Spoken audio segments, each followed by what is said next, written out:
This House is in session. Minutes of the meeting held on Tuesday, November 8th, 2022 to be confirmed. Honourable Leader, Government Business. Thank you, Mr. Speaker. I beg to move that the aforesaid minutes be confirmed. Better second that. The question is that the aforementioned minutes be confirmed. All those honourable members in favor, please say aye. Those against, please say no. We think the ayes have it. The aforementioned minutes are hereby confirmed.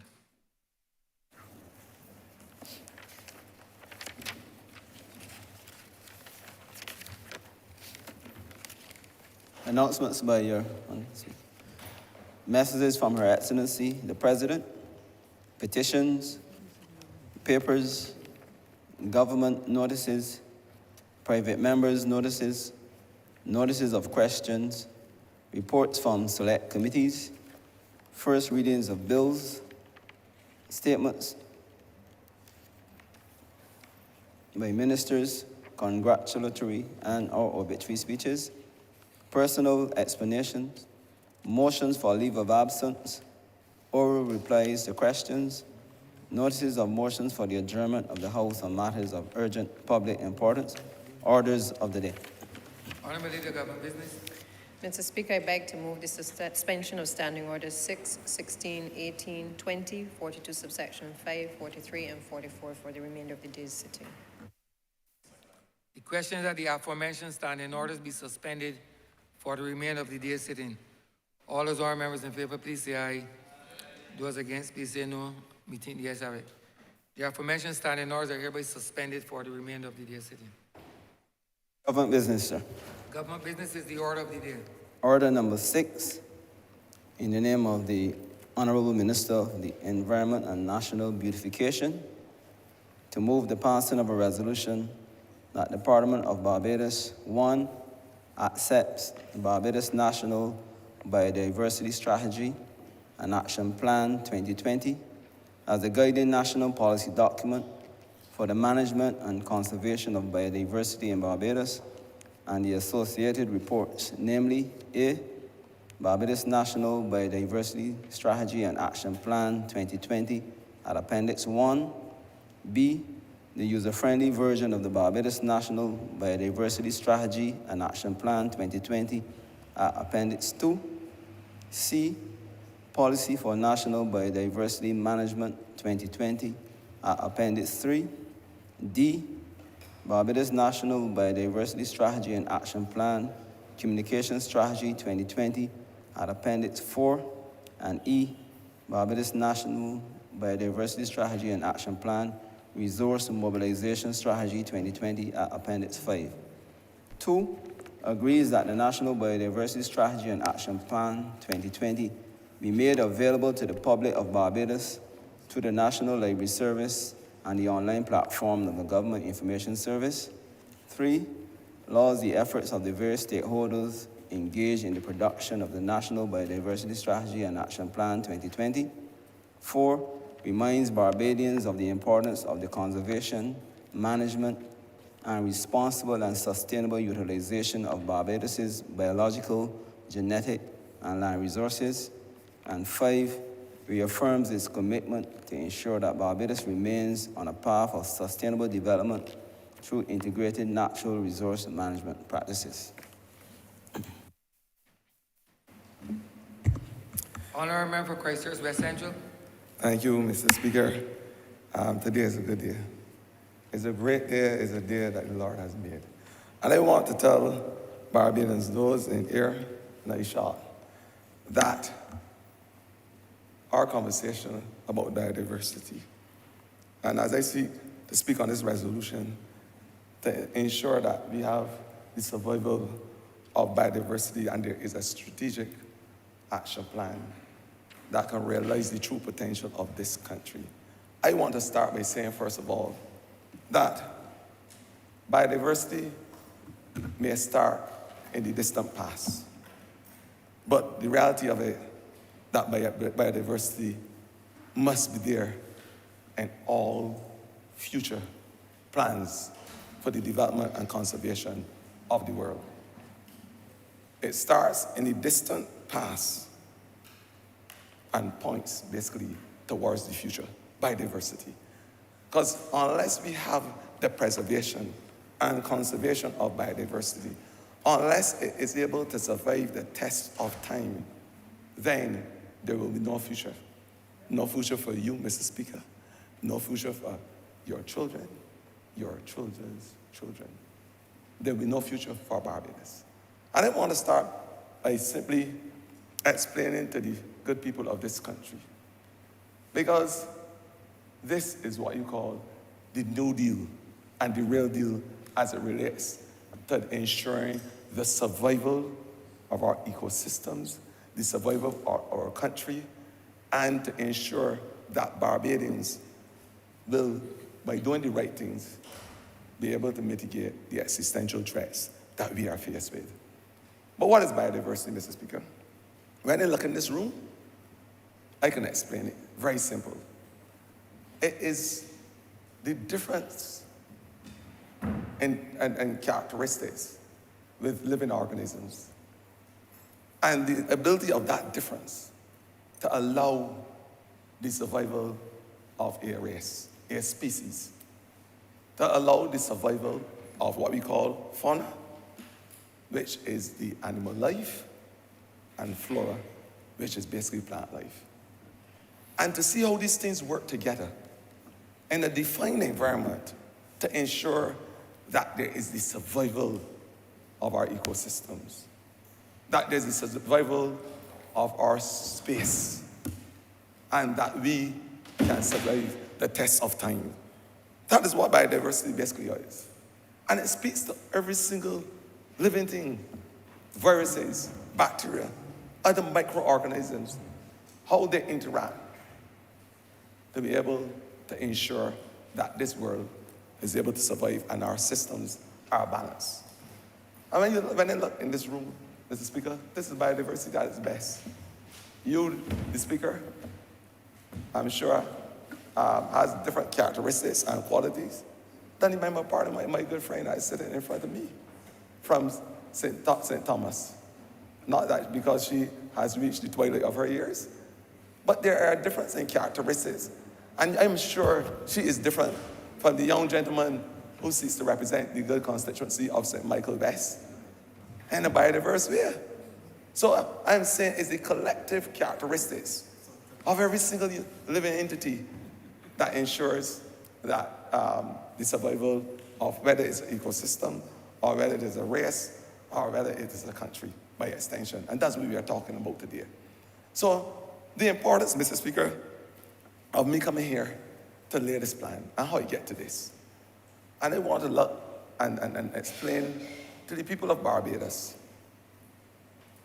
why Barbados is signatory to this international convention. There is the Convention, of course, on Biological Diversity, founded and ratified in 1993. In June of 1993, Barbados became signatory to that convention in December. And that convention seeks to ensure that there is an action plan around the world to preserve our biological diversity. And that member countries do everything that is expected of them to ensure the survival of their ecosystems and, by extension, their people. And that's basically what it is. The Convention on Biological Diversity have given, and by extension, the members have given Barbados a vote of confidence to say, you are doing the right things. And I want today to say to those Barbadians who are making a lot of extra noises, because that's what it boils down to at the end of the day. Talking about our Prime Minister traveling all over the world. But when she's traveling all over the world, I want to say today that she is able to augment confidence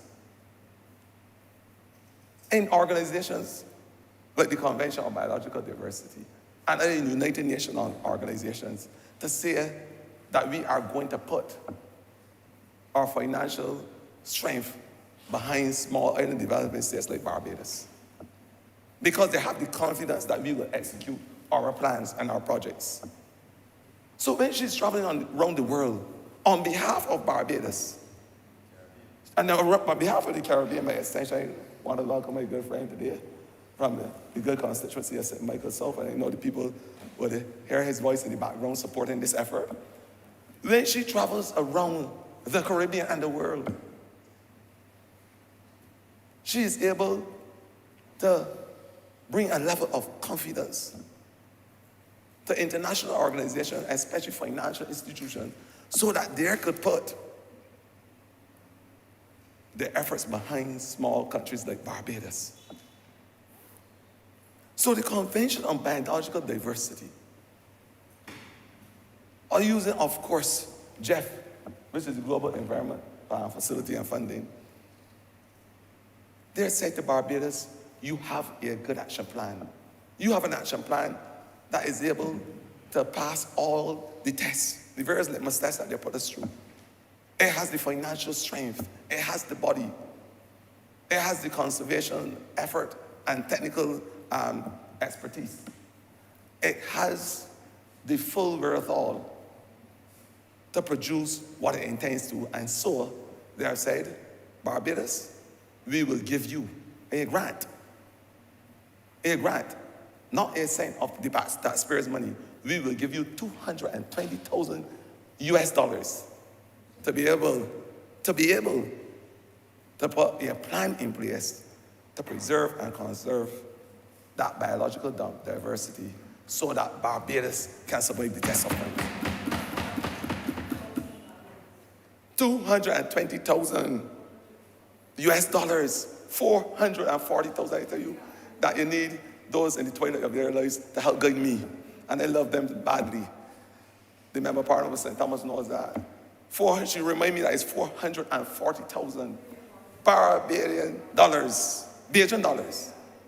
So when the Prime Minister leaves this country and goes on the international scene, and the international community listens to her, and they understand that she is serious about preserving the environment, that she is serious about climate change, she is serious about doing all those things that will help us mitigate and adapt to the vagaries of it.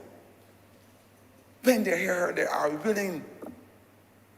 They open their arms and they allow us to be given that financial assistance, that technical assistance, and that scientific assistance so that we can build out programs and projects like the Barbados National Biodiversity Strategy and Action Plan 2020.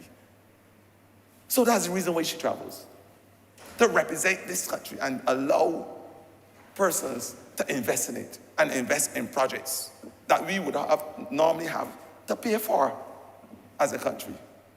The Treasury and the people of Barbados, the taxpayers, don't have to look for $440,000 to build out a plan, to be able to preserve our ecological systems and enhance our country and our nation and our people.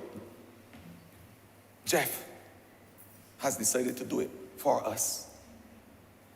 And that is why the Prime Minister is the figure that she is, leading the world and leading the Caribbean. And I want to applaud her for it, because this is just one of the many projects that we have been given financial assistance for, because Barbados is now seen as the Mecca of the Caribbean.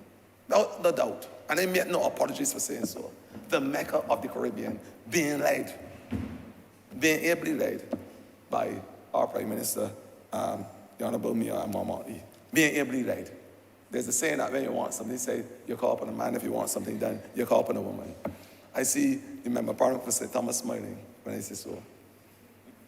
I want to say, Mr. Speaker, that how did we get here, though? That's the question I must ask. Because after we signed on to the Convention on Biological Diversity in 1993, 9 years after, in 2002, we laid our first biological diverse strategic action plan in this same very chamber here. We laid it, where we say to the country, this is what we are going to do over a 20-year period of time. 20 years fast forward, and we are now back to have this discussion. And what we are saying, why is the discussion important? Why is the discussion important? The discussion is important because over the years, this is what we have seen. Our research and our studies have shown that over the years, there's habitat loss and fragmentation. Habitat loss. We are seeing a loss in essential habitat for the survival of our ecosystems. And then go into these things in depth later on. We are seeing habitat loss. We are seeing the invasion of alien species, foreign species that seek to destroy crop life and other animal life that would normally operate in a symbiotic way or in a natural way in environments. We are seeing the overharvesting of species. And as the minister responsible also for the blue economy, I will speak about that in detail as well. And the reason why that you must have species protection and marine managed areas. Pollution, a big problem. That's how we get here. Pollution, chemical pollution, waste pollution, pollution from metals, leaching. Pollution on the whole is a big problem. That's why we need to have an action plan and a strategy to be able to augment our biodiversity. Pollution, resource extraction, a big problem. Resource extraction for mining purposes and for all types of things. Sand, etc. Big problem. And of course, the one thing are natural disasters. We have lost a lot of our biodiversity because of our natural disasters. Last year alone, there were the trilogy of events. Hurricane, you had the ashfall from the volcanic activities, and you had the freak storm events. All in one, Mr. Speaker, sir. All of these things impacting our biodiversity. And that is why there was a call to action by my ministry to have a strategy and an action plan to combat these anomalies. That's why there was a call. And I want to say to you, Mr. Speaker, we have come up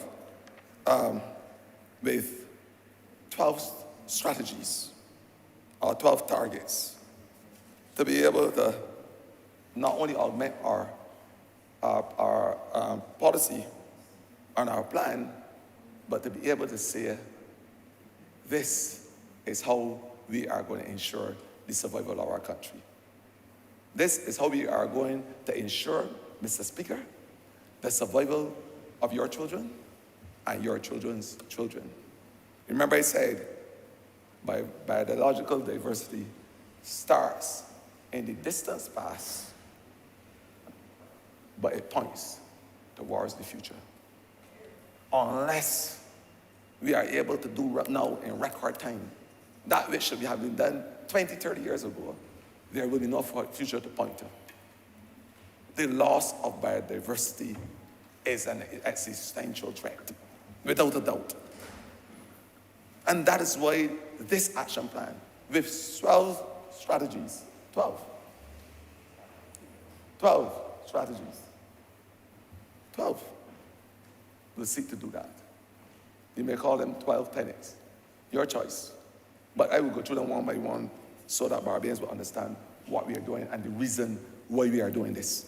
Because it's important for us to understand, not to hear a big word called biological diversity and get frightened, but understand that with every single sinew, collectively from every single Barbadian, young and old, because as I go through this plan and this strategy and action plan, I will explain to Barbadians how the young, those in the dawn of their life, can become an important feature in this action plan, and to be able to help to sustain our biodiversity, to help in the fight as it relates to mitigation and adaptation.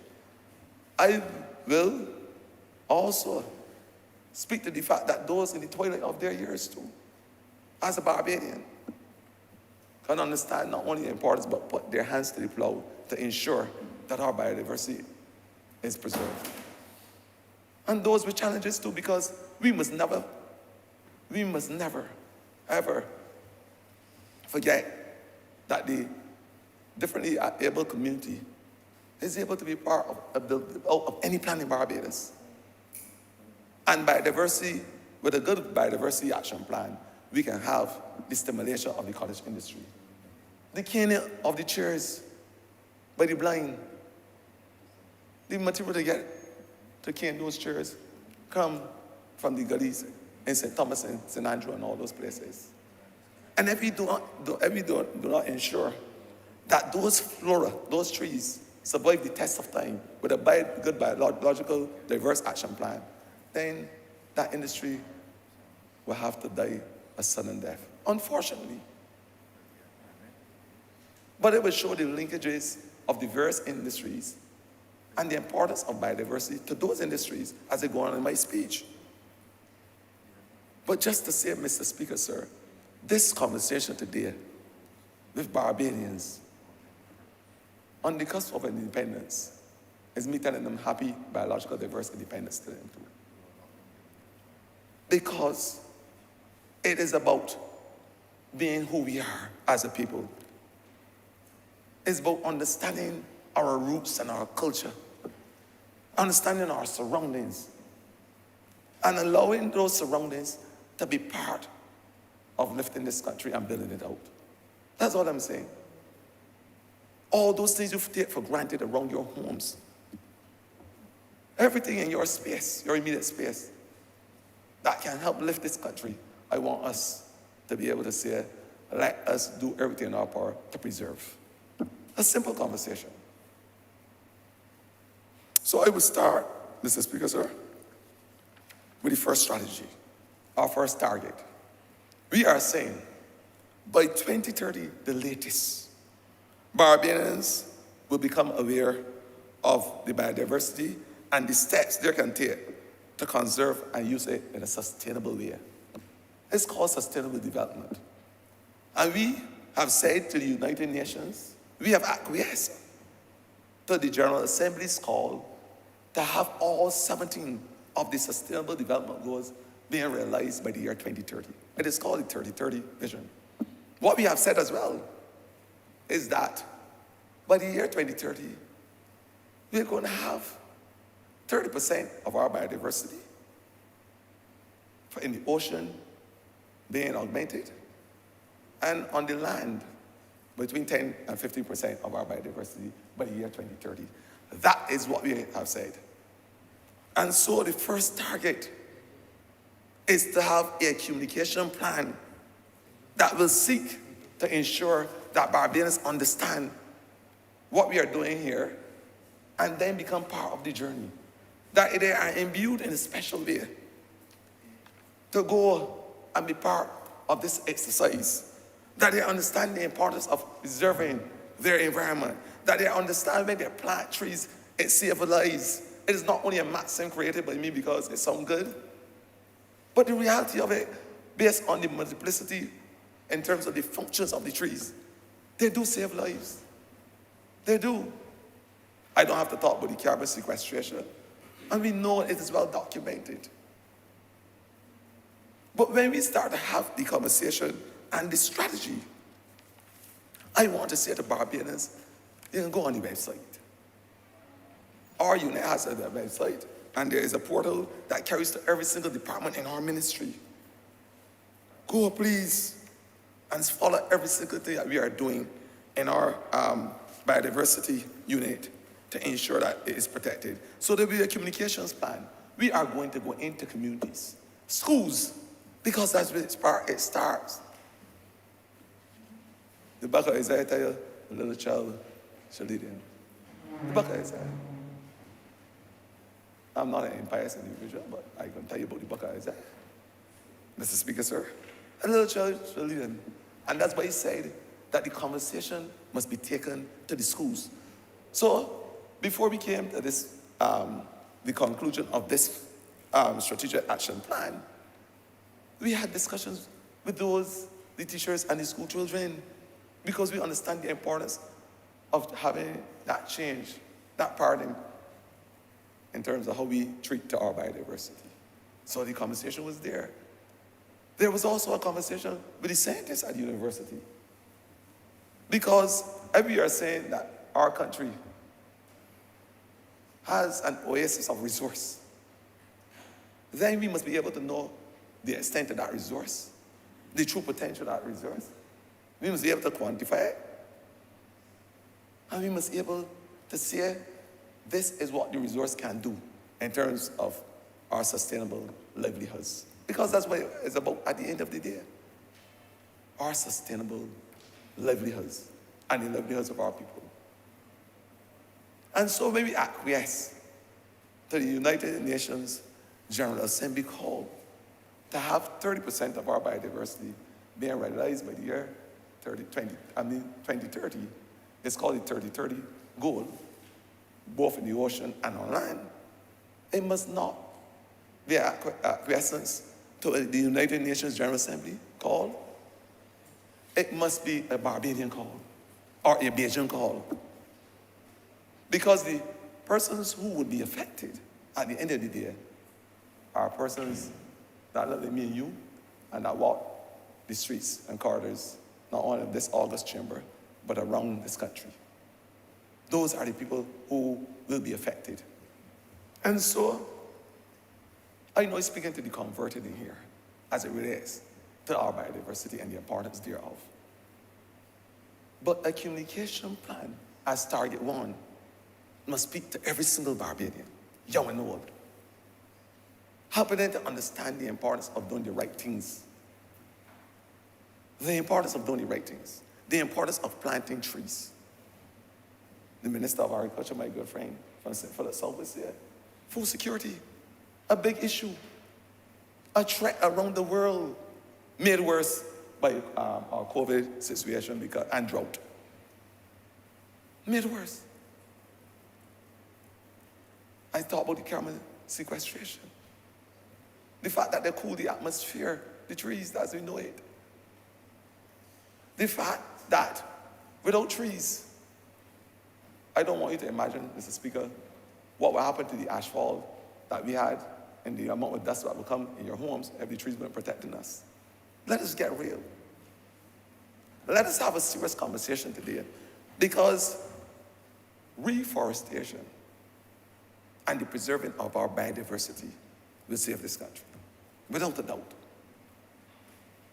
I don't have to convince myself. The science is there. The information is out there. We talk about it in the international sphere. If you go into the exosphere in Mars, they will probably talk about the recycling of carbon dioxide in a project called MOXIE, trying to get it from the atmosphere.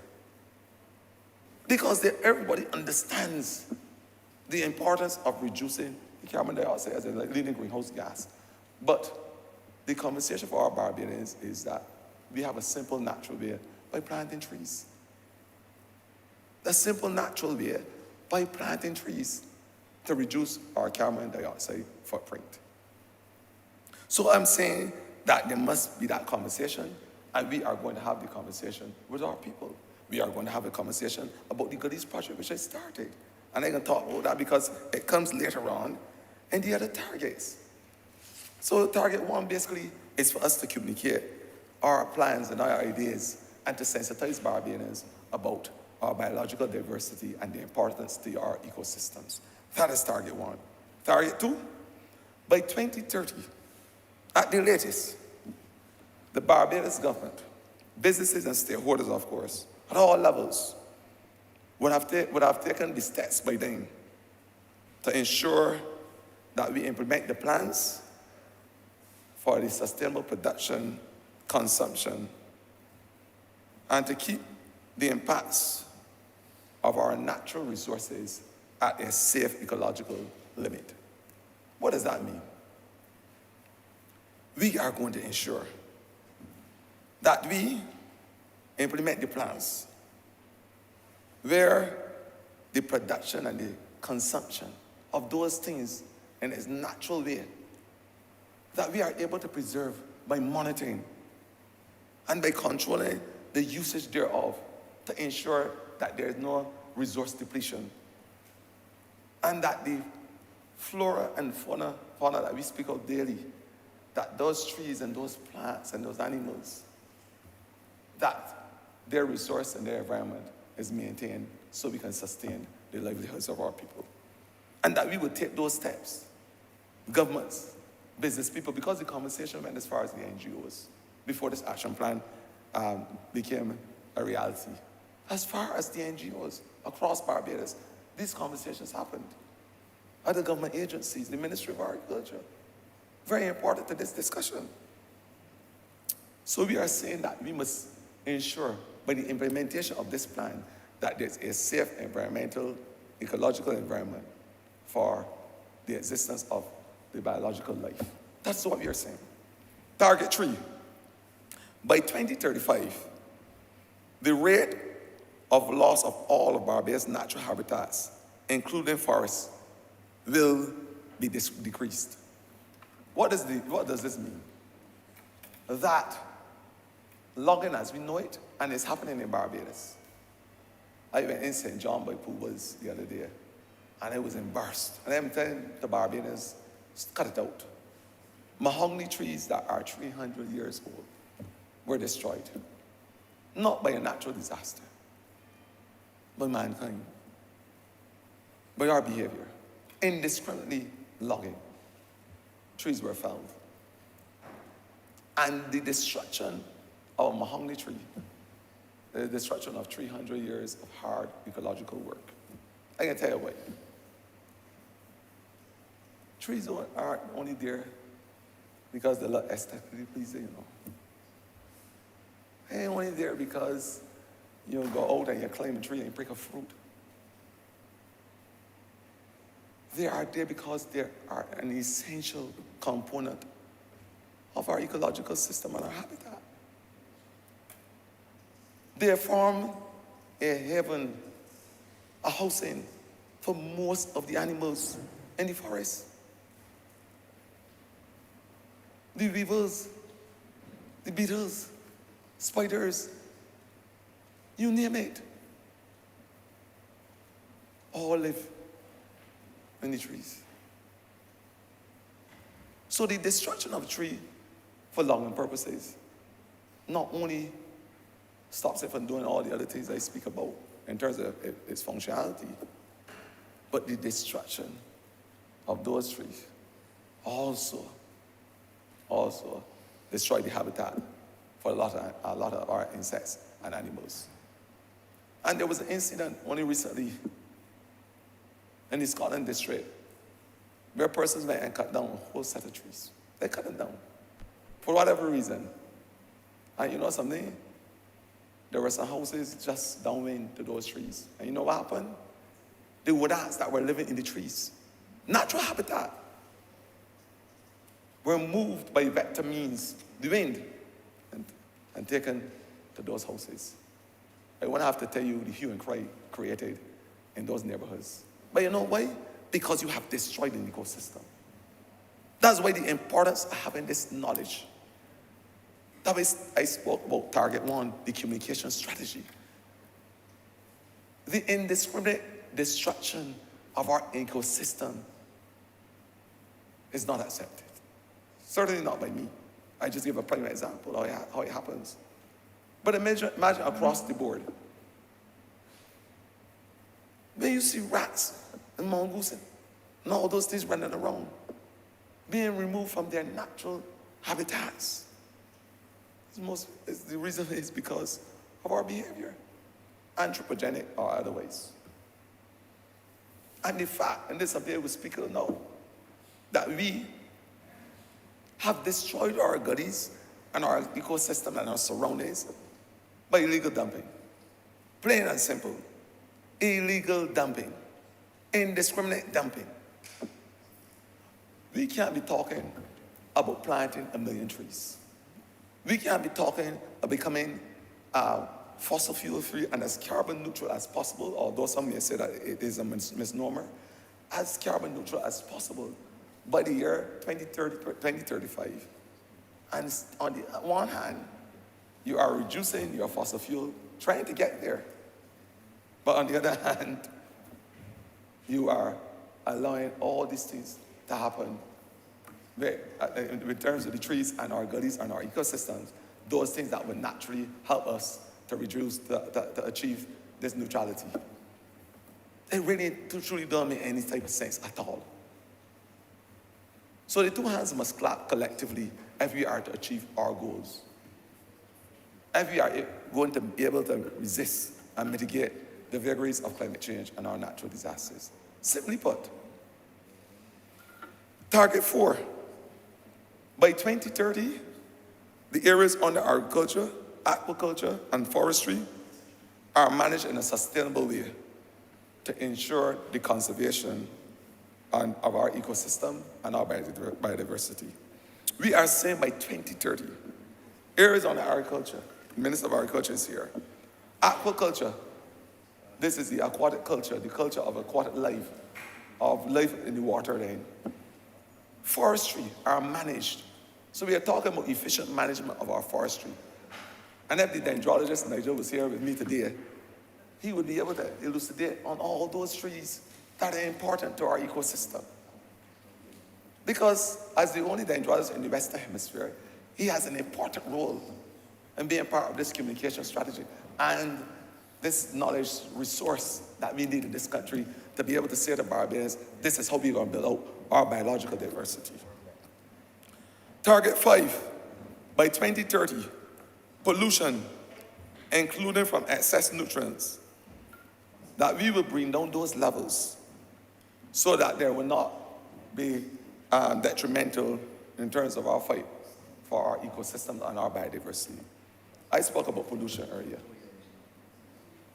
And I bring it down to the simple levels.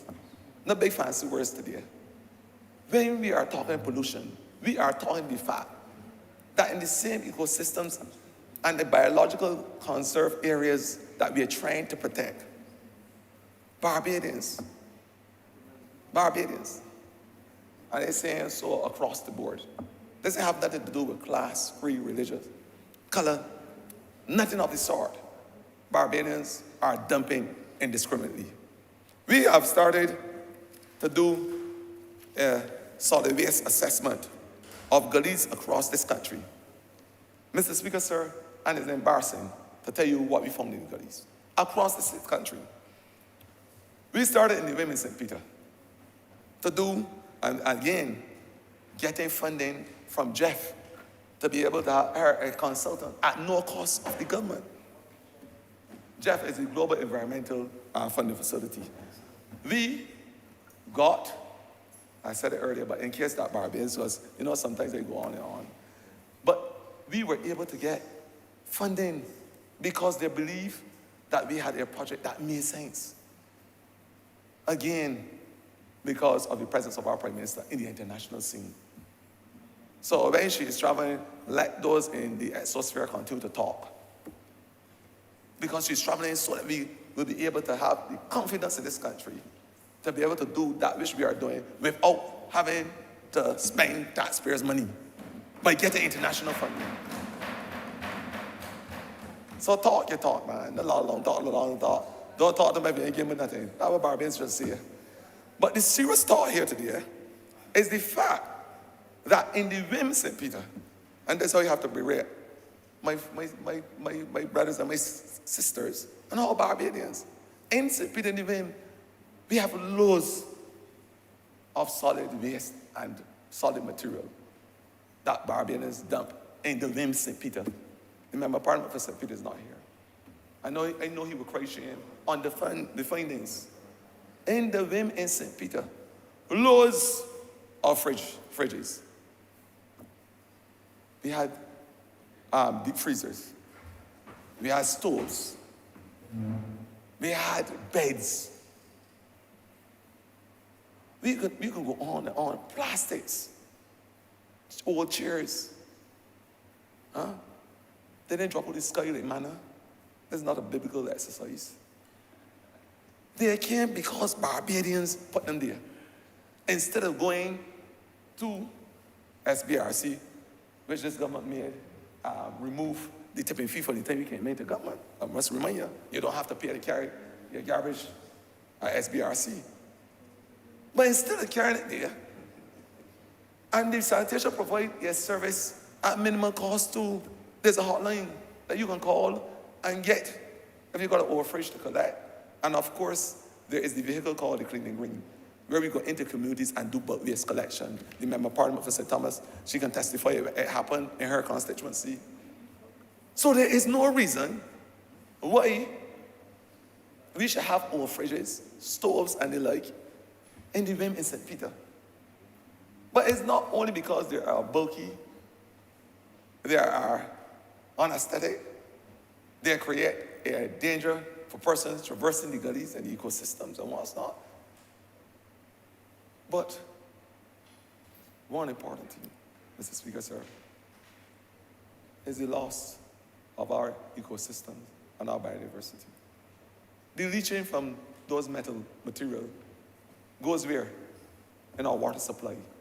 This is how you have to get serious for Barbadians today.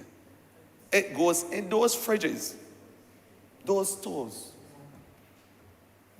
there's all those old material that you pull into the gullies. When they leach, the material end up in the aquifers, under the water system, and destroy your life as we know it.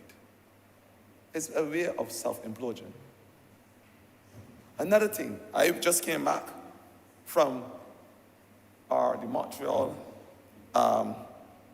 protocol of the convention that deals with substances that deplete the ozone layer.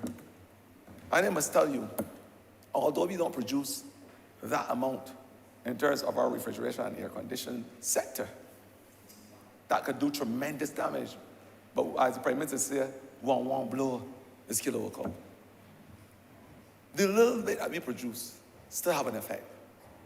And I am saying, if you continue to belt those fridges and those deep freezes and what's not into the gully and our system, our ecosystems, you are exposing these gases, the same gases that we have a problem with, the same gases that we have said as a nation that we must prevent from going and destroying the ozone layer, the layer that protects us from the rays of the sunlight. And sometimes you recognize, because of the vagaries of climate change, that outside is hot on one particular day. Temperatures can go in to 0.16 to 0.18 degrees Celsius in one day. And the next day is flash flooding. The next day is flash flooding. You know why? Because again, Barbadians continue to do these things. We are contributing to our own demise. In other words, so all these harmful chemicals that you put in the environment, because you may think that, oh, you throw oil fridge in there, that ain't gonna have no effect on the environment. I don't have to worry about it when done. It just go into the backyard or wherever you put it. But I am saying, not only is the leaching a problem, not only the fact that it destroys the trees and the plants and the grass around, but it creates the perfect haven, the perfect habitat for the breeding of rodents and vermin, etc. The threat prior to COVID, which took the lives of more people in this world, was mosquito-borne illnesses. Over 2 million people, remember Parliament for Research Medicine not in approval. Over 2 million people yearly die from mosquito-borne illnesses. Chikungunya, Zika, elephantitis, malaria, you name it. Dengue. Remember Parliament for Research, he's probably had a bout of it last year. But the reality of it is that you are basically providing a habitat with your behavior for these things to come back in a circular way and affect you. So this is the type of conversation that we need to have as a country if we are serious, not only of mitigating the existential threat, but preserving our biological diversity. We are basically destroying the one thing that will cause the survival of our children and their children. When you continue with your, what I call, and scientists call, the anthropogenic behavior, the dumping, the throwing of chemicals, the throwing of oil, the indiscriminate use of pesticides. Remember, part of said, for the South is shaking his head. Indiscriminate use of pesticides and herbicides. Without the knowledge, the technical and scientific knowledge of disposal, a big problem. And as I am the minister responsible for the turquoise ministry, the green and the blue, I can tell you today that there is an unbridled gamut, a marriage and existence between the land and the sea. The runoff of water, when it moves from the wind, and all the goodies that I will talk about later, when it moves in its path, diverted or otherwise, because of our behavior, it ends up in the sea. And what does it do? I know the minister who sat on the blue seat before me would be able to comment passionately about the importance of preserving our reef and the fight that he had as it relates to ensuring that there was minimal damage and that there was growth and development of our reef and our coral. I will leave him to extrapolate on that. But just to say, a study was done in the Mediterranean. A study by a Mexican company. And it showed that there were six out of the 12 persistent organic pollutants. These are serious chemicals that have harmful effect on our ecosystem and our marine life. And there were 6 of them over the international accepted limit. 6 out of the 12. In Barbados, as I speak, our nitrate levels hover around 0.0098 milligrams a liter, and our phosphate level is about 2.8 or so micrograms a liter. We are still within reasonable level. But if we continue on this trajectory of dumping in the ocean, if we continue to indiscriminately use our pesticides and our herbicides, then we would not be able to say that the reef will do what it's supposed to do in terms of protecting our environment. And I want to talk about the hydrosphere or the sea, the blue or maritime environment. I want to talk about that today because I maintain that the world over, 70% of the world is the ocean, 30% is the land. China, Japan, New Zealand, all the other countries around the world, they have started a project, a tree planting project. China's plant over 1 million trees a day on their tree planting there. Countries around the world planting trees on land. But I maintain, due to space and basic common sense, Beijing common sense now, that if you were to have this interest, this zeal and this zest in rehabilitating our reef, then the threat of the leading greenhouse gas in terms of being able to sequester carbon dioxide will be neutered. I maintain that. The world over, on land, is able to, the trees sequester about 20% of our carbon dioxide. In the sea, is about the same thing. Imagine with the sea surface space and the fact that the plants, the flora at the bottom of the ocean has greater capacity to take up that carbon dioxide than the plants on land. Sometimes as much as 10 times the capacity or the ability. I am saying there is common sense in us being able to propagate our reef and ensure that the marine flora survive the test of time so that we can increase that blue carbon sink and bring approximately about 50% or so we can have that reduction of carbon dioxide in the atmosphere. The world overproduces about 40 to 50 billion tons, destroying the ozone layer, causing the climate crisis. If we are able to concentrate around the world, ensuring that our reefs are protected and that we are able to rehabilitate them, and that our coral is able to survive the test of time, that we stop the illegal dumping, that the plastics, as we know it, the dioxins that are formed from it, don't kill out the species and the fish and what's not. If we are able to do those basic things, then we can have a serious mitigation weapon with the reef at the forefront.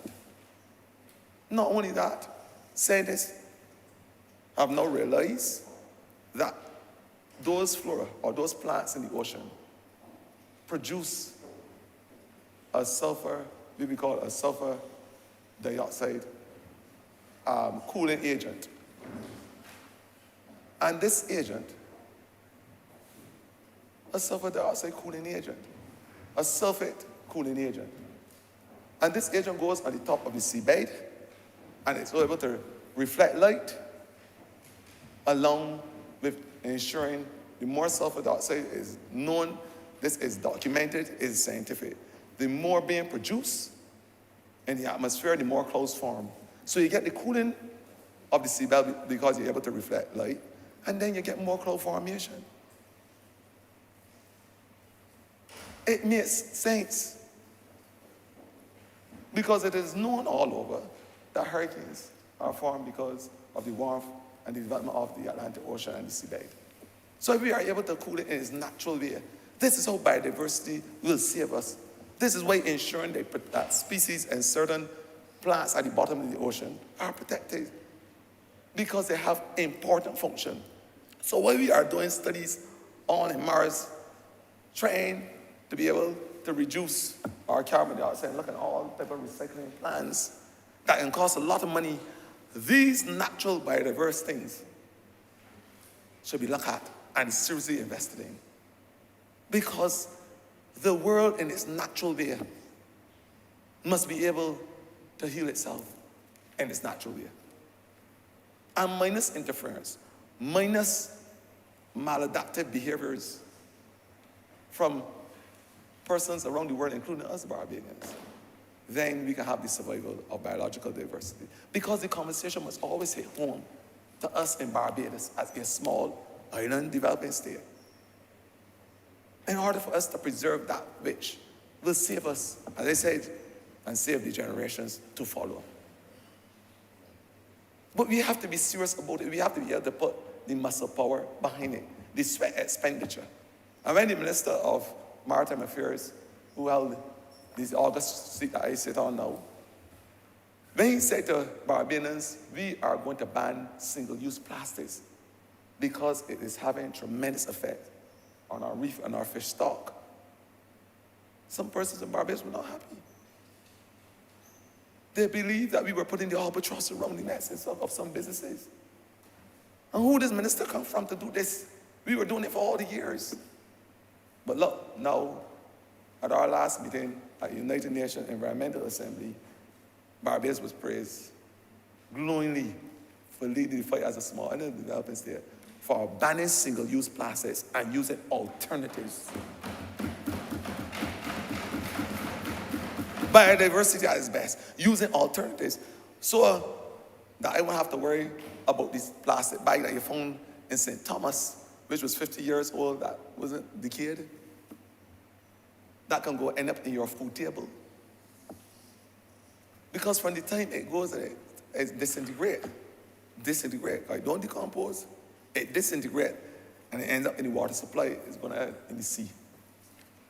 When it ends up in the sea, what happens? It goes into our palate, because we are a fish-loving people. And I make no apology for that. We should be. The sea is 420 times bigger than our land space. We should be able to sustain our lives. That is why it's there for Sustainable Development Goal 14 speaks to life under the ocean or underwater. Sustainable Development Goal 14. But all these goals and these international treaties that we are signatory to won't mean a single thing to Barbados unless we understand how it affects us and the importance of stop and taking notice. Unless we understand that as a people, then all these conventions, and in fact we are so lonely to all these treaties and these conventions and these different organizations. It does good on paper. But if we don't start the action on the ground with our little children in schools, understanding that the same bottles and containers that you throw away, that the Minister of Agriculture, my good friend from St. Philip South, is saying, let us use these containers for recycling. Let us have vertical farming. I represent a constituency. I call it the one that is in the envelopes of Barbados, man. Where the land space is limited. It's not their fault that they have to occupy small land spaces. There's the reality that they're faced with. But I'm saying to them, and all persons that operate in the same sphere, that vertical farming must not be already there. Mr. Speaker, I can come using recyclable containers, bottles, all from all over, and come and put vertical farming all over this August chamber. The member partner for St. Thomas will be able to go and pick some parsley or thyme from sitting back at the wall right sharp behind us with good vertical farming. This chamber, with a good vertical farm program, can produce enough food to feed all of us in here for months, man, Mr. Speaker. I am telling you. So that's why the conversation must start with the children. So instead of throwing away those bottles in the gullies, let us use those containers. The terrorists too, I see it happening all over Barbados. And they want to applaud persons for using the creative imagination. They say almost everything great in this world has been created by young children, those in the dawn of their lives when they have that imagination to create. Let us go and use the young persons. And my ministry has started a program with the Project Management Coordinating Unit that seeks to go into the schools and teach about the recycling. Because it is only one of the principles of the 5 R's in Barbados: reduce, reuse, recycle, recover, and repair. The member partner for St. Michael East used to repair bicycle tires. They never used to get in the dump. You remember those days? Repairing bicycle tires was the order they did. You, Mr. Speaker, back then, if your rope get in a hole, you repair it. I don't know what happened now. I know what happened now. Yeah, almost everything was repaired because it was an important part of the cottage industry. And people take the indigenous skills to develop that which is around them. And that's the type of conversation. If we are talking biological diversity, shoes, everything. Huh? But we have to know how we can use those material, the indigenous material and the knowledge, transfer that knowledge to those with the creative imagination so they can start building up those things. Because biological diversity, and I will speak to this later, must be able to sustain industries as well. And the cottage industry, that industry where my mother was an active participant in, and still is, plotting baskets. Plotting baskets, Mr. Speaker. From Penguin, man. I can't really. Plotting baskets. Biological diversity at its best. At its best. And building out the cottage industry, being able to send me as a barefoot boy to do my bidding so I could get a little education. The cottage industry. And that is biological diversity at its best. That is the diversification of a product that is using the ecosystems around you to build out an industry.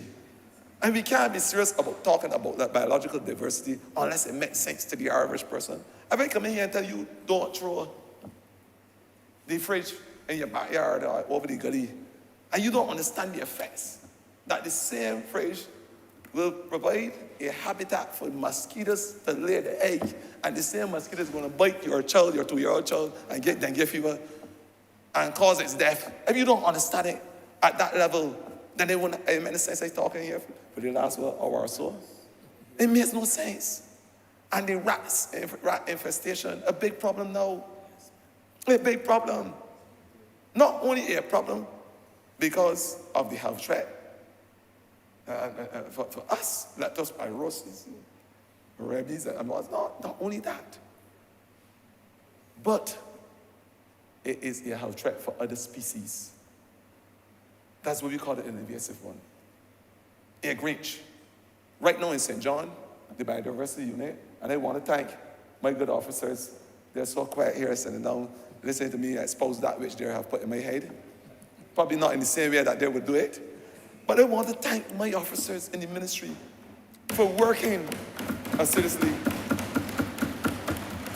to help me, for working assiduously to help me to bring this project to realization. The last strategic action plan we had was in 2002. And but look at these young faces, I don't know if they were born yet. But they were able to put this on paper to say to Barbadians, this is what we are going to do to ensure that we survive that test of times, the ecological and environmental test of times. That is what those officers at that young age said. And everything I'm saying here, everything, I don't mind that. That's diversity too. It was a top and not down bottom. All part of the systems.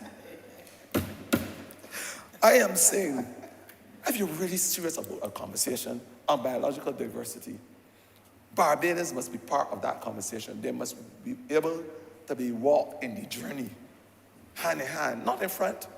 Because if this ministry walk in front, I ain't sure they're gonna follow.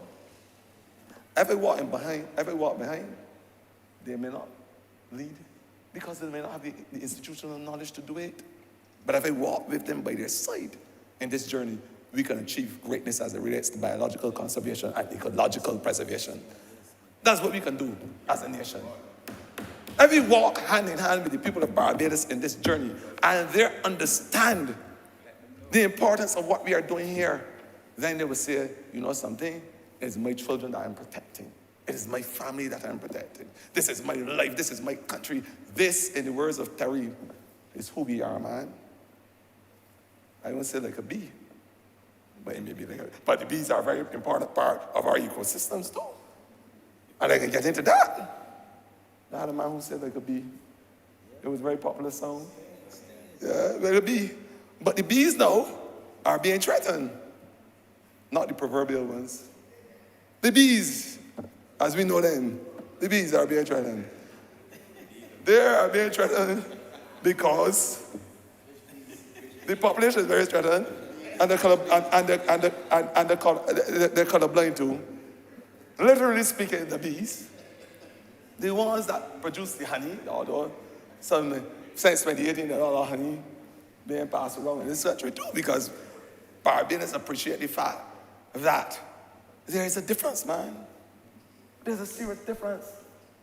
You can now eat some honey since 2018, but the bees are being threatened, and excuse my metaphorical sidestep language, but the bees are being threatened because, again, our behavior. Not all the plants die because of deforestation. What will happen to the bees? They die too. Or they're going to migrate. They would die or they will migrate to someplace else. In reality, they would die or they will migrate. And that is why I am saying today, we have to start looking at alternatives.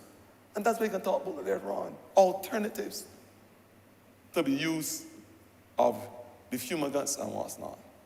When we spray, in reality, I can have a serious conversation. When we spray all these pesticides and things, because bees, you may say that they're colorblind and they get ignorant. Barbadians were going to see red and what's not anything. The reality is that this says specification for the color spectrum allows them to pollinate certain types of flowers.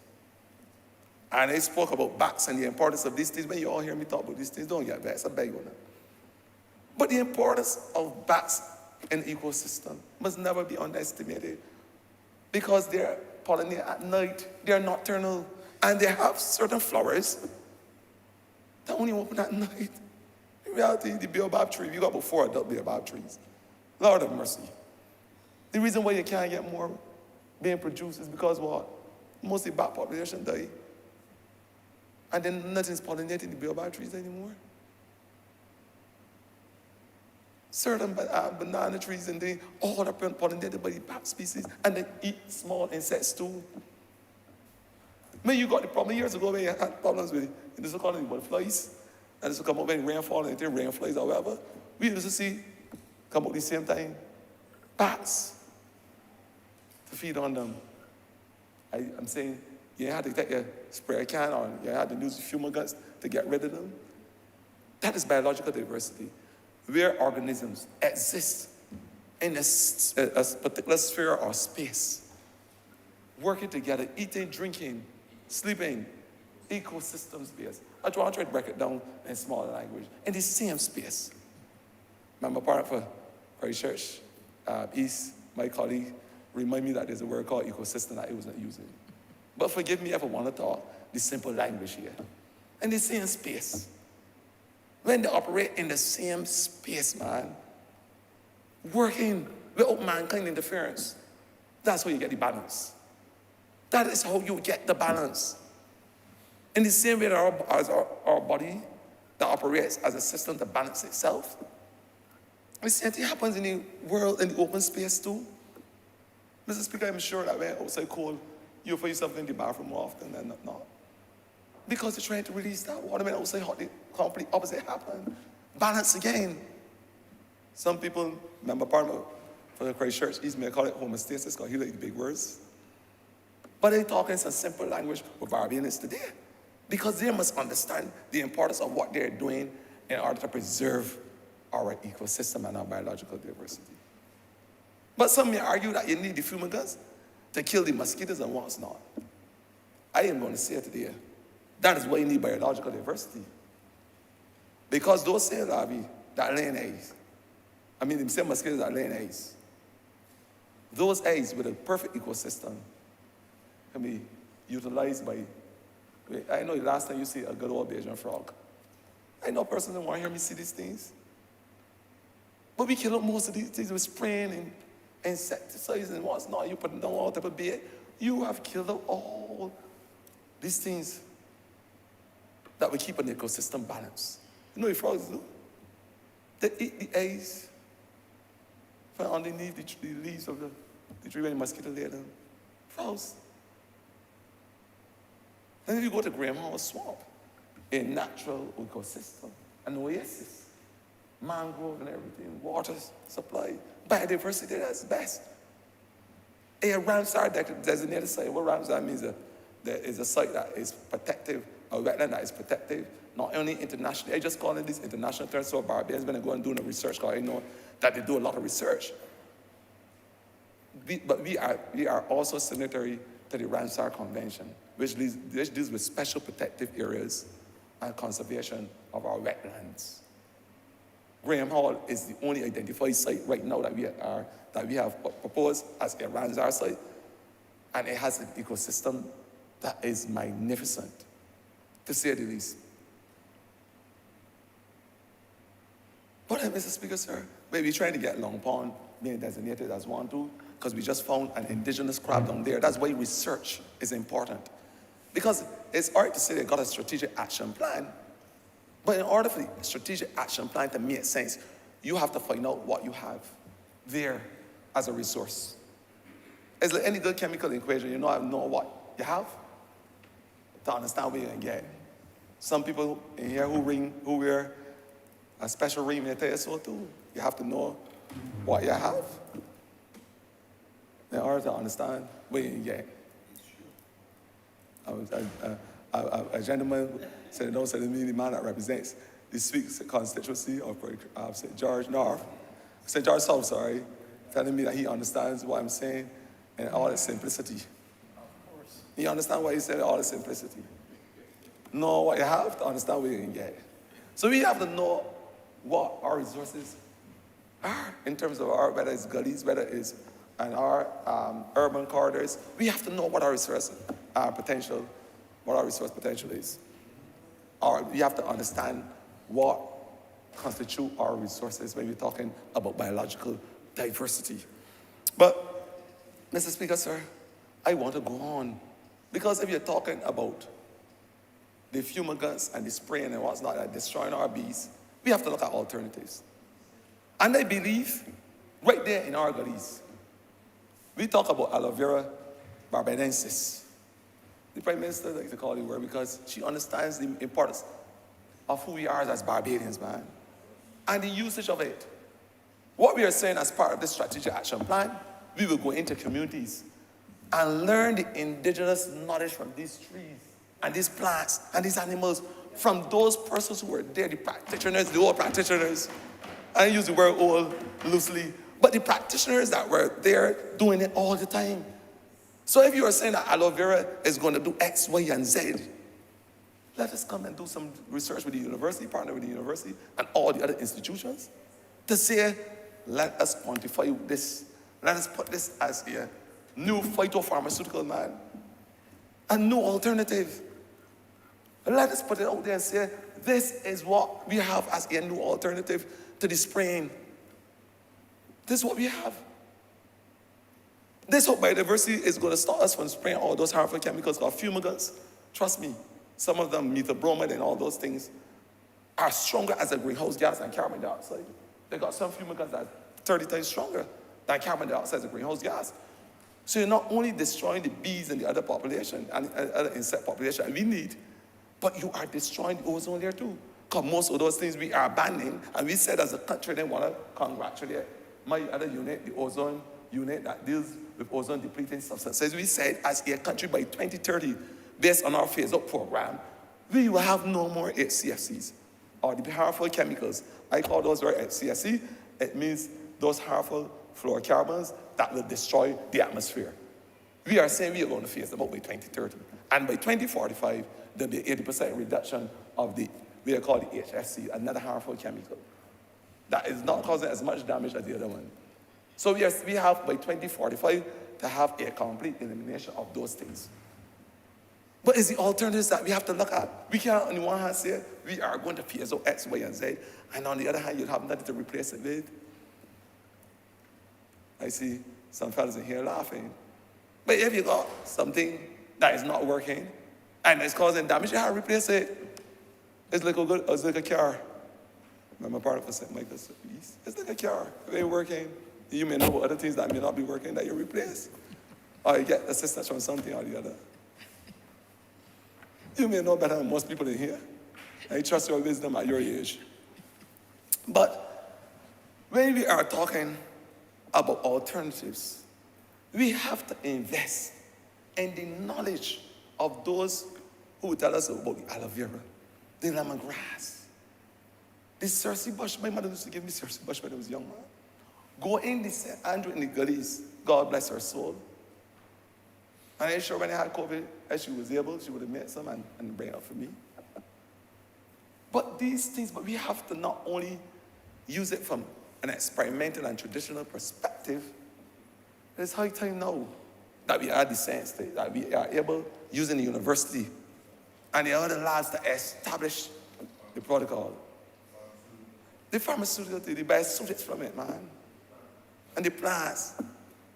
The Minister of Agriculture, he brought a tetrahydrocannabinoid in the parliament.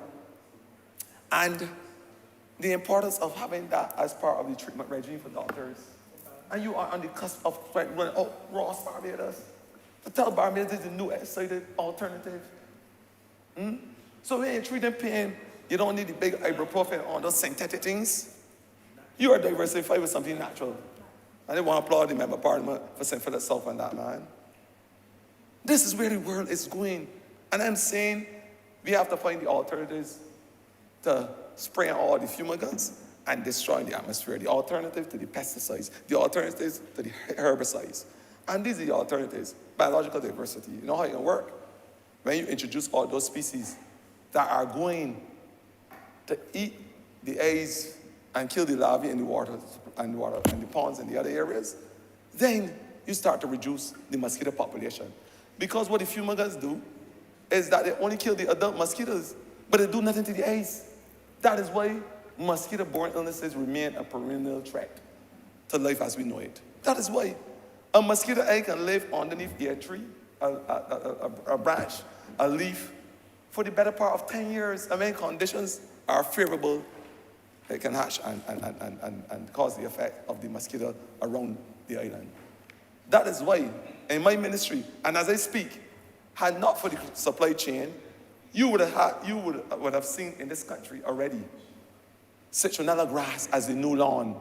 I am saying that I give the NCC a mandate to bring to this country the germplasm, man, the seeds, so we can propagate citronella grass, so that instead of the vetiver and the Bermuda and the Savannah lawn and all sorts of things that you're having over here, we can bring citronella grass as the new lawn. But you know what it will do? It can serve as a mosquito repellent. Biological diversity at its best. And instead of you having to spray in your homes with the insecticides that release a lot of organic pollutants, I am seeing within next week, once the container lands here in Barbados, Barbadians will be able to go to NCC and say, I want a chrysanthemum tree. A plant that when the flowers flowers develop and they evolve, that they produce a chemical called pyrethrin. The same chemical that we used to spray with years ago to kill mosquitoes. And you put that in your home, you imagine when the mosquitoes come, what's going to happen? A simple way. Biological diversity to be able to mitigate the threats of mosquitoes. Biological diversity. I would say in an unapologetic way that at my home, I practice it. I have 2 Canthropus lizards in my lawn that there's all these from snails back to small insects and things. I have them. I am making no apology. I am a proponent of biological diversity in living form. I have a garden. And I know my members in here were able to benefit in a tangible way from the eggplants that they have. And I brought basil, I brought thyme, parsley, everything to share. Because if you're already a Barbadian, sharing is caring, you know. Sharing is caring. Mayor cares too. Sharing is caring. I just flow off the town. I flow off the town. And the Barbadians Little Party cares too. That's why we're having this conversation today. What I'm saying is that you are able, in a natural way, if you understand biological diversity. I have at my house a garden. I don't got a problem with African stills. Never had to do anything with them. Because I align my garden. I align it with parsley.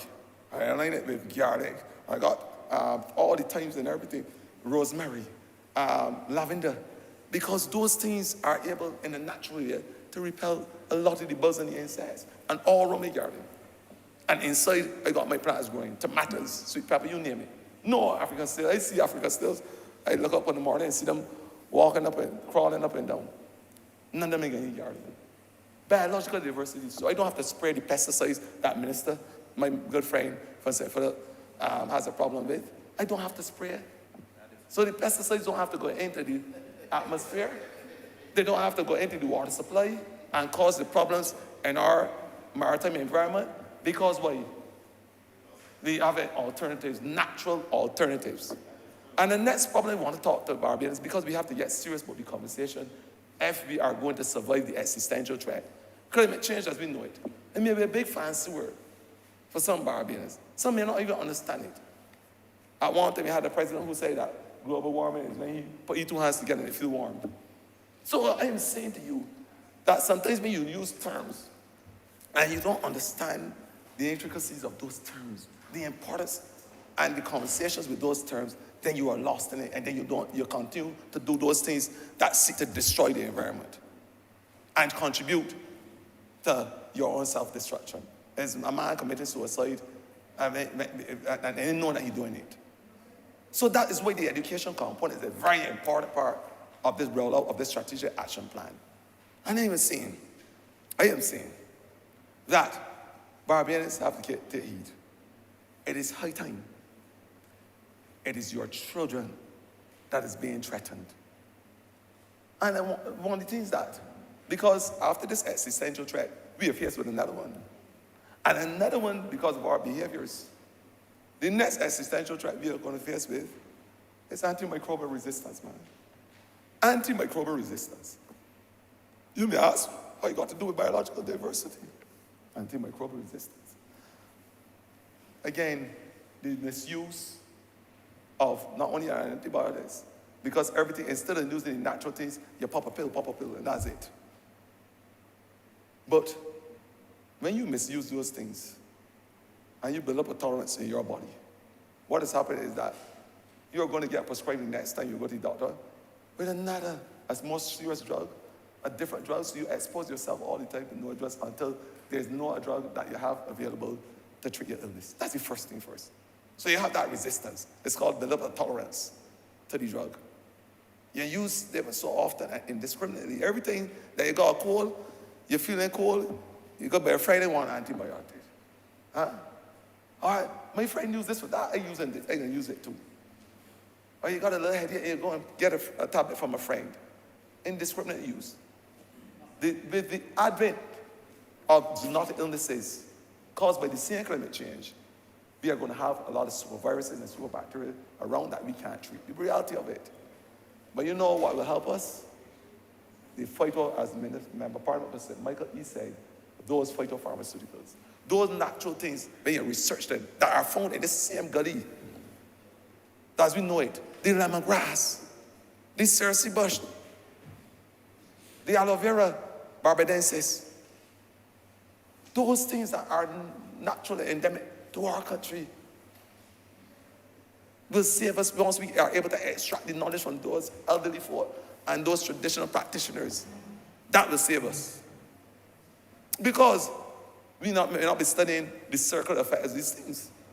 But when you inadvertently dispose of these antibiotics and these other medications, when you throw them through the bus, in the gullies, or indiscriminately, if you don't have proper, that's why sewage collection and a proper sewage system is important. Because when you discharge of them with the excreta, and they go into the water supply, and it gets into our water supply, what is going to happen? We are going to ingest it, creating the same antimicrobial resistance.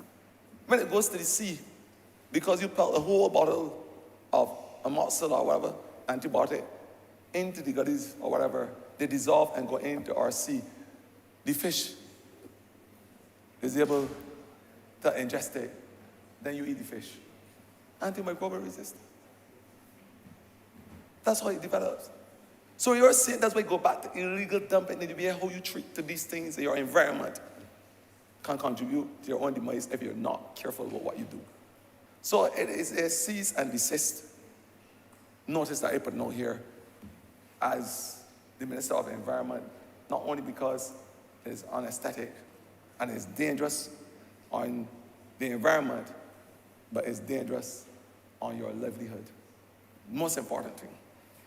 Mr. Speaker, sir, I want to go on to target 6. The invasive species. We are saying that we are going to identify those species which are invasive, whether in the ocean, and we know we have a problem with lionfish. Lionfish has created havoc in our reefs and our oceans, eating a lot of the potential fish and destroying species. But we have started in our ministry to do research on the lionfish and the population, along with the BTII, Barbados Tourism, and those active players, to make it part of the Barbadian diet. And we had some chefs come over and went through those exercises, those teaching exercises and stuff like that, to be able to say to Barbadians that which was creating havoc and was a problem, we will now be able to incorporate as part of the diet, so we can get so that it can become an active part of the food chain. That's what we said. Because I said already, biological diversity must also be able to build up industries. I'll talk about the cottage industry right now, and now I'm looking at the sustainable industry as it relates to aquaculture. I must be able to build it out. So the invasive species as we know them, we know that we have invasive species of plants, And we are saying that must be able to treat them in a natural way so that will not cause the effects that they are causing. We have the invasive species as it relates to the African snail. I spoke about it earlier. And the problems it causes in the agricultural belt. An invasive species. Or a species that, what an invasive species is basically, a species that can cause harm to a normal ecosystem or environment. You have it in plants and you have it in animals. Target 7, by 2030, the sources of indigenous anthropogenic pressures on coral reefs. I spoke about it earlier. The excessive nutrients. I spoke about the levels that are unprecedented and unaccepted. As I speak, I said that overfishing is a problem. We have identified the effects of those pressures.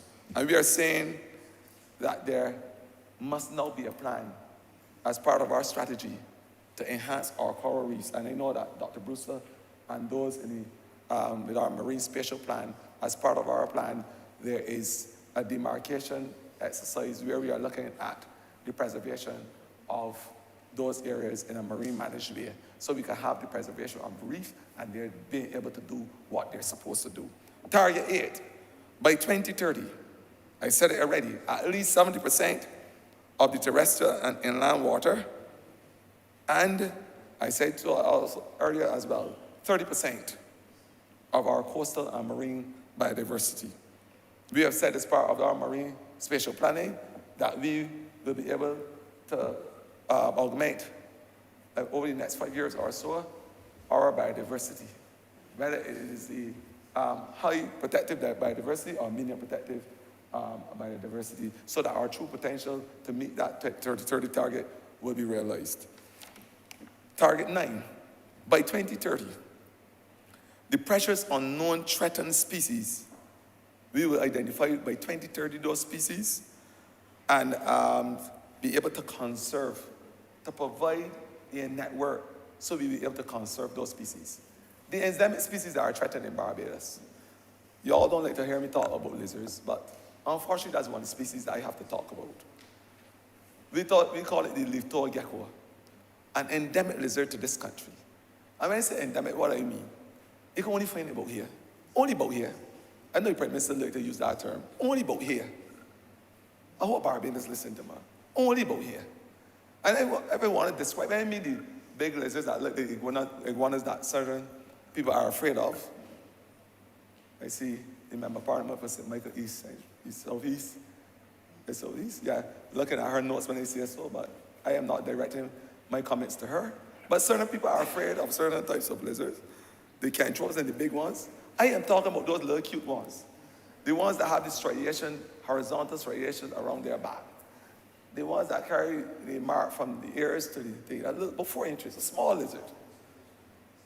That has, that lizard that has the true potential to not only by their digestive means put back nutrients in the soil, but a lizard that is able to propagate their, by their seed, the ability to disperse the seeds, small seeds and guava seeds and stuff, are able to propagate forestry. That's what we're talking about. That's what we're talking about. By the whole digestive mechanisms. So, and again, to the member part of Christchurch, he's like the word ecosystem. I hope when he gets and speak, he will talk about all the ecosystems that are in Christchurch. It's because there are plenty. And I want him to know that we are also looking at the whole Chancery Lane area to see how we can apply it to being part of the Ramsar and the signatory to the Ramsar Convention. But what I'm saying is that these lizards serve an important part of ensuring, and they eat small cockroaches too, to ensure that there's a balance of our ecosystem. These lizards. But another avenue that we are looking at, because Barbados has performed so good in the eyes of those in the international sphere, they have given us $430,000 or so to be able to put out a geofence mechanism to protect those lizards. They're losing the CNJ funding. Again, you ask me why my Prime Minister traveled, and you're calling about her traveling all over the place. This is the reason why. We are not using taxpayers' money. We are going to get the area geofenced. Because in 2002, we had about 300 or so of the little gecko. Now we have about 6,000. I'm happy to report. I ain't hear my colleagues jumping the desk with that, but I am happy to report we have about 6,000 of those little gecko being rehabilitated in the area of the airport. About 6,000, and I try to get about 20,000 before year end. Because the importance of our ecosystem, the importance of having these things in our ecosystem must never be underestimated. And along with that, I must tell you, along with there being part of balancing the ecosystems, along with that, I want those lizards to become part of our touristic product, man. We are tourists, the same way that come to see the sea turtle, which is another endangered species that we must protect, that I will speak on. They will be able to come and tour or by a secure area to come and interact with the lizards and come and see, because it is a lizard that is only found here in Barbados, only about here. And these things we must be able to invest in and build out as part of our ecosystem restoration and allow sustainable development from it as part of our sustainable development goal 14 and 15, where my ministry has mandate over. This is an important part of the conversation. This sea turtle that is endangered, I didn't want to say it. That is why we are doing the project now in St. John with the control of the rat population and the mangroves. Because we have a problem in St. John where the mangroves and the rats are now affecting the turtle and the nesting sites. The turtle and the nesting sites. The rats are eating the eggs, unfortunately. And the turtles are now identified, according to our Convention on International Trade of Endangered Species, our CITES, as endangered and critically endangered species. Our numbers of turtles, I didn't want to talk to Barbadians, those who have activities on the beach, man. Our numbers of turtles, and endangered species, you know. You're talking the green turtle, you're talking the hawksbill, you're talking the leatherback, and endangered species. Our levels have been depleted over the years. It's about a third or so. On a yearly basis for the nesting, we would see about between 600 to 800 turtles on our shoreline. We are only seeing about 300 to 400 now. That's so much. 500 every get a good year. And we understand with the unfortunate reality of the seaweed, you're getting less. That is what we are faced with. But when they come here, when they finally come to nest in our country, the problem is that we are not treated to them with open arms. We are not welcoming the turtles like how we welcome other guests to this country. And they have a fundamental problem. They have a fundamental function as it relates to ensuring the reefs survive the test of time. Turtles provide a habitat for other small fish. By their defecation, they are able to provide essential nutrients to the reef. Their activities, they're able to eat invasive flora at the bottom of the ocean. They have a fundamental function. Not only the touristic exercise that we are tourists and everything are able to swim with the turtles and what's not. That's not the only priority. But when you have these big incandescent lights up, and unfortunately, these indiscriminate lights, I must say it, indiscriminate lights with our turtles, what you are basically doing is you are causing the hatchlings to be disoriented, and even the adult turtles to find their way in harm's way. And a lot of them end up in holes, wells, and the road, they get crushed. It's a horrific ordeal for the turtles. It's a simple thing, like put in turtle friendly lights. And they're around, they're available, man. Remember part of my his good old age, he met me young age from St. Michael's East, can tell me he know the Google for turtle friendly light. He's Google for other things. He know the Google for turtle friendly light, and he can get in here in Barbados too. And they're just as bright, but what happened is that they do not project the light that would offset and disorient the turtles. That's all. These are simple, basic things that we can do as Barbadians to be able to preserve those things that are important to us. I already said the turtles are endangered species, without a doubt. Endangered. So we are saying by 2030, we are going to lead a sensitization drive to ensure that these species are protected. By 2030, target 10, we are saying that the genetic diversity, so we can cultivate plants using germplasm and what's not, that we will have those labs. So we can have the different species, the valuable species, being preserved, where we have the germplasm and identify sterile species of plants to reintegrate into our ecosystem. So we will be looking to do our knowledge assessment, getting rid of the invasive species and what's not. But along with that, we are going to maintain and safeguard our genetic stock that is needed for the preservation of our ecosystem. That's target 10. Target 11, by 2030, we are going to have a document and a register for all of our scientific knowledge, our indigenous knowledge for plants and animals, where you'll be able to go to our website.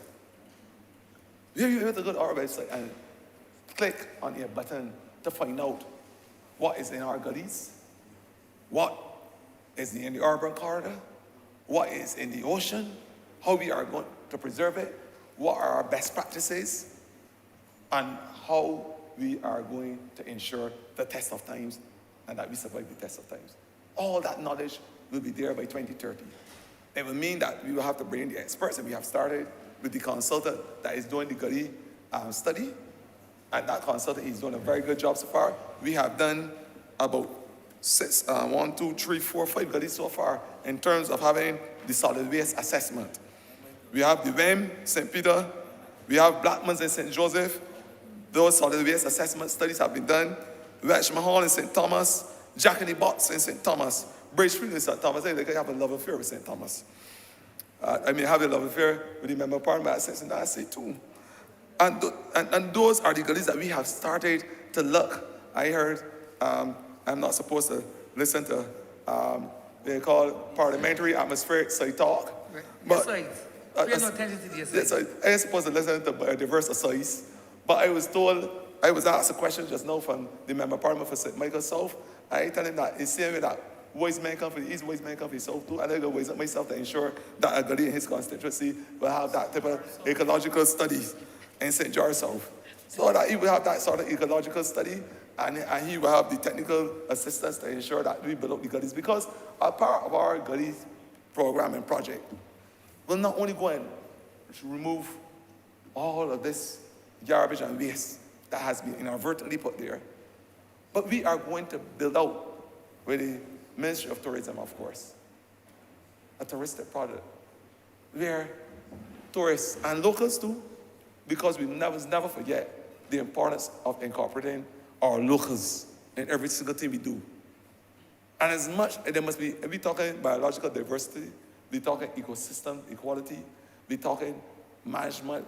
The member parliament for Christ Church, he talked about homeostasis earlier, and balance and what's not. There must be equal balance too, because Barbadians must be able to enjoy the gullies and in an equal way as tourists and all those persons we welcome to this country. They must be able to have a tangible state. So we are not only going to get the knowledge from the forefathers and those who have the traditional indigenous knowledge, but we are going to incorporate them, because in every single gully that we are having these projects in, we are going to use a local community set up using the community and the players in the community to be part of a group, a board, whatever you want to call it, so that we help manage these gullies, so they become part of the development of these gullies. That's what we are going to do. So that the ecosystem built out of the gullies, because you must never understand the importance of having gullies restoration, being part of our reforestation, our ability to reforest and our reforestation efforts. Never underestimate the importance of it. The gullies have tremendous benefits to any island, and we are saying that we are going to build out the gullies. We have started to do the assessments already, and in quick time, we will be starting to do the clearing of the gullies as mandated by our ministry. Target 12, and the last target, we are saying by 2025, at the latest, that the financial resources to conduct the projects and research in the area of biodiversity should increase substantially. After we do our report, we are at our 5th report now.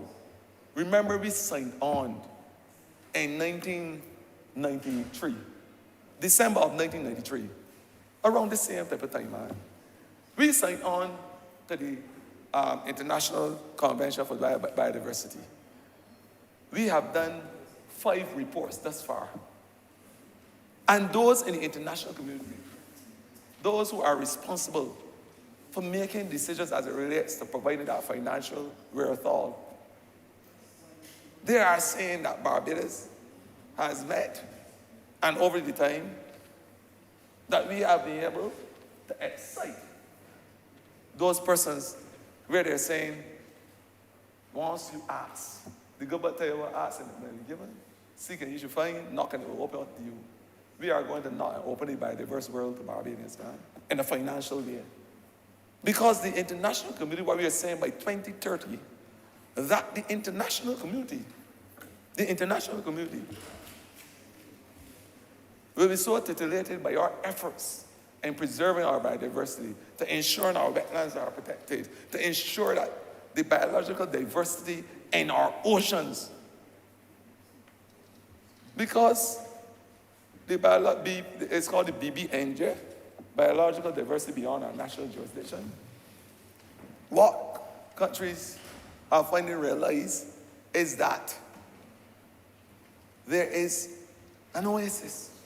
People may call it a washman. The olden terms, man, of biodiversity outside our boundaries, outside our EEZ. And if we are able, in our own unique way, to harness this biodiversity, to allow it to grow and carry out its basic function, protecting our seabed, increasing our reefs, allowing the species of fish with a good coastal zone management plan, man, spatial management plan. If we are able to do all those things and conserve our biodiversity, even outside our boundaries, we are saying that the 30-30 goal that we have signed on to will be realized by this small little island called Barbados. Small island, but have great potential. That's what we are saying. That is what we are saying as a country. And when we acquiesce to the notion that we must preserve our biological diversity beyond our boundaries, what we are doing is saying we understand the importance of not having our EEZ being protected and conserved, but outside of that too. Because if we are able to do that, then we can achieve this noble goal of preserving our biodiversity by 2030 and to have it realized. Mr. Speaker, sir, I'm sure that Barbadians got a sense over the last 2 hours that I spoke of the importance of preserving our biological diversity. They have a sense now to understand that we have a plan over the next 10 years or so to say these are the 12 steps we will take. I've laid them out one by one, from communications to preservation of species, to the treatment of invasive species, I've spoken about the need for Barbadians to stop. In the words of my good friend from Christchurch, is their anthropogenic behaviors. I've shown how it could affect not only their ecosystems, but themselves as persons as it relates to the health threats. I've spoken about the financial assistance that persons in the international community, thanks to our Prime Minister, is able now to say, come, you are welcome and you can come for the call. We have thought about the agriculture and the fact that biological diversity will help my minister colleague in agriculture to have those alternatives, those alternatives, the phytopharmaceuticals, the alternatives that you can use in terms of biodiversity rather than using the pesticides and herbicides to spray and the fumigants. Those type of conversations we have with Barbadians. It is now for us to take heed. All I'm saying is that if we don't take heed to these things, understand that the ministry will take the lead, understand that we will talk Barbadians straight. If we don't take heed and stop our behaviors, become part of the tree planting exercise. And I want to say, before I close, that by the 21st of this month, the ministry, by the 21st, will tell Barbadians how much trees were planted in the competition and who won, who is the winner of that competition. It is the National Tree Planting Competition once again. And I'm inviting all Barbadians to get in touch with the ministry. Because the simple maxim of trees saving lives must never be underestimated as it relates to its true meaning. Trees really save lives. That is saying years ago that seatbelt saved lives. I know everybody driving about with a seatbelt. I don't see a member of parliament for the city driving about one. Because you know, Mr. Speaker, you have to get you right now to defend you. In the same way that seatbelt save lives and persons conform now, I am saying that trees save lives. And in the same way, because as part of our strategic action plan, we'll be speaking to those in the legislative arm to say to them, we have something called the Tree Preservation Act. But the all honest truth, it won't updating. Because in other countries I read that in Argentina, a man was charged $30,000 for cutting down one tree. Unless we can get serious in this country. And unless we can get serious and understand that when you cut down a tree, you basically cut off a tentacle off your body in a reverse way. Unless we can understand that, Mr. Speaker, then the conversation I have for 2.5 hours really and truly was an exercise in rhetoric. Unless Barbadians can understand that. And I'm saying, I think that I've spoken enough. I may be on the verge of catching a lot of fright, but I have spoken enough. I've spoken enough in here to say to Barbadians that this ministry and this government is serious about our biological diversity. We are serious to the extent that we have brought a strategic action plan. One where I seriously laid out in Parliament. One where the Member of Parliament for St. Michael, the acting Prime Minister now, is looking at me every time I talk about the canthropus or the big lizards. But it's a plan that Barbadians must understand the importance of these things. I want to say that I am looking forward to Barbadians staying the course with this one, ensuring that they do the right things around in their surroundings. Understand the importance of recycling, that you can recycle almost everything for their true benefits. Understand that the cottage industry must now allow us to survive the test of times using those indigenous products. Understand that there are a lot of resource around us, and the way how we treat the resource will ultimately benefit our children and our children's children. This conversation is about the survival of the sperm and the egg, in simple terms. And if you don't get it right, none of the two will survive. The existential threats that we are faced with as a country is one that requires every single person to put their hands to the plow in the fight. So when we're having the beach cleanup, it requires every single person, from St. Michael South included. I know the minister will feel proud to have his own constituency can help with the beach cleanups. It requires every single person, even if my good friend in Christchurch West, to say, let me go and do a gully cleanup, although I don't have any gullies in my constituency. And it requires persons from the constituency of St. Michael West, and St. Michael West Central, to say, let me come and help with a gully cleanup in the country, or let me go and plant some trees, because it will save the life of my child. That is what it required. And I just start out, biodiversity. And I want Barbadians to remember that. It starts in the distant past and points towards the future. It starts in the distant past, Mr. Speaker, because everything started and resonated around biodiversity. But it must be part of our future, our distant future, if we are going to survive the times and are able to mitigate the existential threats that we are faced with. Mr. Speaker, I implore every single Barbadian that we join hands together to say how much we love Barbadians and how much we care, because biodiversity is our saving grace. Mr. Speaker, I'm obliged.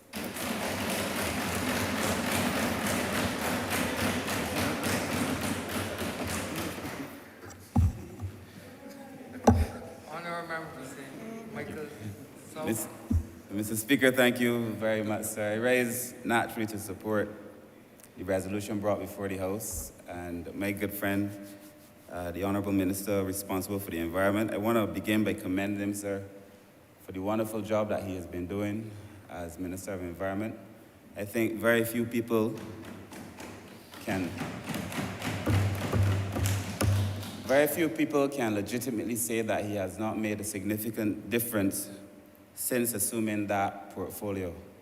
I must also say thanks to the Honourable Member for the work he's doing in the blue economy, sir, to make sure that those of us who make our living and trade by the sea, and those of us who depend on the ocean, which really and truly is all of us, are able to survive in this country, sir. And on his most recent elevation, sir, on the international stage as well, as Vice President, sir. So I wish to commend the Honourable Minister for all that he's doing. Mr. Speaker, sir, this conversation on biodiversity, sir, is one, obviously, that has my full attention, having had the privilege to be the Minister responsible for Blue Economy and Maritime Affairs over the last few years, until January this year, sir. And for all that we have done, sir, in the government and in the ministry, sir, I believe that this is perhaps one of the most important things that we will bring before this House. And that the Honourable Minister, sir, has outlined in other places a very strategic plan overall for the environment, of which this particular biodiversity strategy is a part, but that it falls within a larger framework for understanding what we intend to do in the environmental space, as much as the marine plans had fallen within the context of what we had intended to do within the marine space and our environmental plan, sir, and philosophy. Sir, as a government, we made it very clear that we had every intention to respect the environment, sir, not because of the international obligations that we have, but because of our commitment to serve the people of this country, sir. And I am satisfied that we have done above and beyond, in many cases, that of those who've gone before us, sir, and have laid a platform, sir, for the future that the young people in this country can feel justly proud about, sir. And many young people in this country, sir, have been and are concerned about the environment, sir. They're more concerned than many of the older people. When I served as Maritime Minister, I would have conversations with the young people very often, and they understood things almost innately that I had to convince other people about. And so I am clearly reminded that we are borrowing the world from the youth. We only inhabit it for a while, sir, and a lot of what we do, sir, that people don't properly understand, young people understand, and young people care very much about. And it is in that context that I also wish to commend the Minister, as a former Minister responsible for youth, sir, for bringing to balance these very important issues, sir. But, sir, while we were in the Ministry of Maritime, sir, there were a number of things that we did, sir, within the context of protecting our biodiversity, sir. You may recall that, and the Minister spoke about it, sir, we brought a ban on single-use plastics that many people did not understand. In fact, sir, when we started speaking about the circular economy and the need for us to reduce waste into the system in the first place and to be able to reuse these items so as to prevent these things from affecting the sea and our biodiversity, so many people did not understand it. And they considered that the ban on single-use plastics was nothing more than a nuisance at the time. And many people, sir, you would also recall, who complained that it was impossible to do. We cannot do this. How are we supposed to do this and that, sir? Are now doing the things they said they could not do. I went to the supermarket the other day, sir, and I saw all of the eggs in crates that the egg producers were telling me they could not be in, sir. We just have to be able to make changes in this generation to be able to protect future generations. And that is essentially what being able to take care of the biodiversity is about, sir. Also, sir, we had introduced, and I know the minister will finish it, sir, we had introduced a conversation on marine managed areas. We wanted, sir, to extend on the West Coast, sir. We wanted to go from Western to Fitz Village, because unless we are able to protect that ocean space, a lot of the biodiversity within the ocean space, sir, that we want to protect will not be protected. We continue to do the things, sir, on that ocean that we know we should not do, sir. We will not be able to achieve this biodiversity that we are discussing, sir. And I wish at a later point in my presentation, very brief today, to talk mostly about the coral. But a lot of what we are doing, sir, on the West Coast, to be able to move and extend that marine managed area so that the biodiversity within it has an opportunity to survive, so that the coral within it has an opportunity to survive. And that a lot of what we have to do, sir, is to change human behavior, change the way that we interact with the ocean, change the way that we interact with the land, to be able to make sure that we do not overexploit what is really a finite resource. And if COVID has taught us anything, and surely if it has taught me anything, it is that the natural habitat, sir, has the capacity to replenish itself if left alone, if left without human intervention, sir, and human interruption in a way that is harmful in the long term, sir. And that movement to stretch the West Coast Marine Managed Area is critical to protecting the biodiversity within the ocean, sir. And we also have to do the same thing on the South Coast, to be able to protect the biodiversity within it. Of course, sir, when you protect a marine space, there are human beings who are affected, fishermen and so on. And we have had several conversations with the fisher folk in that area to tell them that if we do not change our behaviors, then there will not be anything left for future generations, sir. And that is one of the important things that we would have done. And over the course of the last few years, Barbados now chairs, sir, the Honourable Minister would now chair the Commonwealth Blue Charter on marine managed areas as co-chair with Seychelles, because of the work that has been done in that particular space, sir.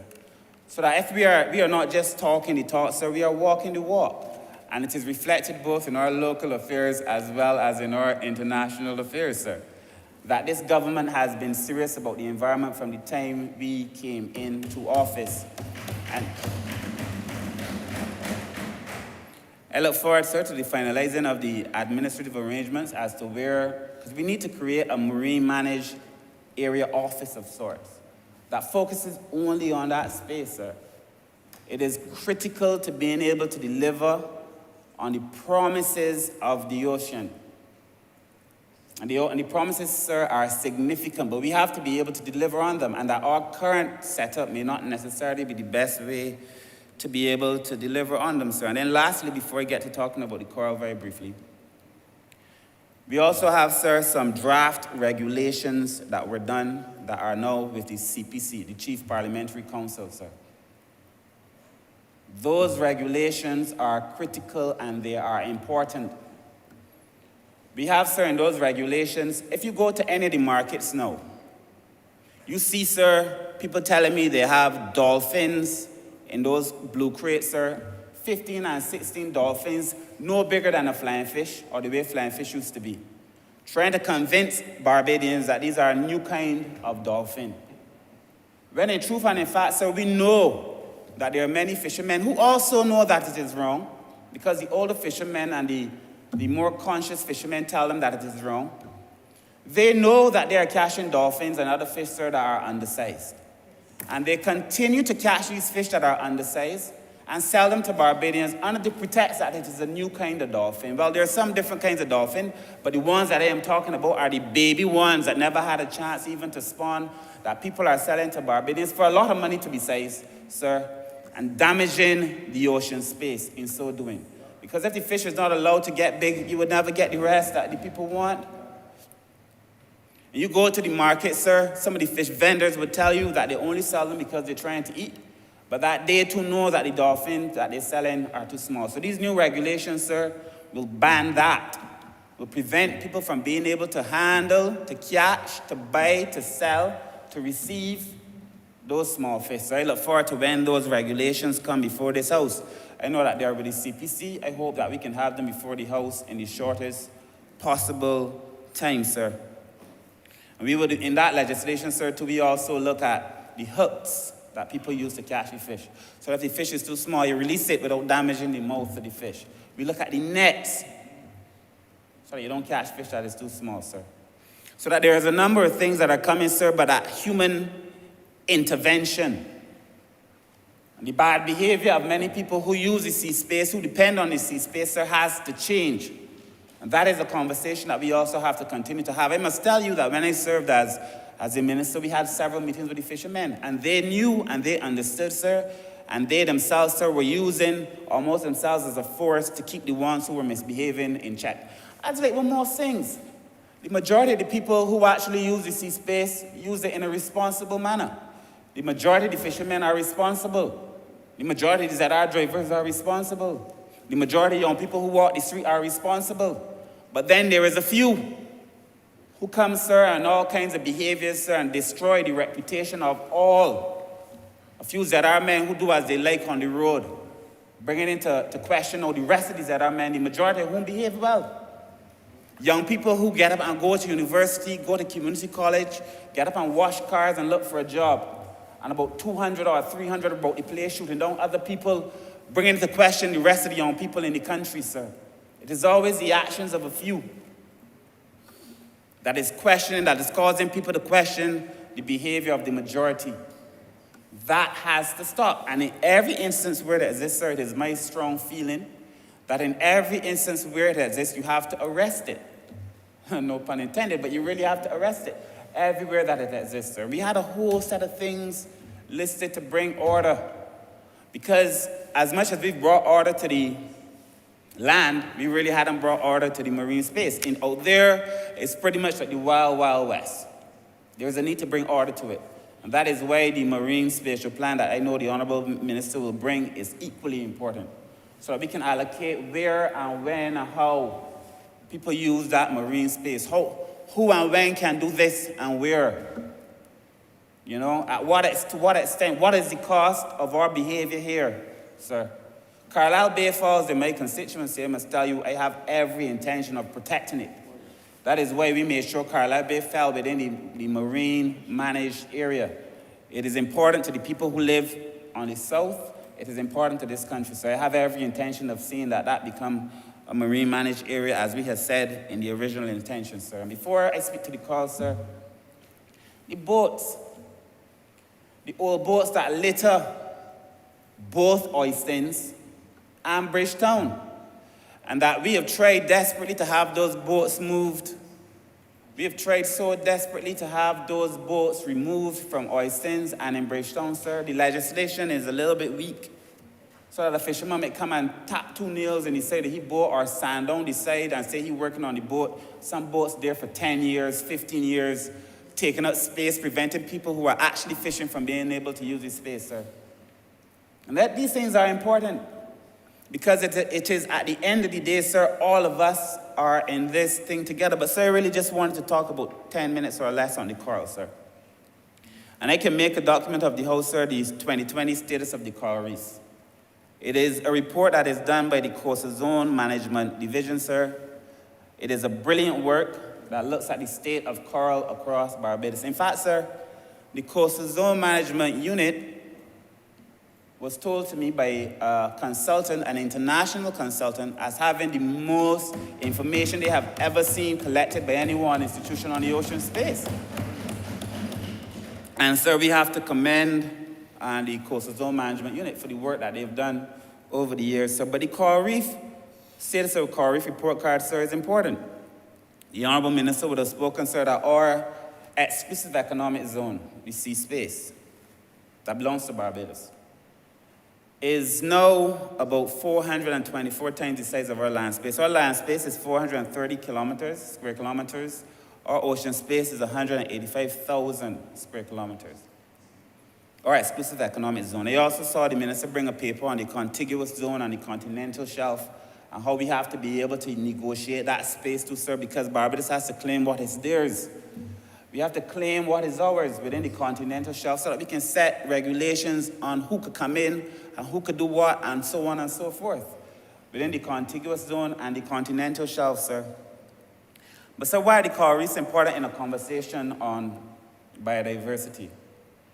We know, sir, that at the end of the day, for me, when I was minister, and I know for the Honourable, my friend who's the minister now, this is all about people. And people may think that we are doing this as some esoteric, people like to say sometimes I intellectualizing politics as an insult because you're not supposed to be thinking in politics. But these things are not intellectualizing politics, so these things are about people at the end of the day, sir. So why is the coral reef important in a conversation on biodiversity, sir? We know, sir, that the supporting services of the coral are essential. One of the most important things, of course, is coastal protection. But equally important is the support for the enormous biodiversity that exists in the ocean. As a matter of fact, sir, there is so much biodiversity in the ocean, I do not even believe that humankind, with all of its technology and all of its information, has even yet figured out how much biodiversity there really is in the ocean space. We don't even know. I remember when I met with the Chinese a few years back, they were telling me that they had technology that allowed them to determine the different kind of fish and that they're continuously discovering new fish. We don't even begin to have that level of technology, sir, but it supports the enormous biodiversity. For people, sir, it produces products. A number of the products that we use every day, sir. Fisheries, in terms of employment, another form of livelihood, sir. Recreation. For many, sir, it's a spiritual exercise as well, sir. So these things are very important, sir. But what about the reefs, sir? And why do I want to talk very quickly, maybe 5 more minutes on the reefs?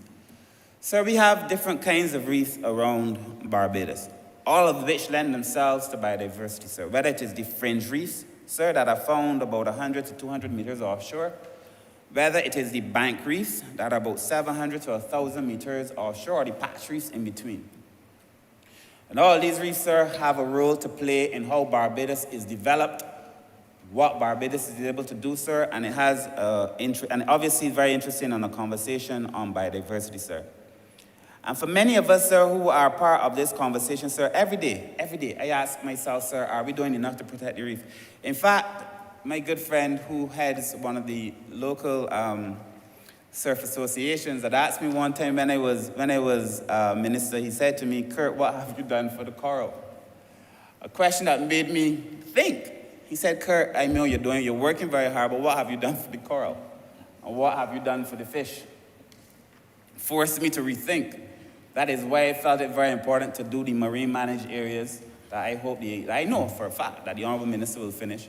And that is why I felt it very important, sir, as well, not only to do the marine managed areas, but to look at how we were fishing and overfishing and so on, sir. But, sir, during the course of that time, we looked at the reefs. So the Coral Reef Report Card for 2020 tells you the health of the coral around Barbados. And this is going to be important because a conversation about the health of the coral will tell you the state of our biodiversity. Because you're unlikely to find a lot of biodiversity around an unhealthy coral. And in fact, where you find a lot of biodiversity around the coral, it tells you that the coral is healthy. So it works both ways, sir. And to determine whether the coral was healthy or not around Barbados, sir, they looked at the coral cover, like how much was actual coral. They looked at the macroalgae cover, so that's not good. You don't want it to be covered in algae. And the parrotfish that we won't stop eating takes care of a lot of that, but we're eating all the parrotfish, which is another conversation for another time. But I really feel we got to do a check on this parrotfish thing. And I was going to ban the parrotfishing in Barbados, sir, but there are many people who depend on it too. So you got to manage it. Not necessarily ban it, but you have to manage it. Maybe the size of the parrotfish you could catch, or maybe have a closed season and those things. Sir, we looked at the herbivorous fish, sir, as well as the commercial fish around the reef, sir. And in conclusion, sir, having done the study of the reef around Barbados, sir, And with very good being 5 and very poor being 1 in these various areas, who has better coral, where's the algae, where are the herbivorous fish, where are the commercial fish, or which my friend likes to call the piscivorous fish.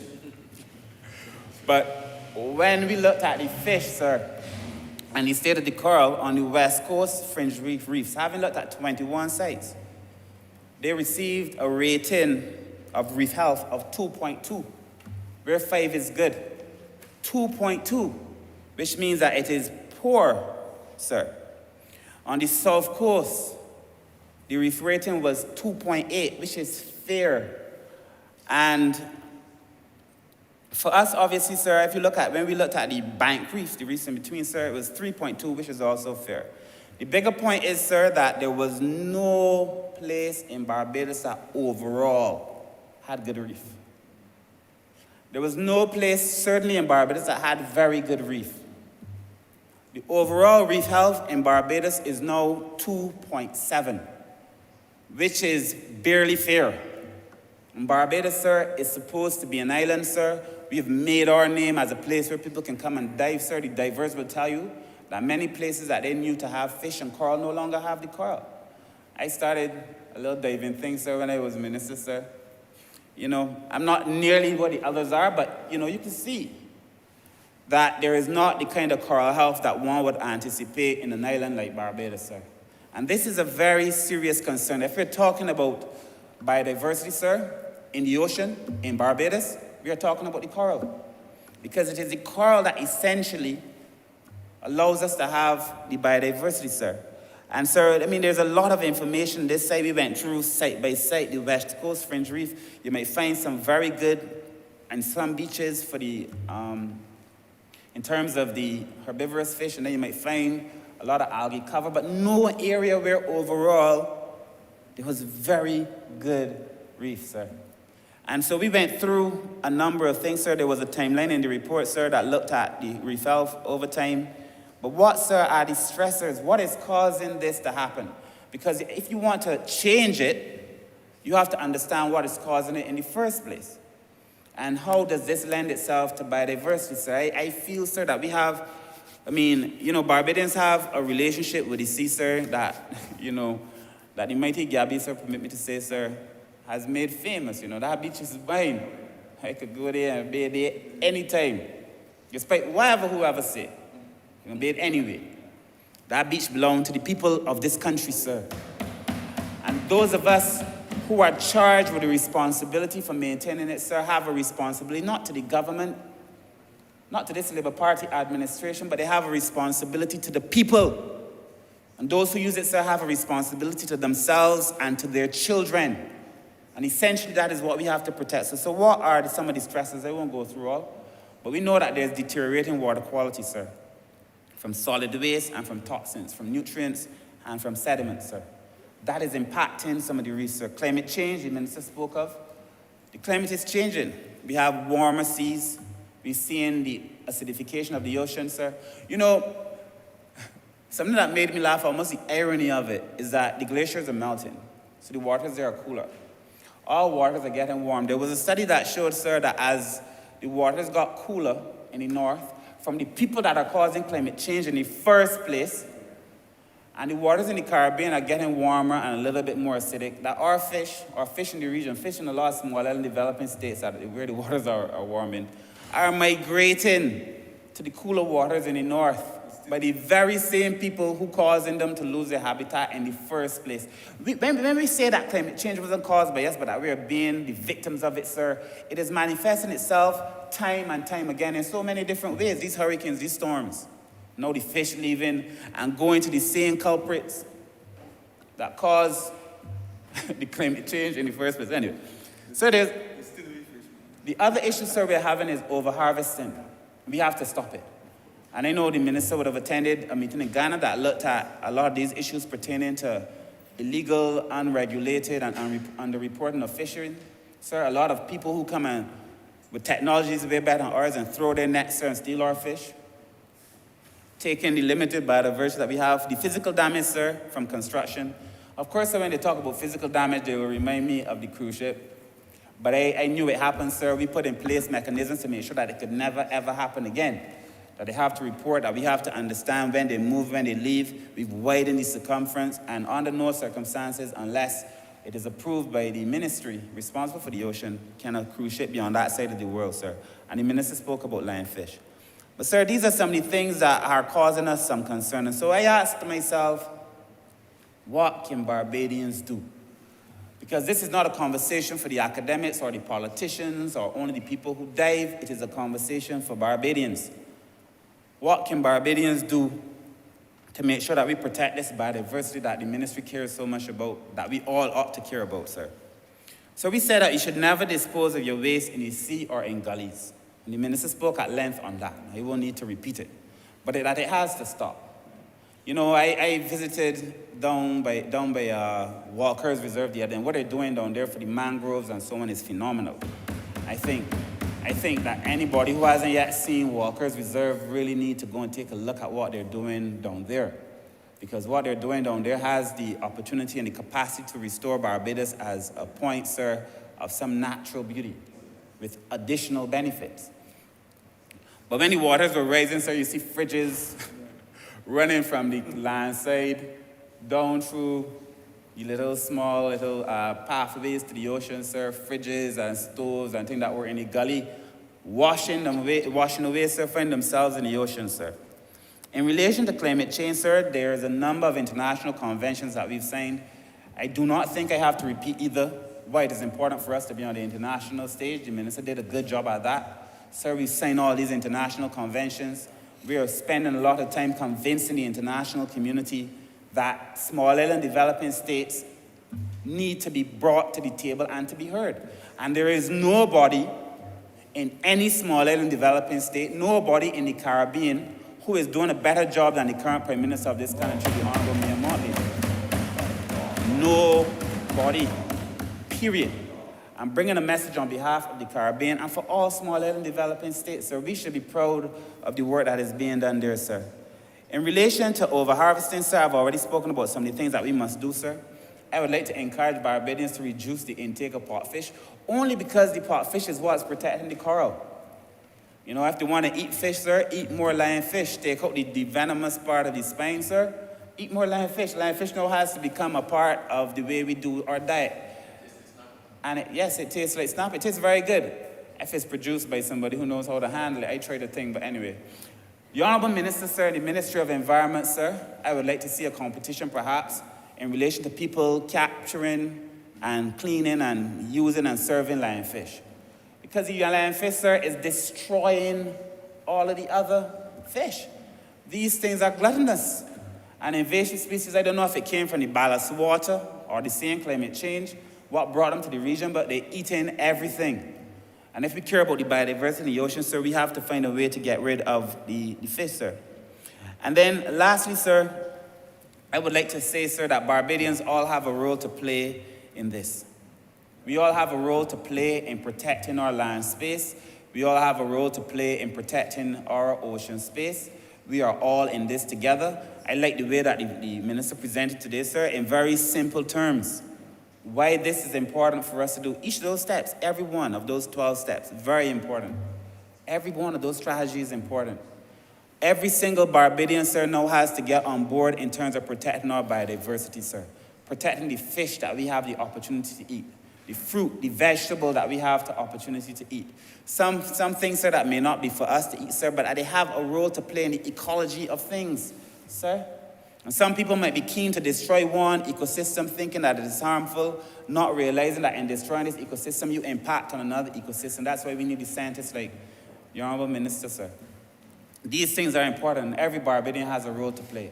So in closing, sir, I want to encourage all Barbadians to come on board, to be part of this fight, to help us save the biodiversity in this country, not for any international acclaim, but for the people. I want to thank the ministry and the staff for the amazing work that they have been doing, almost unrecognized, you know. You know, sir, I like to tell you that you're a social worker. I like to remind you, because, you know, you're the speaker, you don't get to say anything, but I like to remind you that you're a social worker. At the end of the day, sir, for all of us, sir, all that we do is essentially about people. to make sure that people can live in this country, sir. And you know, sir, like I do, that many of the heroes in our own lifetime and in our lives are not named in any book. You're not going to find them receiving any award at the end of the year for the work they've done, sir. The heroes in the Ministry of Environment, sir. People who go to work every day, sir, to make sure that we're okay. So I want to commend them. And I want to commend them to Barbados, sir. So as I close, I want to support this resolution. I want to thank the Honourable Minister for bringing it. I hope Barbadians receive it and understand that this is very, very important work that's being done on their behalf. Sorry, thank you. Honourable Member for St. Andrew. Thank you, Mr. Speaker, sir. Firstly, I want to echo the sentiments of my colleague from St. Michael's South in congratulating my St. Andrew brother, a member for Christchurch, West Central, for bringing this resolution to this honorable house. Mr. Speaker,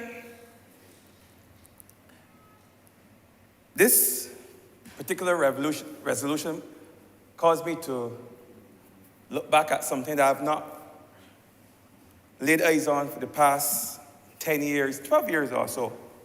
It took me back to a place and a time where the natural flora and fauna of Barbados was something that I dealt with on a daily basis.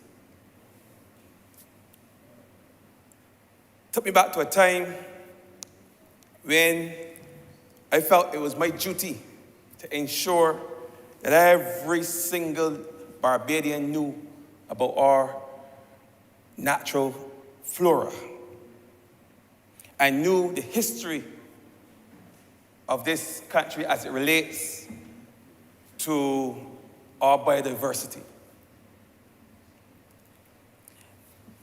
Now, going forward, I think it's always best that we take a little time to look back in the past, to see where we were, to understand where we are, and get a better sense of where we have to go. This country was discovered and colonized back in 1627. I believe it was February the 17th. Around 80 English settlers, along with 10 slaves or 10 enslaved persons, landed right here in Barbados. This was 1627. And by 1660, Mr. Speaker, almost all of the natural vegetation that they came and found in Barbados was gone. Almost all. They felt it was more important to remove what was pristine rainforest,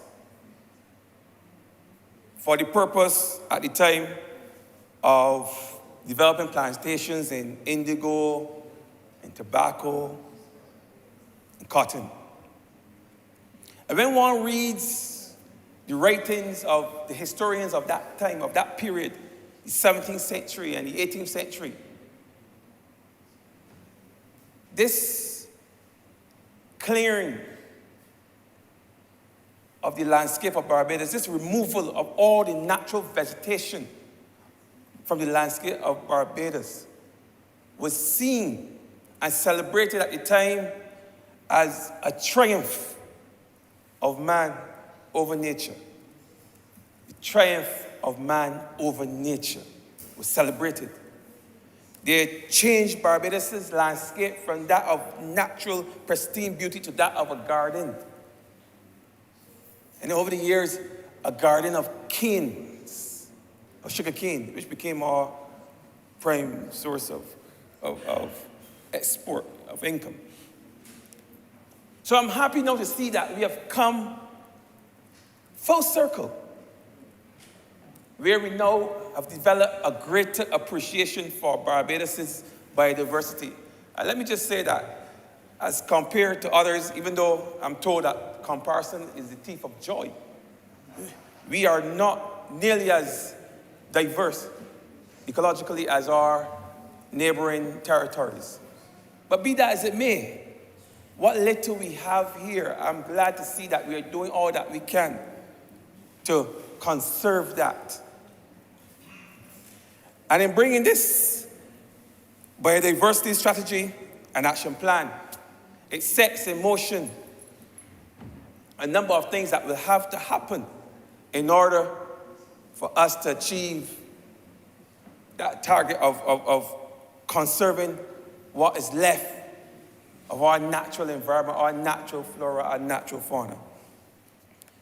And the member, in bringing this resolution, he spoke of 12 targets.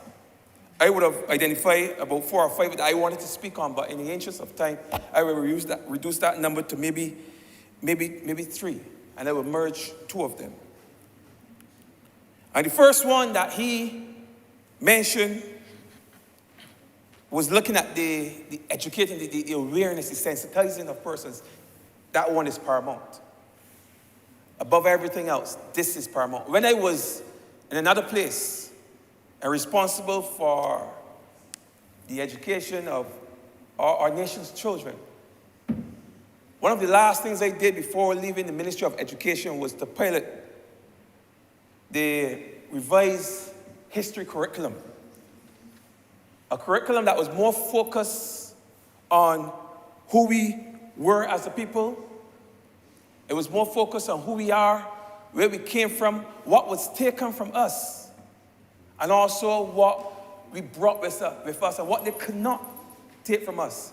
That is our collective memories, our consciousness, our cultural expressions. They could not, even as hard as they tried, they could not. And where does biodiversity fits into that? I'm going to tie it in. Because when we came here, and I'm glad that we took the time to ensure that our children are taught this. When we came here, when we were brought here, we didn't come with any health care. So we had to depend on the natural flora around us for our remedies. And believe me, back in those days, people suffer from more ailments than we are suffering from now. Or maybe just as much, but there were a number of things that were killing you back then that we don't see these days. But there was no doctor. And those persons who controlled the plantation at the time, they didn't care enough about us to provide us with any health care. We had to find our own health care. So we had to go and look in the bush for things that resemble what we would have left in Africa. And use those, because in many cases they had similar properties. And we use those things for our medical care. And that's what we are teaching our young people, or what we should teach them. Because they must understand the connection and the nexus between us as a people, especially us as an African people, and our natural environment. So I believe education, yes, we're going to teach them about the importance of it today, but we have to also teach them of the importance that it played, the role that it played in our history, in our development, in bringing us and making us the people that we are today. That is where I see the awareness must start. That way, when you said the member for Christchurch, West Central, that we must start in the schools, we must start, because unless we get our young people to value their natural environment, then we're going to be spinning our thoughts in mud. We have to let people understand that these trees are this bush. Yeah, we call it bush. And I think that we call it bush because that's how those who came before us saw it as. Bush, something that they must clear, they must remove from the landscape of Barbados and put something that is more manicured, more manageable.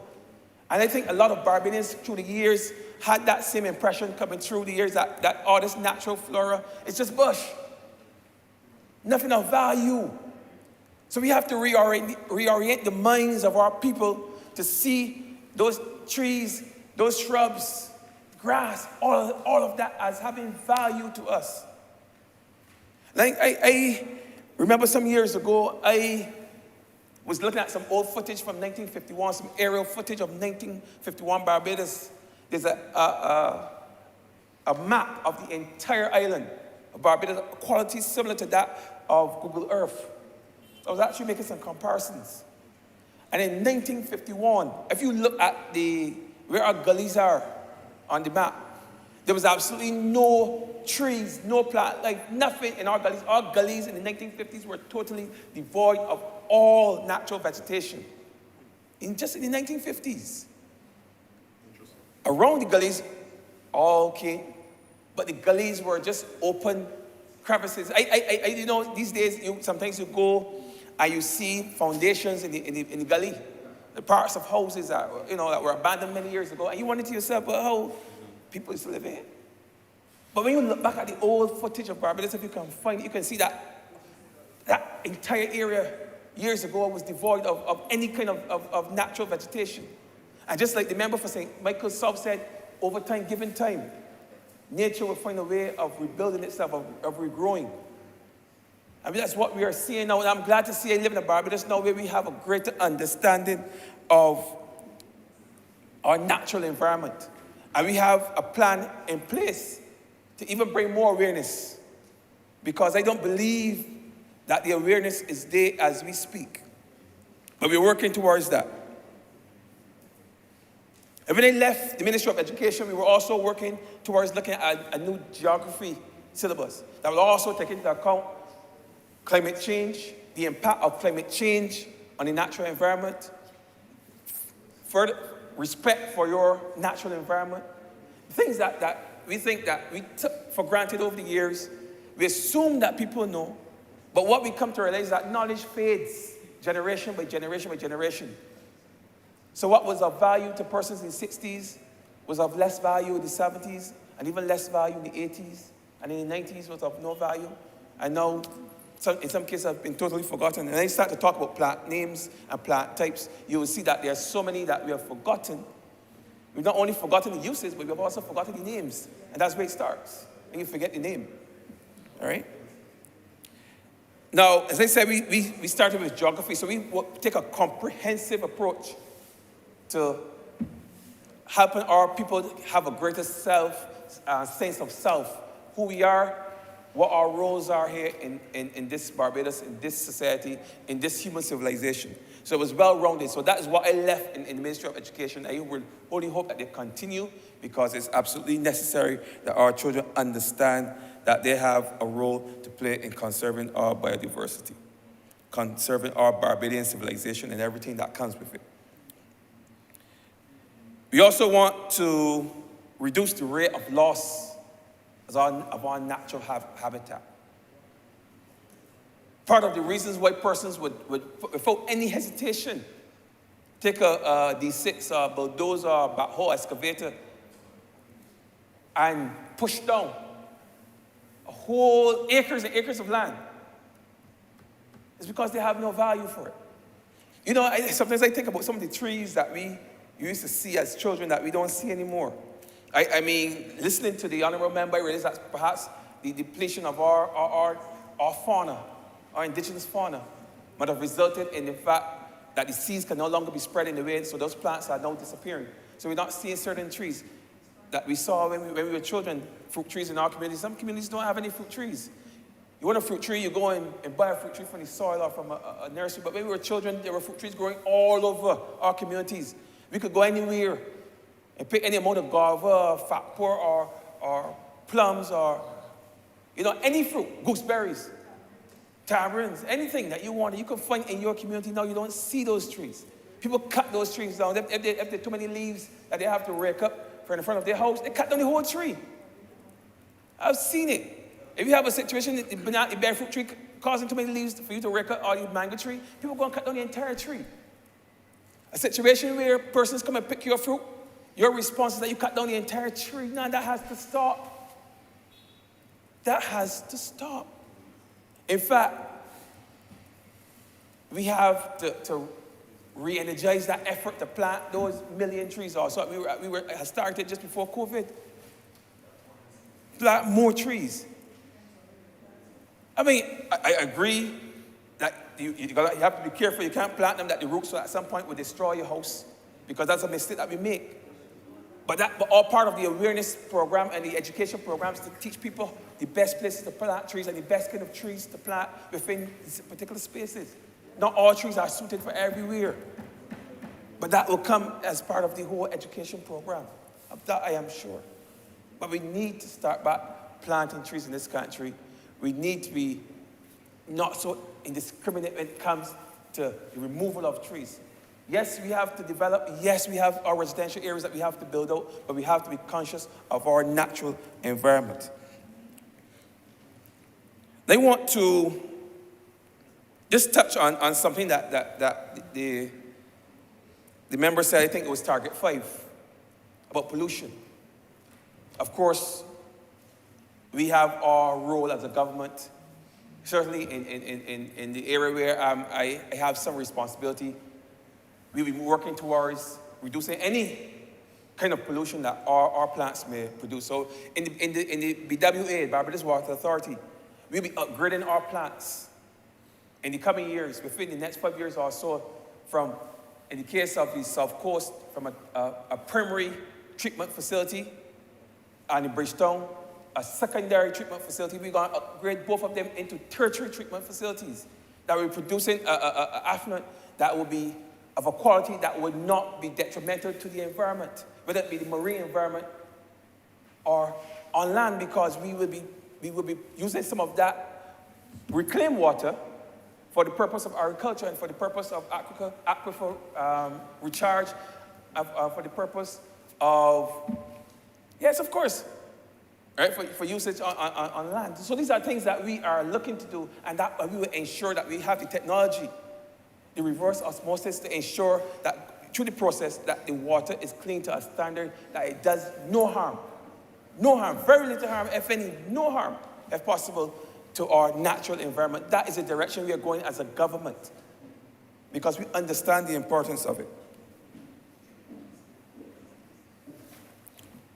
I just wanted to make that point because I know when we talk about increased nutrients in our system, I know that's where most of those nutrients may be coming from. And I want to make that point that we are working on that as well. We are working to fix that problem as well. Another target that was mentioned that I want to touch on, this will be the last one, is the documenting of all our traditional plant names, plant items, or items of flora and fauna. Because some of the names of the different kinds of lizards and things that we're seeing, most persons, young people may not necessarily know the names. I didn't know about the gecko. I know it was a gecko. I thought it was just, as children we called geckos poison lizards. We call them poison lizards. I heard gecko late as an adult. Yeah, well, you call it that. We call them poison lizards. They live behind the clock. They live in your bathroom. Most females are scared of them, so I'm not surprised that the honourable member from St. Michael, and I'll leave it that from St. Michael, is afraid. Can't be blamed. She's not the only one. A lot of persons are afraid of them. But I grew up with them in my house. One lived behind my clock for years. Maybe many years. But my point is this. We have to chronicle and we have to document our natural flora and fauna. More specifically, our natural flora. There are too many plants that have medicinal value that we have forgotten about. We've forgotten about it. When I was in a different place, when I was a young lecturer at university, I taught this course in the study of Caribbean words, making of Caribbean dictionaries. And what that course did, it was expose young people to lexicography, because that is the type of skill set you're going to need if you want to chronicle our plant life properly. You have a certain skill set that you're going to need in terms of getting the information correct, getting the definitions correct, and the necessary research that's going to come. You need to do it properly. And we taught that in university. I don't know if it's still being taught, but I taught it, and before me, Dr. Alsop taught it. I don't think she'll mind me referring to her as one of the foremost lexicographers in this region. The name Alsop should never be forgotten in the region, whether it be Richard Alsop or Jenny Alsop. They have a dictionary. I think I saw a copy of it right here in this chamber. But those persons were responsible over the years for preserving and maintaining our cultural heritage. We call language is a part of our cultural heritage. The preservation of our words, our linguistic development, our linguistic creativity was all chronicled by these persons before. I did my little part back in 2015, 2016 to chronicle as many of the plant types and plant names that I found here in Barbados. I did a decent job of capturing what I consider to be a very comprehensive study of medicinal plants in this country. Very comprehensive study. I will publish it. I have to build it up some more, but I will publish it. It's very comprehensive. Cover a lot of material in terms of our natural flora, our natural plant life. But we need to do more. We need to do more. There's just so much that's being forgotten. And it tells a story. Everything about our plants, even the names, tell a story of who we are. You know, when I used to share with my students some of the names of the plants, for example, a plant that the prefix was monkey. We have monkey tarbra, we have monkey this, monkey that. We always knew that meant that plant was not good for you. The Africans understood because within African culture, monkeys were believed to be animals that dwell in the place of the evil ones, in the place of spirits. So anything that had monkey in front of it was considered poisonous or of no use to you. Then you had duppy. Well, we all know what a duppy is, what a duppy was, or what a duppy is. So any plant that had duppy as part of the name, duppy fat pork, which is that one that grows on a ficus, I think it is, but looks like a fat pork. But if you eat it, obviously it's poisonous. You may become a duppy as a result. So they understood that. And the name was also a teaching moment because when persons heard this plant was duppy this or jumby that, because that's what a duppy is in the other parts of the Caribbean, or monkey this or monkey that, they knew that it was either not the real thing, a caricature of the actual plant, or poisonous or bad for your health. All that was taught in the names of plants. That's what the Africans brought here. And that's what they understood. And even in their world, they made everything to suit their worldview. A small thing was a baby cucumber, baby banana. It wasn't complex. What changed that? But we understood. It did not change. What happened is that that knowledge over time disappeared. Because in the 1960s and the 1970s, with the advent of free health care, there was less need for persons to go into the bush or into the gullies and pick Wonderworld when they had a cold, to pick Christmas bush when they had a cough, to pick bellyache bush when they had the bellyache. There was less need for that because persons could easily go and get a Fenzik or a Panadol or anything like that. So persons wanted quick fixes which had long-term effects on their health, adverse effects. Yes. But it was quick. And they had no time to go into the gully and look and hunt for different things that their parents would have used over the years. I remember I catch the very tail end in the 1980s of Wonderworld. I know people still use it. There has been a resurgence. Maybe because of the resistance to Western medicine that the Honourable Member spoke about earlier, but there has been a resurgence of natural remedies.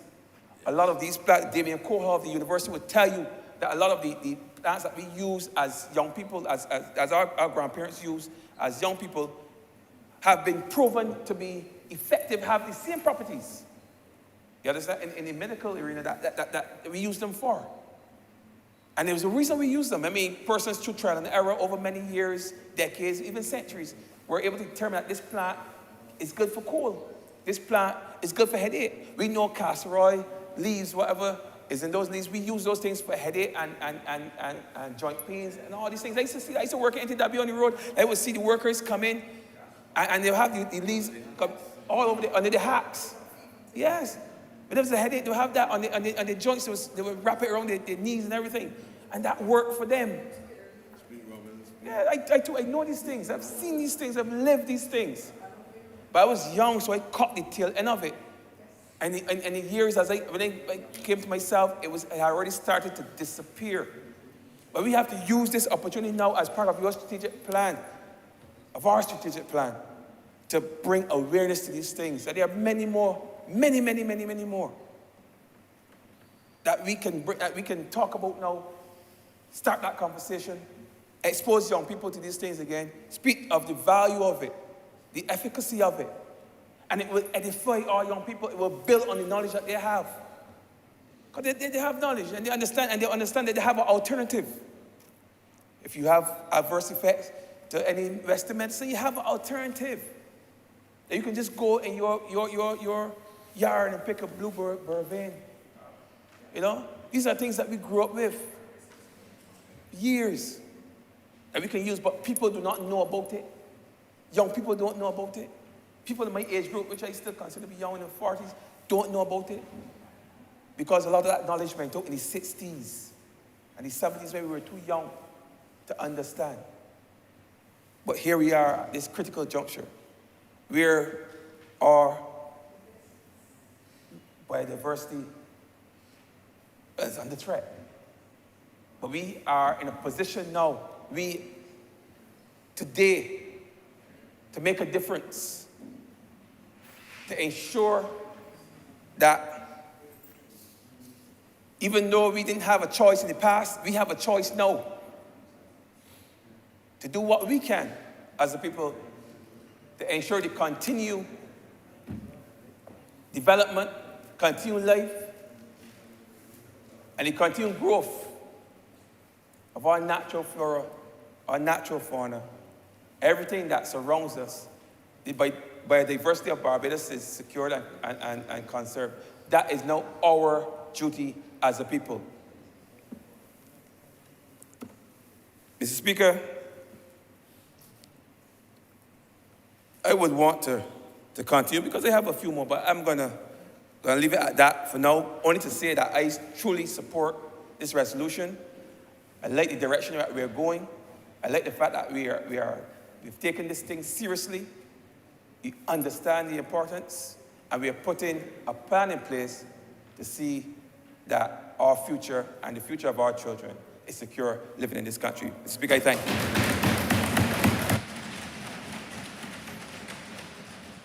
Honourable Leader, Government Business. Thank you, Mr. Speaker. I beg to move the suspension of the House until 2:30 p.m. The question is that this Honourable Chairman be suspended until 2:30 p.m. All those honourable members in favour, please say aye. Those against it, please say no. Meeting the ayes have it. This Honourable Chairman stands suspended until 2:30 p.m.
the whole, but we find the lazy way out now of spraying everything.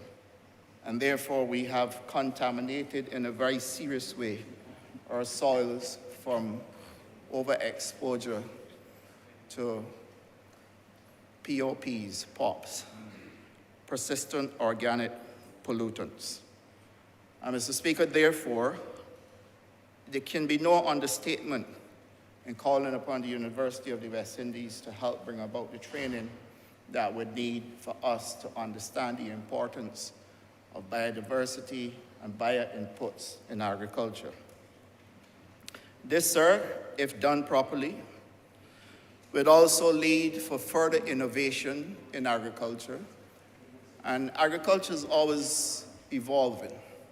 It is evolving because we have gone from the days where technology itself was considered the same hoe and fork and a tractor, etc., but other things have been introduced since then. And whilst it is true, sir, that we have followed the lazy method of introducing sprays to kill pests and weed, sir, there are several opportunities available now which I will touch on. And that gives us a chance to revisit what we were doing. And so the importance of this resolution, sir, in this month of independence cannot be underscored enough, given the fact that this country must now face the hardcore reality that confronts us with climate change.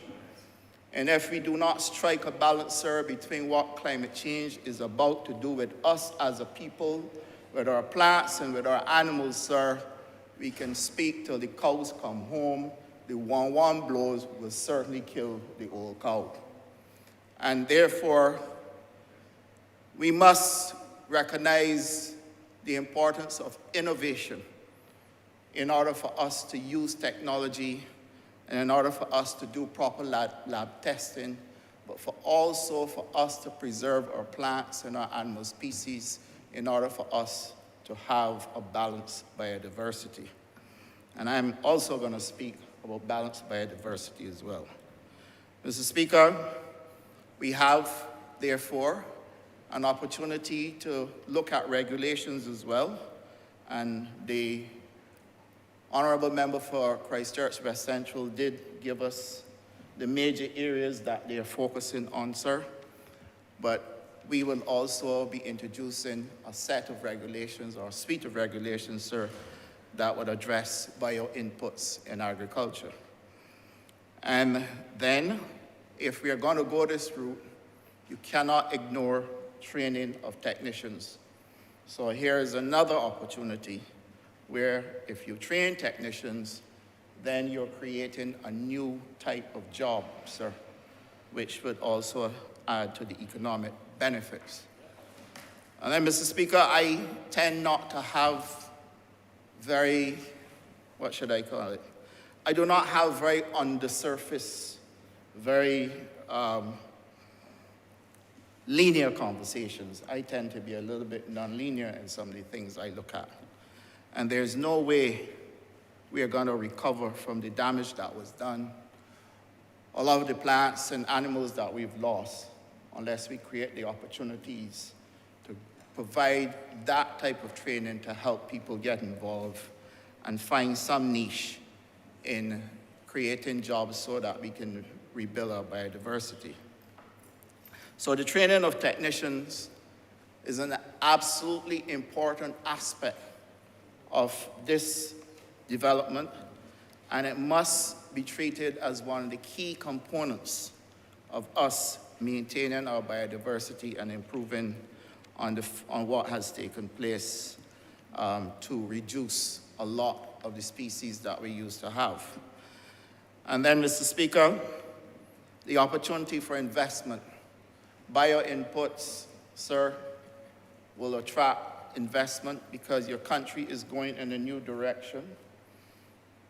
It will be an opportunity for a new type of investment, sir, and an opportunity for a new type of foreign direct investment. So that, Mr. Speaker, if these things all come together and we are able to pull agriculture, environment, fisheries, blue economy, all together, sir, then you start to see the tremendous amount of benefits we can derive, sir, through protecting this entire ecosystem. Mr. Speaker, the idea of investment is one that if you were to visit what is happening in Brazil, for example, and I speak against the backdrop of doing a fair amount of checking before I even entered this debate, to see that what I'm speaking about is actually taking place, not just in the world, but near enough to us where we can benefit from it. So, Mr. Speaker, investment in equipment, investment in technology, investment in human resources, investment in training, sir, investment in the improvement of our soils, investment in new types of bio-inputs, investment in the development of labs, investment, sir, in the mobilization of labor in order for us to use these inputs, sir. And I can go on, and I'm sure there are those who here who can see further opportunities or greater opportunities than I have identified. And Mr. Speaker, you will not believe it, but there is some 13 billion US dollars that Brazil is targeting right now in savings, simply by using bio-inputs and moving away from huge investment in fertilizers that are chemical-based, moving away from sprays that are dangerous to the soils, and moving away from the equipment, sir, to drive the application of these things. So that, I mean, this is not idle talk. The mere fact that I can outline for you the areas where those savings can take place, they are the ones who have already done the surveys and the research to show where they are already getting the savings. And the fact that the growth is targeted at 10% growth in bio-inputs for something that has only started between 2019 and 2020, sir, will start to tell you that if we only just unlock our imagination and look for new areas where, as far as I am concerned, all the long talk about diversifying the economy and all the long talk about the government ain't doing enough to do this, to get people working, and doing that to get people working. Sir, this calls for an unlocking of the imagination. That is why I'm never linear in what I'm thinking. Now, Mr. Speaker, I have to say to you that the environment in which we live, and our environment as well, is going through severe stress and problems. There's instability at the Scotland district, sir. We do not have a robust agroforestry project in the Scotland district. Sir, we have thrown away all of the protocols that we used to use, and not just in agriculture, because oftentimes you get the impression that we only have the problem with farmers using chemicals, but in our homes, sir, where we resort to aerosol sprays rather than let a lizard capture the mosquitoes and the cockroaches. And Mr. Speaker, we've also taken the easy route out by spraying up the yard, etc. Now, how do I link all of this to agriculture? Sir, we just started a program in 2019, May of 2019, Farmers Empowerment and Enfranchisement Drive, which is acronym FEED. Under that program, sir, we have been doing our best to help bring along people who are, first of all, unemployed in Barbados, and then people who are looking for an additional income stream. But as we seek to do so, we are being challenged with the provision of water because of what climate change is doing to this country. We are also challenged with the overgrowth of bush. Sir, the moment the rain falls, if you drive around Barbados now, the amount of bush you see, you wonder if agriculture is going on. I myself have to be constantly calling up my officers and asking, what the hell is going on here? Because the amount of bush that I see, I can't believe potatoes growing under there, yams growing under there. And the only one that will keep ahead of the bush is the eddos and the cassava. But even then, if you drive through Pine Basin, you'll see cassava growing down there, but the bush taking over too. So that climate change has not been kind. And the type of rainfall that we're getting, sir, at this time of the year is unprecedented. I spoke to one of the farmers yesterday. He has a greenhouse. And he said to me, this cannot continue. Because the Honourable Member for Christchurch West told me that he can't get lettuce like he used to. Lettuce is a 6 weeks crop, grown easily. But if it is grown in open field agriculture where climate change is rampant upon us now and we continue to ignore the fact, even though they're right in front of our face, sir, that those people who had lettuce planted would have lost them because the amount of rain that came upon us and the amount of fields that were flooded.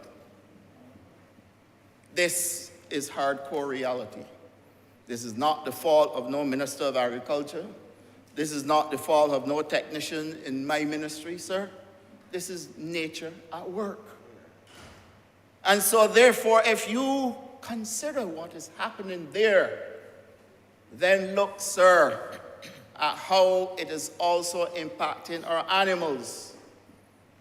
Diseases like caseous lymphadenitis, which is impacting our livestock, sheep and goats, sir. Sir, these things cannot be ignored. And then we have to also continue spending money on testing to make sure we keep out things like blue tongue disease and all the rest of it. If we seek to expand the herd, sir, we have to bring the animals from somewhere, so we have to continue to do testing. And this, sir, also calls for investment, sir. Well, Mr. Speaker, this is not the doing, or sorry, I should say, this is not the failure of the hard-working people in the sector. Not the failure of the farmers, sir. It's certainly not failure on the staff in the ministry. It's not human failure, sir. This is failure to respond to what nature is telling us. And that is why, sir, even though I don't like to do it, and my tone this evening I am controlling, because I don't want in any way to draw any politics to this debate. But you cannot tell me that we failed to address these things 10 years ago, and that must be ignored, sir. It cannot be. Mr. Speaker, soils. We have had more than enough evidence to show that we were experiencing problems with soil fertility. Soil degradation, sir, which I will have a long conversation with the minister responsible for the environment about. We cannot ignore. And we must be able to do the research right here in Barbados, sir. But our problems with soil, unless we can use the bio inputs to remove the heavy dependency on things like glyphosate and gramoxone and those types of things, sir, the soils, just like the human being, will also start to produce less. So your yields will reduce. And anything says bio basically means biological. So when I talk about bio inputs or biodiversity, we're talking about living organisms, sir. And the fact that we are talking about things that are living, you cannot tell me that if you continue to apply chemicals that are dangerous, that are good enough to kill some of those things that are in existence, sir, that at some point in time we are not going to find ourselves with problems. I refuse to accept it. I refuse to believe it. Don't bring down to me about it because it's like bringing the past to me. No, there's a quote, when the past comes to you, ignore it because it has nothing new to tell you. That is how I feel, sir. And therefore, Mr. Speaker, we have now to look at how we can get rid of the use of many of these pesticides or herbicides that we use, sir, in order that we can create and bring back the stability, certainly to the environment, but social stability and economic stability as well, sir. And if we are going to be serious, I am very confident that the minister is serious. Our bioeconomy must then have a heavy injection of a promotion of bio-based products, recyclables, sir, renewables, and therefore we need to learn how, and very fast, we can put action in place in order for us to develop the potential value chain in building our biodiversity and using bio inputs in agriculture. Mr. Speaker, agriculture is not an easy ministry, not by any stretch of the imagination. I listened only last night to a conversation that was taking place in May of this year, dealing with the whole issue of bio inputs as well. And you know the challenges that the world is facing today, a lot of us are not identifying with, you know. That in that conference, it has been recognized, sir, that for every input that a farmer has to add to his farm in order for that person to increase production, they're losing more than they're making. Brazil presents the best example of how we can get around this problem. And Mr. Speaker, my personal view, I may be challenged on it. I know people have said that I talk foolishness sometimes. I read something on Facebook that somebody, well, not just somebody, a whole set of people were prepared to target my stomach and the weight that I gained because I said that it is not good to give children macaroni and corned beef and fish cakes on a frequent basis. So the whole conversation became about I wanting to eat all for myself. The whole conversation became about look at his size, look, he already eating too much of it. And I want everybody that looking right now to look at my size because I dropped 20 pounds. Stop eating it. But the hardcore reality in all this is the message, which people often miss, and therefore that is the reason why we have a lot of the problems that we have right now, because people tend to miss or deliberately refuse to accept the message so that they can get a chance to poo-poo you because you're in public life. I get it. But what I don't get is the generations behind me that gotta come, how you expect to bring them along when you blurred or stopped the message, sir. And as far as I am concerned, Mr. Speaker, if our food is gonna be served to us after heavy doses of treatment with chemicals, sprays, and all of that, people will die younger. Children will become sick, sir.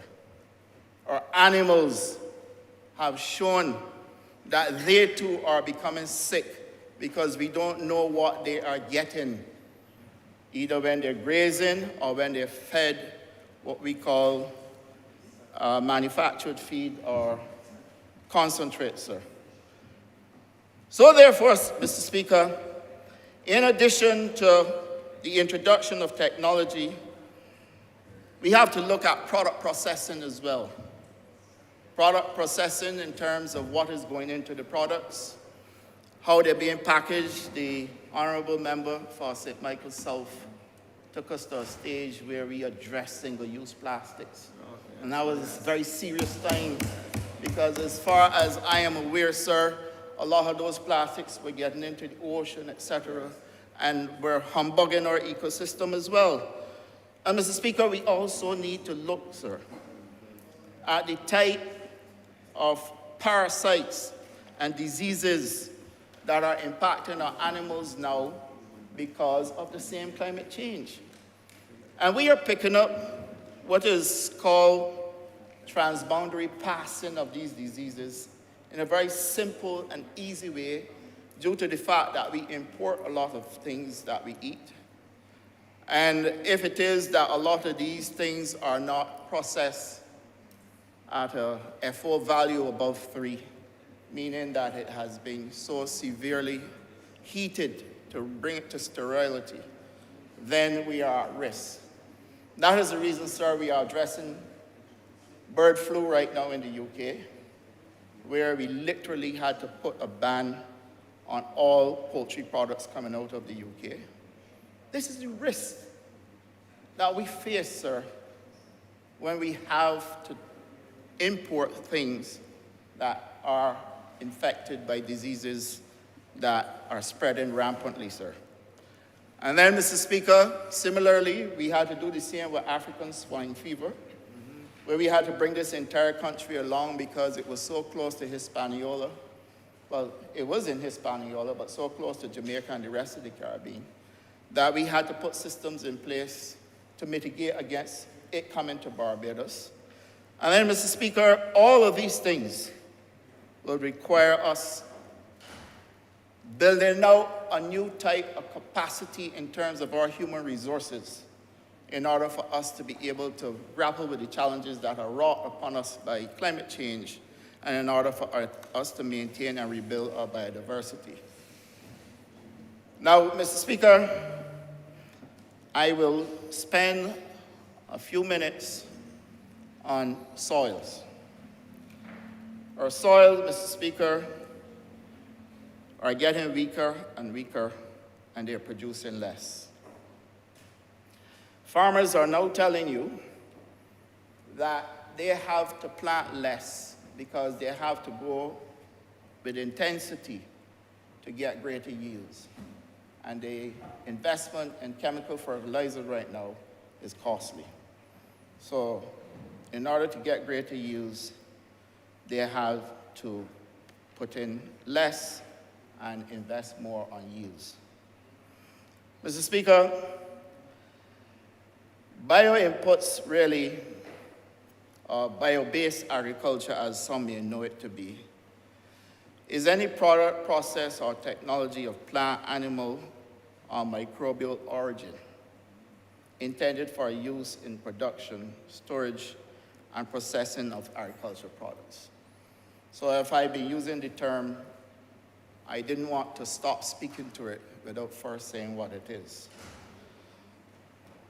It is designed, Mr. Speaker, to help strengthen agriculture and help farmers to get greater yields because fertilizers and chemicals over time will not deliver it for us.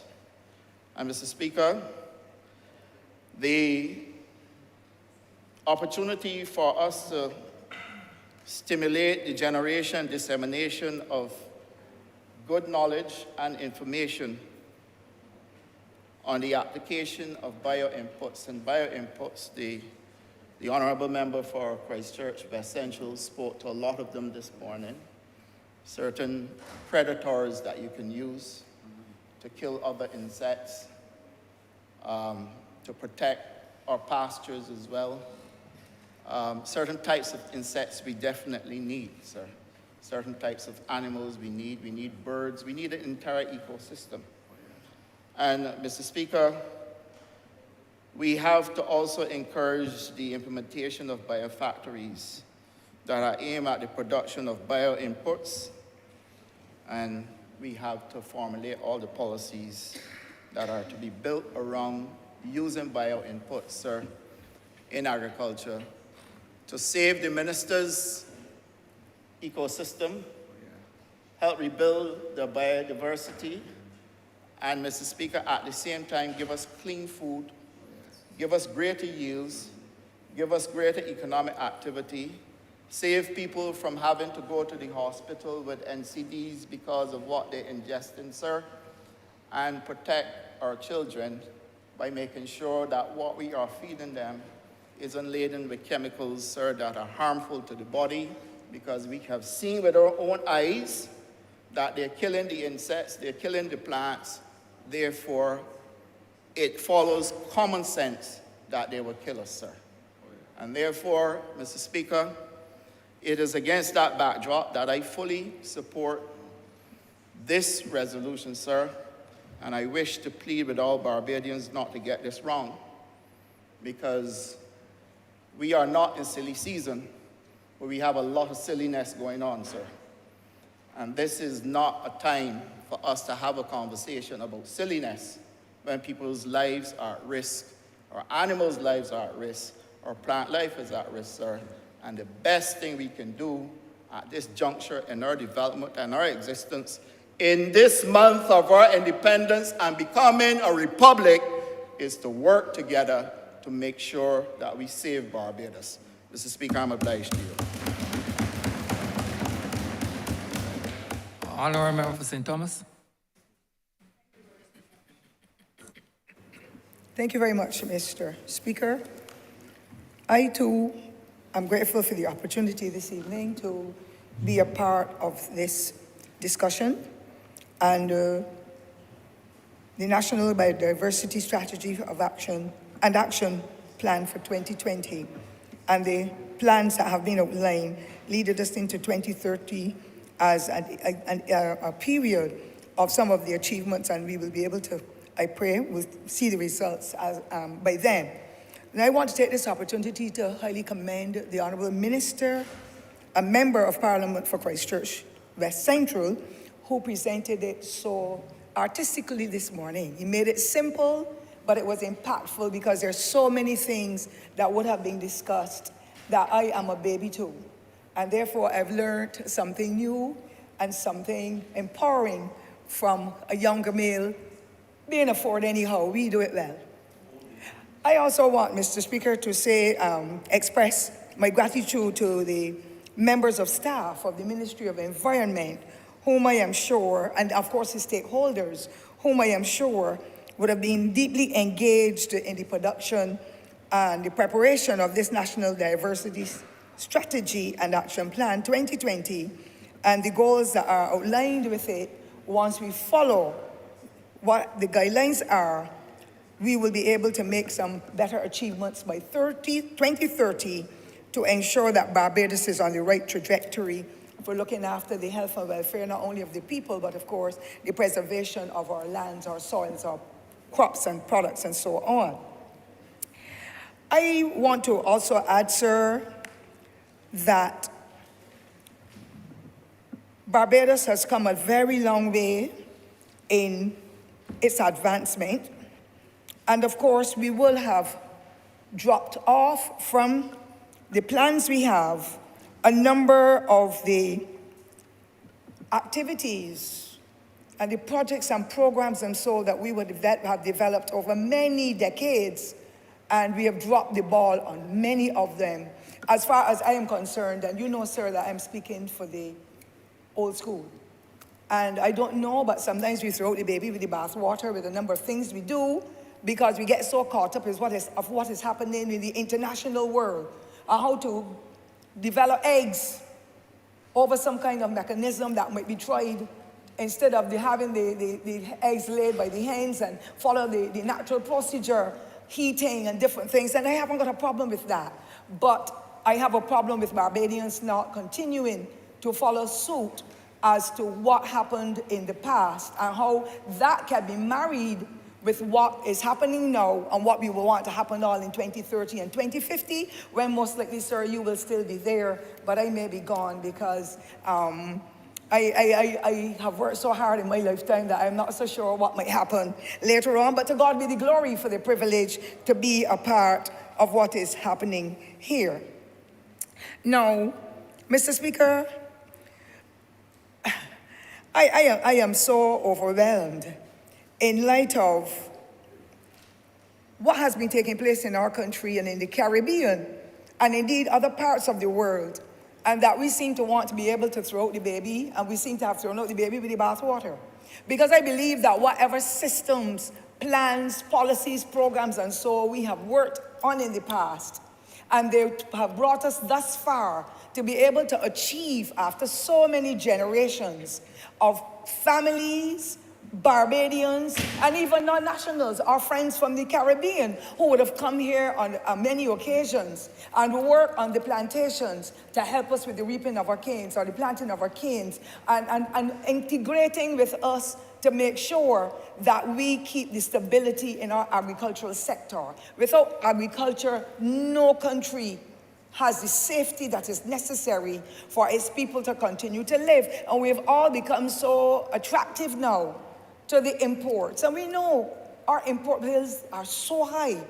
We must, as a people, get the consciousness in our heads again to do whatever we have to do in Barbados, on the plots of land we have, whether there be a 4,000 square feet, where people have their lawns, and sometimes just a hedge and some flowers. We need to get back to basics and make sure that we follow those procedures that work well for us thus far, and of course have it infused with the technology and all the other aspects of development that we know will take us even further as we go through life. So you know, sir, that I will be speaking from my old school days, because a lot of persons who really don't know us well, and they include you in this, sir, Barbadians do not understand that the majority of us, I would say 9/10 of us, have come from communities, from villages, and I stand to be corrected, but I know of many of our honorable colleagues here and those of the past, whom we would have called in our own Bajan parlance, come to the hornpipe. But we had good community life. We had excellent parents, guardians, and neighbors who nurtured us. But all of us, especially in rural Barbados, we were all an integral part of the agricultural belt. And therefore, across the length and breadth of rural Barbados and some areas in urban Barbados, every household, when I was growing up as a child not long ago, sir, had a flower garden in the front of the house. And alongside the house, the sides of the house, the perimeter, the rest of the perimeter, there were garden beds, butter beans, some potatoes, some tomatoes, some green peas, some sorrel, some banana trees, apple trees, golden apple trees, grapefruits, papaws, you name it, we were a part of it, because our parents, having come through the struggles of not being able to go to high school or to go to get education sometimes at all, even at primary, they became second and third standard citizens. But they had to go into the agricultural belt with their parents to have to either plant the sugar cane or to reap it, or all the other crops, the yams and potatoes and so on that would have been in that plantation. Then there was a gang called the Compound Grass Gang, where children were deprived of going to school because it was important that they went with their parents so that that day's work and the funds from that day's work could be passed on. And it was really very important too, Mr. Speaker, because those children would have missed school, but they learned practically how to be an integral part of the system. And many of them, despite the fact that they did not go to school every day or go often, they too became farmers. And they were able to rent a plot of land from the plantation and to grow their own food to feed their children. So you can imagine, Mr. Speaker, sir, a bus coming from the Rockland bus in St. Andrew and coming through St. Thomas and going through sections of St. Michael filled with persons taking their produce to Bridgetown to be able to sell what they had to feed the people of Barbados and to maintain their families. There's nothing better than that. But you know what, Mr. Speaker? That was not the only aspect of preservation, because there were cows and sheep and goats in the yards. and they had what we call the cow pen, where we would say the cow dung would have been there. They used that cow dung to take into the plots of land and to stretch it across the various rows with the plant to be able to help to nurture them. They didn't have any money to buy any potash and all the other things that are bought nowadays to be able to help with the growing of the plants.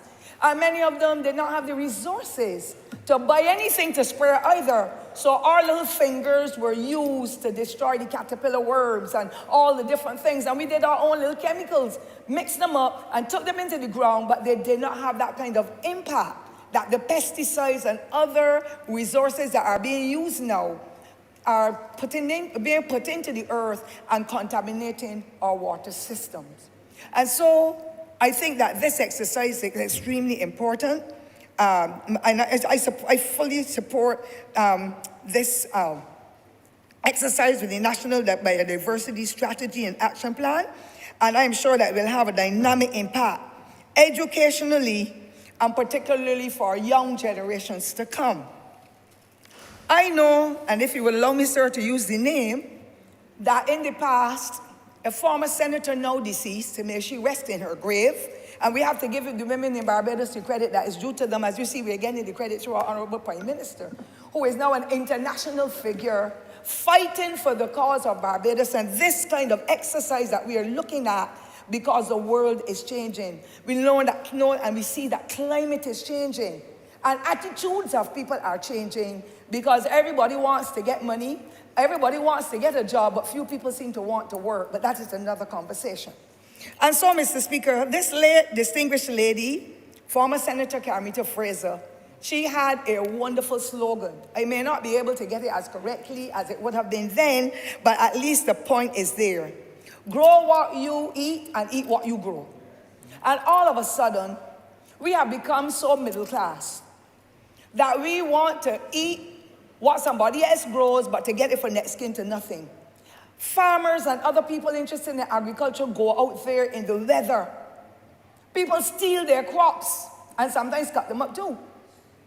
Carry away the cow, the sheep, the goat, the tomatoes, and then you have to hear on the radio, well, the tomatoes that are being sold in a particular location, that were stolen from a particular location, have been sprayed overnight because they wouldn't be ready for eating for next 2 days or 2 weeks or whatever. And it is a broken spirit that our farmers and other persons who are trying with the agriculture to feed themselves and avoid buying or supporting any import bill that the Honourable Minister of Agriculture will tell you would be millions of dollars. And when some of those vegetables come, then you see them in the supermarket after 2 weeks, you can see that they have some kind of chemical or some kind of preservative, let me say it that way, that is helping those vegetables and the other foods to last up for a little while. But I believe that we can do it again in Barbados once we become more united and we make it our business that the traditional efforts that we have, our foreparents have worked towards, that we continue. The Honourable Member for St. Andrew spoke about using of the leaves and the herbs and so on. And I say herbs meaning whatever herbs, meaning whatever leaves and fruits and vegetables, whatever, because you can dry certain fruit, leaves. Certain trees can use. We have something we call the propaganda tree, where when that leaf drops, you can use it for high blood pressure, I'm told. We had pear leaves that we could boil the pear leaves and do something with it. We had even have the banana leaves that we can wrap conkeys in. And conkeys now are really popular, especially at this time of independence. So I'm saying we have had some practices that we had before that we have dropped, but we need to get back to them. And the Honourable Member for St. Andrew spoke of it, where he said people were so poor they didn't go to the doctor, but as far as I know, there was no Queen Elizabeth Hospital at the time when I was born. So you know how many moons before that was, with 8 children and all 8 being born at home. Because midwives serve their purposes. And so it tells us that we have come a long way. We have improved the quality of our lives, and so due to free health care. We now have polyclinics. We now have private doctors and others who are there to offer us the services. But sometimes the medicines that we get don't work for us either. But that too is another conversation. And so I want to say that the slogan that was used then, grow what you eat and eat what you grow, we dropped the ball on it. And I feel that as Barbadians, we need to listen and pay close attention to statements of that nature to see how best we can work collaboratively to be able to make a change in how our money is spent and what services we can employ to make a difference in our homeland and let others sometimes copy us for what we do that is good and helps to stabilize this country. Mr. Speaker, that served us well, and we need to, if we want to continue to live well and live longer, we have to go back to basics where we can do our own little garden beds, we can rent out plots of land, and I see the Honourable Minister has been doing quite some work, the Minister of Agriculture, where there are leases of land now being made available to others. Yes, with the climate change, we're having some serious impacts, but that tells me that not all Barbadians want to go to work for anybody because they have the innate ability and the passion to want to be able to do agriculture, because there is money in agriculture. But it calls for a lot of hard work, commitment, and dedication, because I know what it was like. And I did not like it either, Mr. Speaker. So there's nobody in this room that can tell you about planting the canes, young cuttings. There's nobody that can tell you about heading canes from down the gully in a road that wasn't even as broad as this counter here, sir. There's nobody that can tell you about heading the big bunches of bananas and breadfruits and digging the potatoes and picking the pawpaws and going in the river and fishing and washing off the crayfish in the river and eating them on the spot. Perhaps that's why I've lived so long, sir. The strength and the ability coming through of the experience. You see an apple and you pick it up, it had a little, and you will eat it. Nowadays, nobody can eat a golden apple with that because you don't know if the mouse or the rat or whatever has bitten it. I remember bird pig. Oh, yeah, yes, sir. You're showing me too, so that you have some age and experience in this, and I appreciate that kind of assistance. And therefore, we need to get back to basics where possible and to build on the new techniques and the other avenues that will lead us to a higher level of planning in the agricultural sector and, of course, looking after the environment. This space called Barbados is all we have. And if we allow persons to go into the gully and cut down the trees and all that, because I want trees cut, but I want the trees cut that are on the road, that are collapsing. Because I can tell you, Canefield is like that. Because the danger. I stayed at my house this morning and I saw a tree collapse from on the top of the Richmond Hall Gully area. Luckily, there's no house there. But when I hear the big loud noise, I jump back too, although I don't have any tree near my house. But we must plant trees if we are to be successful in this exercise. But we must know where to plant them in order for us to get the natural benefits that will accrue to us being able to live longer and better. And I want to highly commend the Honourable Prime Minister and the Barbados Labour Party government at this time for the serious focus that is being placed on this kind of biodiversity and how we can engage others in the exercise. But I wish, sir, to caution, we have too many senior citizens who were gurus in the area of agriculture that are now shunted aside. And there's nothing more painful than persons to go into communities where there are senior people who are experts in the area of planting and growing agriculture. But even when it comes to like the water authority going into certain communities, the people say, don't put that there, don't dig there, that was a sinkhole or whatever you call it. If they dig up there, down here will collapse. And people say, but I got my degree and my master's and my PhD and this man, you're an old silly old man or whatever. That is so demeaning and disrespectful. Those persons have gone and learned, got the privilege to be educated on the shoulders of those same old men or senior men and women who would have made the tremendous sacrifice for them to go to school, to go to university, to do whatever to be able to reach that level. That is the most disrespectful. I don't know how many other people are recognizing that, but I hear the talk and I see it and I behave very well towards those people who are so haughty and disrespectful. But I believe that our seniors who are still yet alive, because we are living longer, some of us are living healthier, some of us are not so well. But I believe that there should be direct communication with those men and women who have toiled for many generations in communities in the area of agriculture.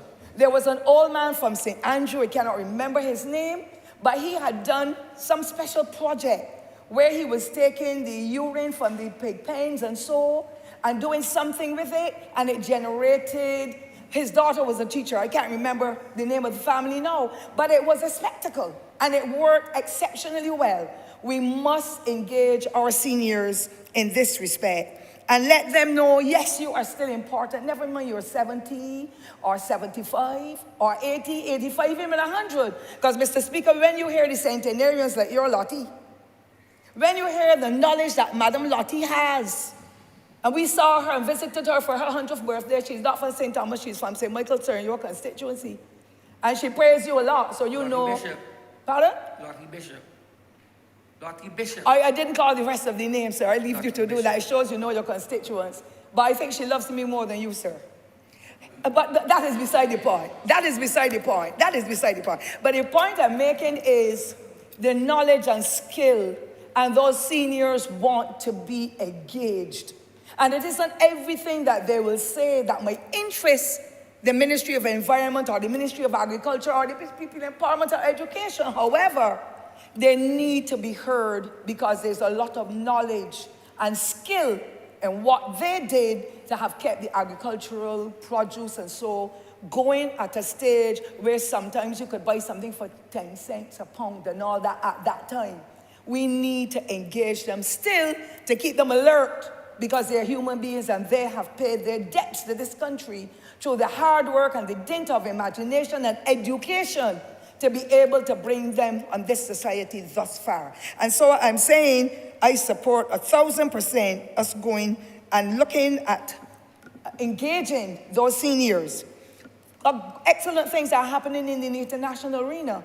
And yes, we can adopt some of them, especially when it comes to the technology and how it can be infused with what we have been doing in the past to give us better results. But we cannot throw out the baby with the bathwater and dismiss what has worked well for us now, then, and in the past. So I have some concerns that I would wish to identify because I witness it often, and I still live in the village where I was born and raised, and I believe that we can do better. I have a tremendous difficulty in persons building houses in watercourses. And we've been seeing a lot of that, and not only watercourses, on Zone 1 water areas, where that water has to feed thousands upon thousands of Barbadians, their aquifers and all that there, and whatever the waste is that is washing down through the watercourses and so will concentrate there and it will create further problems for Barbadians. So those pollutants entering the aquifers, Mr. Speaker, will have an impact on us, not now, on human beings and animals, not necessarily now, but perhaps sometime in the future. And we need to really make sure it gets it right and that the agency that's responsible carries out its duty, knowing full well there are repercussions down the line that will impact on their health and welfare, where millions upon millions of dollars will have to be then spent on health care. The use of pesticides, as long as you see a few butterflies or you see a few with the caterpillars or you see a few ants, everybody wants to go to a store to buy an item to destroy the insects, and that item is not made here. It's coming from somewhere else, and they do not always even post on the bottles or on the packages what the contents are of whatever is being done. That is something to the Honourable Minister and his team in the Ministry of Agriculture have got to look at to be able to make sure that there are no deadly chemicals and so entering our bodies and impacting upon us. I also support, Mr. Speaker, sir, hand-holding of the farmers, and the Honourable Minister would have made mention of that. Create more webinars, more town hall meetings. We've had town hall meetings. We have got something coming for the disabled tomorrow. We've had town hall meetings in the communities across Barbados by the Barbados Labour Party. We've had them from BARP and other institutions. And I believe that our old-time farmers, some of them 60, 70, 80 years, if we give them an opportunity, we do it on the Zoom, their grandchildren and others in the household will help them, that they can give ideas because they're old, they're not cold, and therefore their contribution can be put forward, and where possible, it can be used to make a difference. I am happy that a project has been started by this government as well within recent times, Mr. Speaker, because I can remember being in the other place, and you know that, sir, would have been 20-something years ago. Let me call it 18 or so years ago, probably a little less, where every speech I made about agriculture, I talked about hedgerows and how they were removed, the cuscus grass and the lemongrass and so were removed so that the mechanization of the sugar industry could be more impactful. Because our roads had gutters along the sides where the water will run off. But because of mechanism, the plantation owners, they were able to cover over the area that the tractors and the other pieces of equipment can enter that sugar cane location from any point. That too has added with the topsoil running away, going all the way down into the sea, into the gullies and elsewhere. And it has really destroyed what we have worked towards so hard and what our foreparents have worked so hard to be able to make the difference. The soil erosion is not good. So I'm happy that the cuscus grass and other grasses are there to be able to help to hold that topsoil in place so that whatever products are planted there, that we will get the benefits. I also want, Mr. Speaker, to make mention of two other areas before I go. The illegal dumping on land, particularly refrigerators and air conditioning units and others, where, and even the asbestos, because we still have some roofs with asbestos, and people rip them off and they only can find Vaucluse or Stony Gully, close to the dump, you know, Mr. Speaker. Very close to the dump, but when you complain, you don't even hear a word anyhow. So the Honourable Minister has more work cut out for him.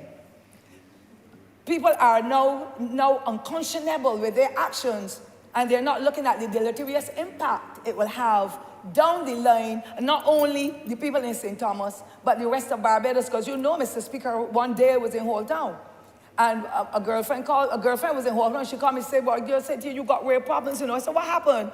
She said, the people in St. Thomas can't hold the water.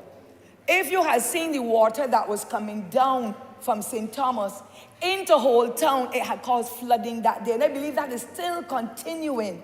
And therefore, it means whatever goes wrong uphill will go down to St. James, down to St. Andrew, down to St. Michael, and so on. And therefore, we need to have to be more conscious as to the impact of our actions uphill or downhill or wherever, and how it will impact. Because whatever pesticides and so might have been used that day or during that period would have gone all the way down through Whole Town into the sea, then the impact on the sea animals and the fish and or whatever were there. So we need to be having a more cohesive look and become more environmental conscious of our actions, because the old people tell you, what's sweeter in the goat mouth?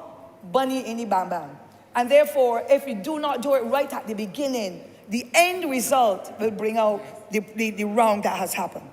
I also want, Mr. Speaker, sir, to indicate we need to get back to the communities and capitalize on whatever remaining knowledge there is of our seniors and others who were skillful in bringing Barbados thus far. The older people are yearning for the engagement, and we need to reach out to them. They don't possess the degrees, as I said before, but they possess common sense and knowledge, as well as wisdom, and therefore we should work towards those generational linkages and give them that opportunity to explain and to guide. And not everything we may be able to use, but I'm sure that some great creative ideas will come from them having practiced. And I think my final comment, sir, is to do with what's happening in our schools and communities. And that is all I know. The school, having been in there for many years, and the community where I live and where most of us will be living in regular communities. I think we need to return to our schools and our communities and make sure that the education is shared, the skills, the knowledge is shared, with everyone. I talked about the flower gardens and so before, but it dealt with self-sufficiency and the passing on of knowledge and skills to our children and generations to come. And once the children develop that habit of helping and working Entrepreneurship comes out through that kind of activity as well. And many of them let you know, I don't want to go to any other institution. I want to be a farmer. And not all children learn at the same pace where they can get a degree to do whatever, but they have that innate ability to want to be a tailor, a farmer, a carpenter, a dietitian, whatever it is that they want to. And therefore, I think we need to get back to it. I also want, sir, to refer to this book, and I brought it with me specifically from home. It's called A Blackie's Tropical Reader. There's no school in the 1950s, 60s, and 70s that did not introduce children to the tropical reader, because there was a subject on the curriculum called nature study. And our children have lost the nature study skills that would have helped them to even get to another level. It refers to just about every fruit in the tropics, how to work with them, what they represent, what benefits they can be derived from them. And I brought it along with me because I think that we need to get it. From 1962, and then there was an edition in 1960, new edition 1968. But this is from my bookshelf because I'm not a throwaway person. And when I looked at it last night after our discussion, I said, you know what? More Barbadians need to get these from the seniors. Share the information, read it and share it, because it gives profound knowledge to be able to stabilize them in whatever they do. So we must get back to basics, Mr. Speaker. And I would like for, at this time, having expended so many millions of dollars in our schools, not only to build them and to maintain them, but to be able to get access to the land. Very few of our schools, if you look at it, Mr. Speaker, sir, has a kitchen garden or a flower garden. There are general workers working there every day. And the environs of some of our schools is unacceptable. I know that the Lester Vaughan School, I refer to that because that is the one I know. Or I can refer to the Holy Innocent School where he was the principal, or we called it the head teacher, where nobody's child went home any evening without having a chance at doing nature study. And going into the little school gardens, we had to make up the beds with a little fork and a hoe, or a piece of raker. You know what was a raker, right, Mr. Speaker? Right. So if I had to pull the grass and so on, we didn't have anything fantastic. We didn't have any plow. But it was a way of nurturing the children. You have to be able to help to feed yourself. And that was the training ground. If parents nowadays don't want their children to do the gardening because they don't think that dirt should go under their children's fingernails, then buy some gloves and give them. But I believe every school in Barbados should have nature study on the curriculum so that the children develop habits of wanting to be able to be engaged, and that will be their training ground. Though the practical experiences will help. 4-H clubs work with people like old Jeffrey Morris and others. I didn't ask your permission, sir, but I called the name, and forgive me for not having your permission, sir. I don't mean to be disrespectful at all. But Jeffrey Morris and the team, and Carson Small and those, had one of the most wonderful 4-H projects right opposite the Garden Cummins District Hospital in Rock Hall. For many, many years.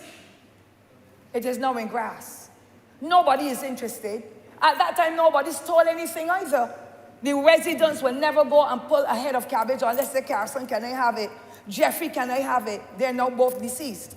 And I'm saying that held the community together. Where are the community groups? The Ministry of Community Development and Empowerment, I believe that's what it's called now, needs to get their staff members out in the communities, and not during the daytime when children are in school alone, but in the evenings, anytime after 4 o'clock, for our children to be able to get that kind of exposure, if it is not happening in the schools. But all schools should have a 4-H club, because that is where a lot of the skills and the knowledge and so on are developed and help to set the platform. So those 4-H clubs are dwindling, and I hope that once we start to rekindle that spirit, by 2030, we will be sailing forward with a society of individuals and families that have a better understanding of eating what they grow and growing what they eat to make the tremendous difference. The secondary schools, we know that we do have large numbers in some of them, but they're the ones that have the mass of land. that the gardening can happen. I was talking about Lester Vaughan School, where the teacher now deceased, only earlier this year. But he used to make sure that the gardens were worked because it was a part of the agricultural examination.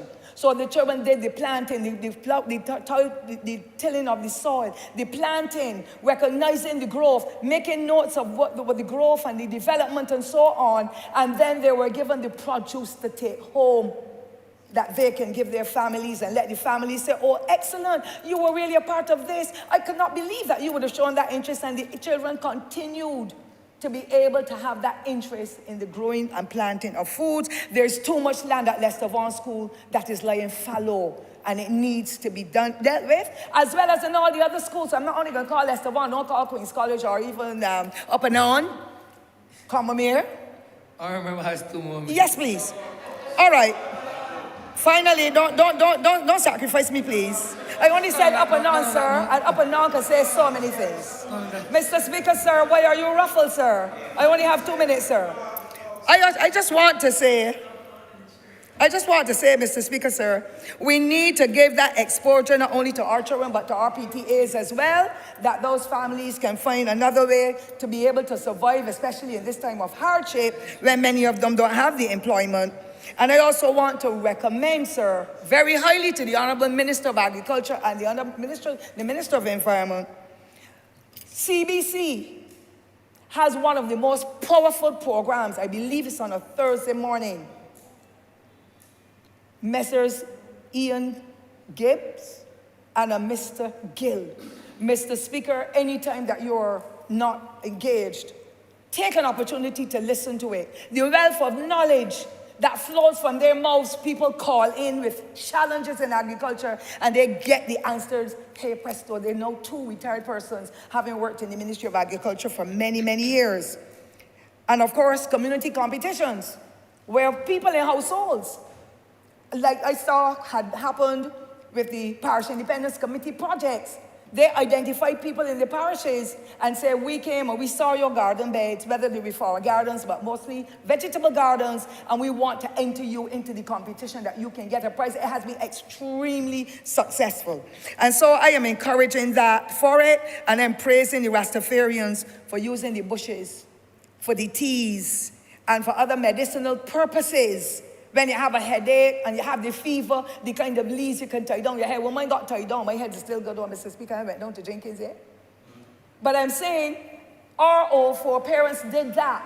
And the use of aloes in so many different things. I know I can go there. That's all right. Anybody can go there.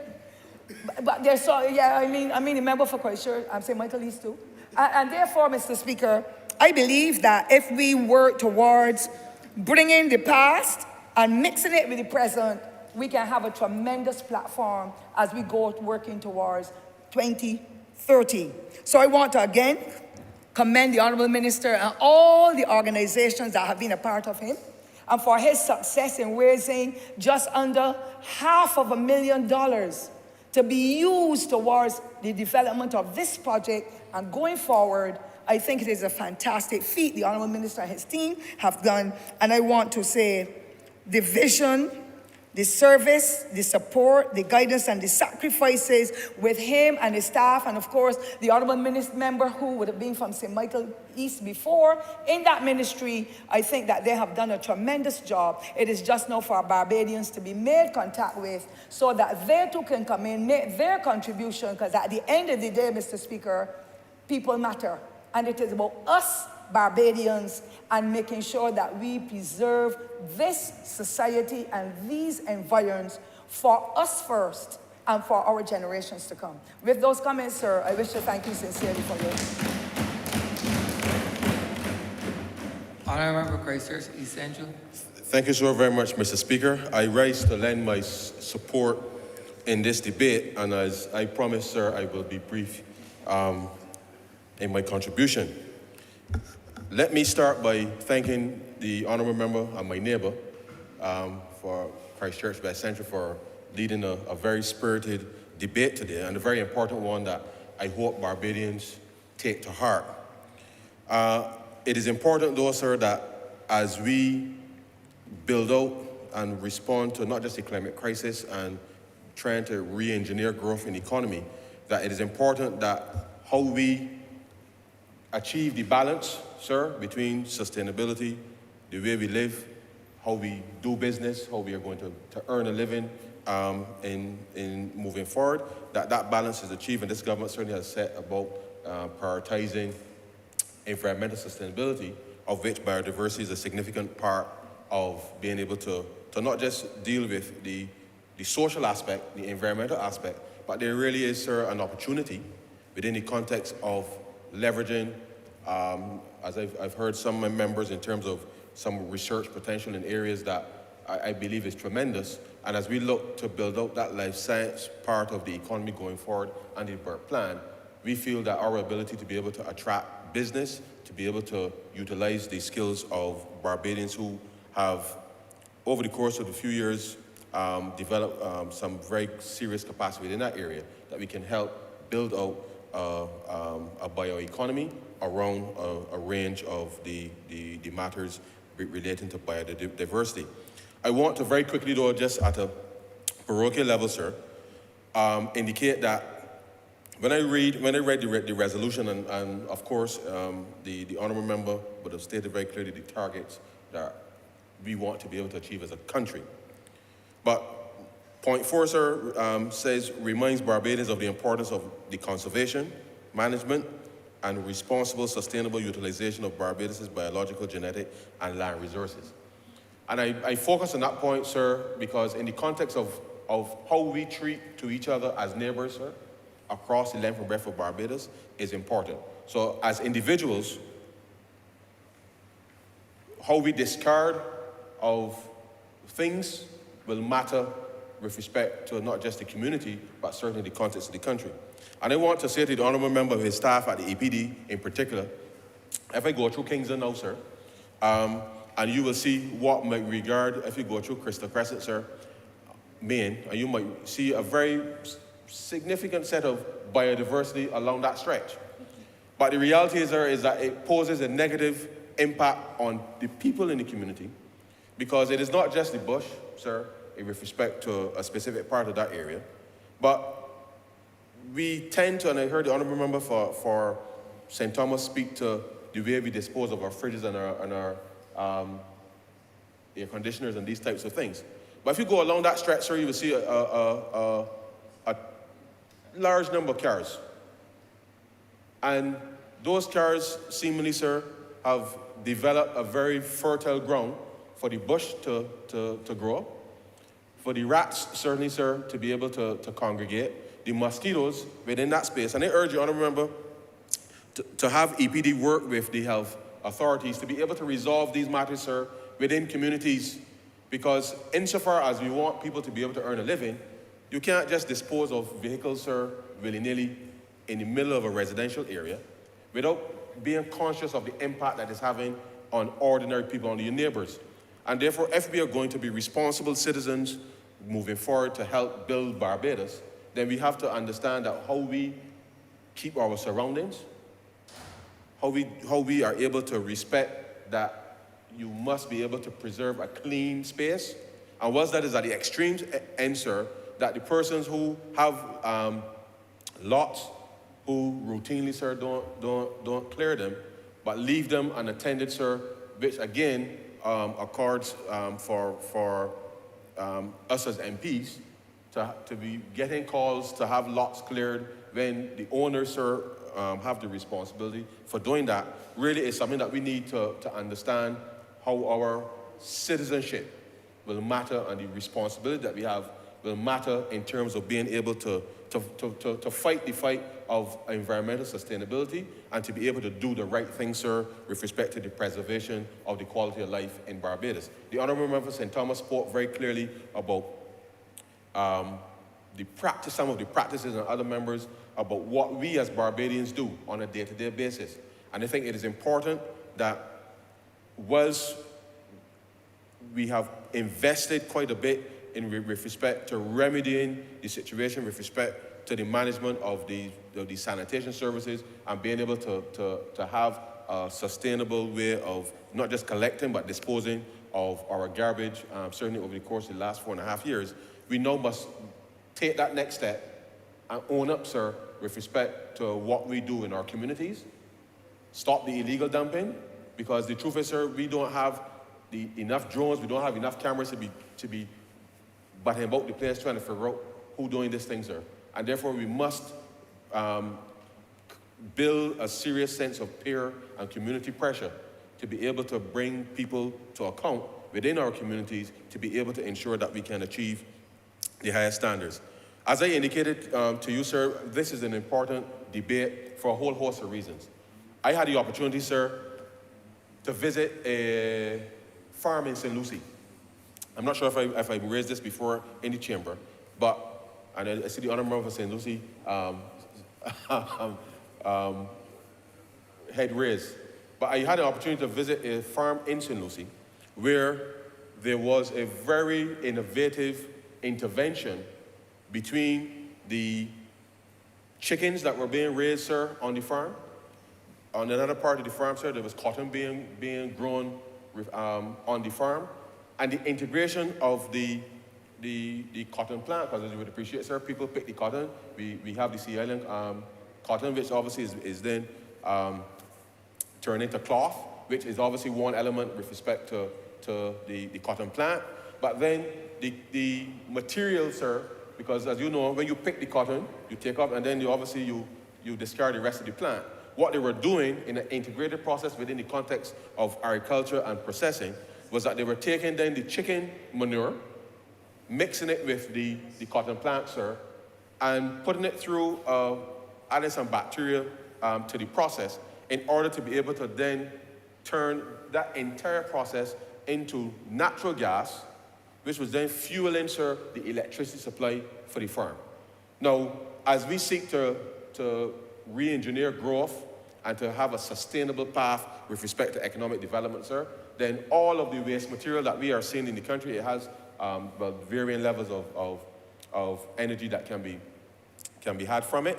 And therefore, it is a wonderful example, sir, as to how a farm, whilst focusing on the chicken production and all the other agricultural elements of it, was able to demonstrate, sir, a circular process that allowed them, obviously, sir, clearly, to reduce their electricity bill. So imagine, sir, the chicken, you're feeding the chickens, you're tending to the crops, and you're able to convert all of that into a process that then eliminates, sir, your electricity bill. So at the end of the day, sir, was it required an investment in the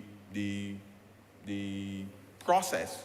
The reality is that over time, clearly, barring any drought or any other extraordinary impact, the farm practices that now can be brought to bear with respect to making farms sustainable, and the ability then to either to feed that gas into the national grid as appropriate, or similarly, sir, the electricity being sold back into the grid are options with respect to that facility to be able to function. And therefore, it does mean that the ability for that firm to be able to hire more people, to do expanded production, and to be profitable is clearly an example of how do you use biodiversity in a way that supports, sir, the business side with respect to in agriculture. And this is something that we feel very strongly, sir, that we want to help to promote, because as we said, Barbados has a long and rich history, sir, of being described as a bioeconomy.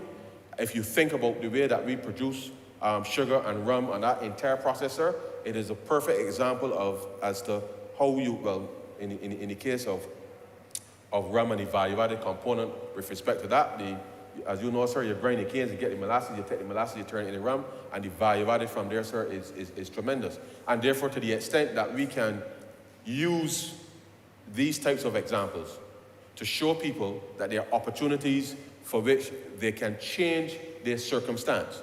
And the government certainly is prepared, sir, to help those within the context of the farming community to look very proactively at how do we insulate the farms with respect to the cost of production, such that we can actually assure the food security in terms of the production that we want to help support, whilst at the same time leveraging the fact that, yes, we do have a country where we are producing especially, particularly, sir, in the rainy season, where the vegetation naturally, sir, will grow much faster than it would in the dry season, and therefore the extent to which you can use the waste is critically important. One of the other areas, sir, that is quite important is obviously the element of composting. And therefore, as we look to, again, see how we discard of regular household waste, sir, regular commercial waste, sir, these are the things now, opportunities, because there are opportunities now for communities to be able to limit the amount of waste that actually goes to the landfill by having community areas where you can do the composting, or if you do it at home, and you freshen up your garden, sir. As you know, the nutrients. Now, the truth is, sir, I really don't have a green thumb, and I just struggle with this thing. But the reality is that all of us must give it a shot, sir, to be able to see what we can do for ourselves, because at the end of the day, sir, I feel, sir, you got to be able to grow something. Now, the truth is, sir, we do have to look more seriously with respect to how, certainly in some of our urban areas, and I know the Minister of Agriculture certainly has been working hard to be able to build some of these areas out. But the reality is, those small practices, sir, can make a substantive difference with respect to how people can cope in an environment certainly where the cost of living, sir, is maybe escalating. But these are some very simple, basic things, sir, that ordinary people can do today. Because you're talking about not using fertilizers and all these other things. These are some of the basic things that people can indeed do that are very, very, very, very cost effective with respect to what you're already using in the context of your daily lives, that can help stretch the dollar, sir, as we would say, sir, a little more.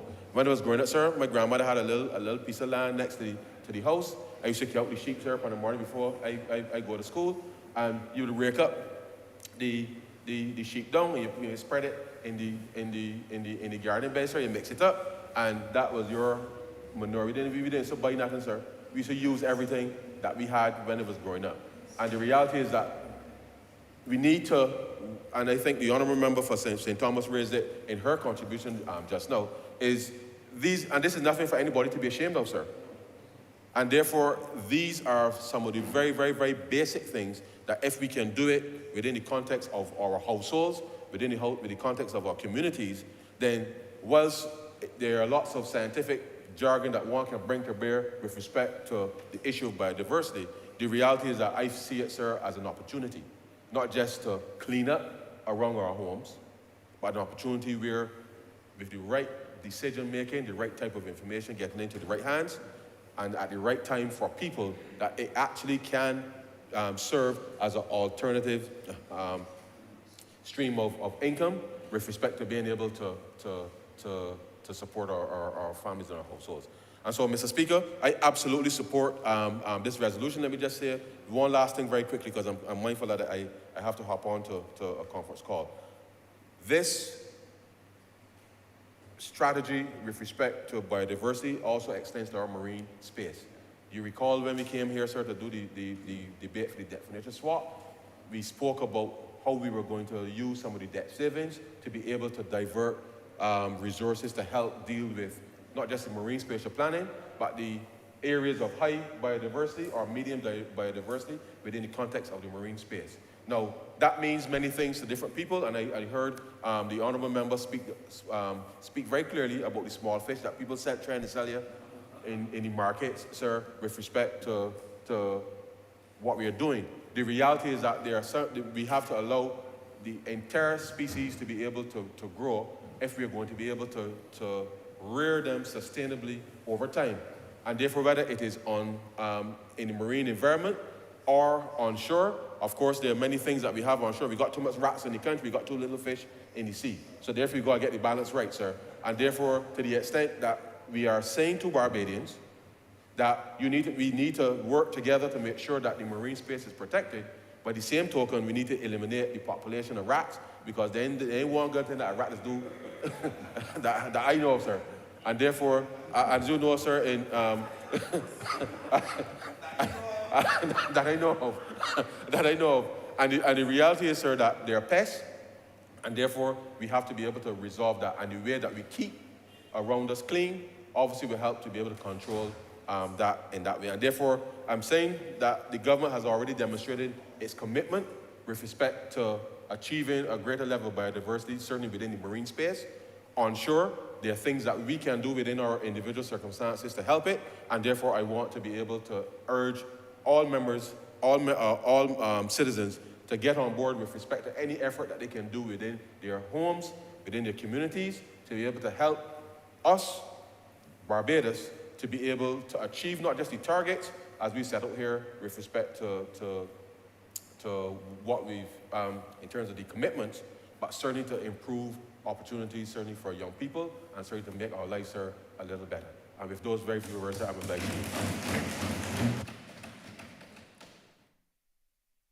Honourable Member for St. James South. Thank you, Mr. Speaker. And I want to rise and say to the Chamber, I really appreciate the hard work of the Minister of Environment, the policy that he's brought to this Chamber. I've always expressed to him how much I've learned just listening to him whenever he begins to speak about science, pharmacology, environment, you name it. I've always learned, yes. When he gets into his zone, I'm telling you, there's a lot that you learn. And I remember when he was sharing with me about biodiversity and how it was under threat, he asked me the question, when's the last time you saw a black bee? And I stopped and I thought about it for a minute and then realized that I had not been seeing bees, green lizards, the big black bumblebees. You're not seeing butterflies like you used to, tadpoles, bats, frogs. I remember after a heavy shower of rain and you go out for a drive, frogs will be all over the street, getting killed. You don't see them now. And he forced me to think about what was happening and also forced me to think about my own behaviors as a human being living in a biodiverse world. And though I'm not scientific, though I'm not an agriculturalist, I have developed a sincere passion for these matters because of the excellent work and teaching of my fellow minister. And I want to express my thanks, and I'm hoping to continue to grow and change my own personal behaviors, but I also want to give you this commitment. I'm working with my constituency to help them to understand these things as well, because it's so critical. One of the things that struck me about the whole issue of biodiversity and the issue of pollinators, I learned earlier, Clark, that bees are some of the most important. But when they started to list off some of the others, like the birds, the bats, the butterflies, the moths, the flies, beetles, and so on, and I stopped to think of how I treat them as a human being. They're in my way, I don't like them, crush them, get them out of my house. I now have a better understanding, and when I was thinking through what I wanted to share today, I remembered that Sunday school hymn, all things bright and beautiful, all creatures great and small, all things wise and wonderful, the Lord God made them all. Including monkeys and rats. And I added in my mind that they were there for a purpose. It is just that we never understood it. And in our own ignorance, we acted in ways that worked against the natural laws of nature. And as a result, we have broken ourselves and broken our planet by disobeying and not understanding the laws that actually govern all things on earth. So that said something to me, that we not only have a biodiversity crisis, what we have is a crisis of ignorance, a crisis of lack of repentance for our actions and the things that we've done. Because even when we begin to see the consequences, as a global people, we've not sat down and said, we need to stop. The perpetrators have not said, we need to stop. Each person seeking to continue the behavior at the expense of the others, because making money is far more important than the security and safety which we have. And just before I came here, there was something I saw that jumped out at me. It was a motivational piece that spoke about when painful events happen in your life, you don't have to treat them as a life sentence. You can't remain imprisoned to their impact and allow them to cripple you. But rather, you should use painful events as learnings. And then the thought struck me that if you don't seek to learn from painful events, you will indeed create a life sentence. Because if man does not take a 180-degree change in relation to how it's dealing with production, dealing with agriculture, dealing with its behaviors in terms of manufacturing and construction, that what we're going to visit upon ourselves is extinction. This is of concern to me. And I feel that as the government of the day that is here at this moment, in this time, we have a tremendous responsibility to be able to educate, to be able to lead by example, to be able to put the resources in place and the opportunities in place for us to do better, to re-engineer our systems so that we can behave differently and begin to save this planet, the only planet on which we live. So as I spent some time looking at the issue of the biodiversity, especially the issue of the pollinators, I was fascinated by how important bees were to human life. And what I read gave me pause, that 3/4 of the crops which human beings use every day for food, for nutrition and health, requires pollinators to allow them to continue to produce and to give us food security. That the death of the pollinators will be the death of our food, and the death of our food will be the death of human beings.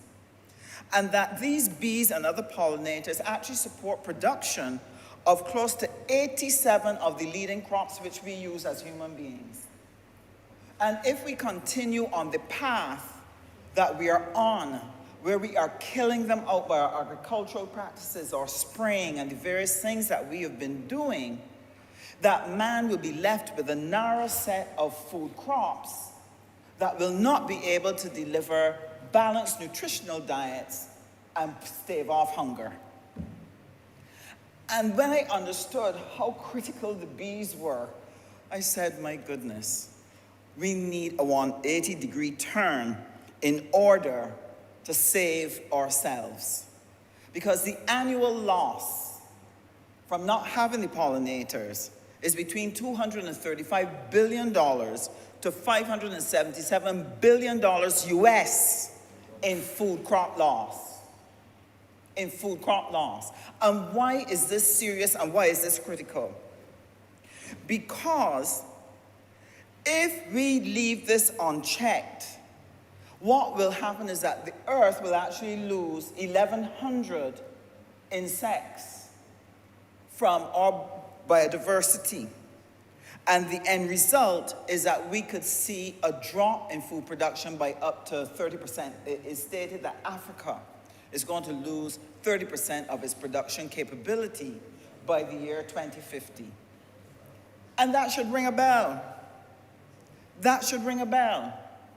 That if you're going to see a serious decline in production, we are going to find ourselves with a major crisis of existence all across the world. Whether we're developing countries, developed countries, lesser developed, we will all suffer.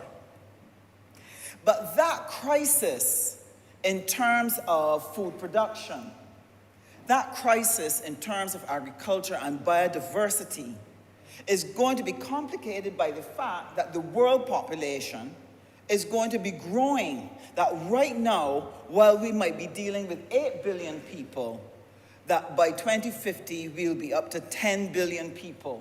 More mouths to feed at a time when food production is going to drop by 30%. That is going to be a crisis. They say right now, Mr. Speaker, right now in 2022, there are 811 million people across the world in hunger, do not have access to food that we take for granted every day in this country. And the continued demise of our pollinators and our production, with a rising demand by humans coming into life expecting to live a life, is going to engulf all of us in a desperate search for food. We have been warned. We have been told we need to make a change, a 180-degree turn. But that is not all that is happening. It's not only the biodiversity. The earth in 2022 has been afflicted by floods and droughts, further complicating the matter. We've had floods in Australia, Pakistan, apocalyptic level floods, India, Cameroon. All of these are places where some of the foods that we take for granted, we import because we don't grow everything we need. So we here in Barbados are at risk. Droughts in China, Cameroon, South Africa, Europe. There are parts of the US that grow foods that we import that are experiencing either droughts or floods. So the earth is facing a second crisis after the COVID pandemic. The crisis of food, the crisis of hunger. Now, sir, this is my challenge. And I want to sound a warning through you to Barbados. We do not wish to be numbered among the people who cannot find food when we need it. And I think we were given a pre-trial. We were given a lesson beforehand. A little warning bell was given that when during COVID we had that lockdown, Barbadians suddenly realized how if you have something of a pandemic can easily take away their capacity to work, to earn, to put food on the table, to keep shelter over their heads. And as we went into lockdown in order to protect ourselves from a disease, people suffered. Now, what is going to happen when the earth shuts down, goes on a lockdown because of the hard pan of the soil, because of the drought, because of the flooding? What happens with the contaminants in the sea that will destroy the fish and poison the fish? Up to today, there was an article in the news, not our local news, about the level of toxins that you find within the fish in the sea.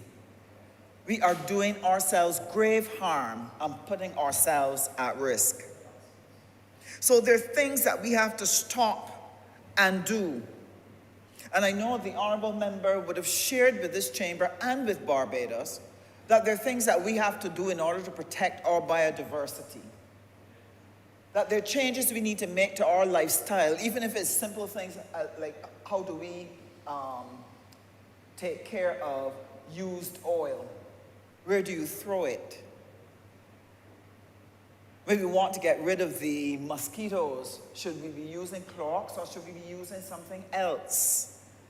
When we're growing our vegetables and our plants and so on, what really should we be using? So it's going to call for a lot of change, but it needs for us to do it together. It needs for us to sit as a nation and begin to address this issue, because starvation is not the legacy and is not the promise that we've made to our children.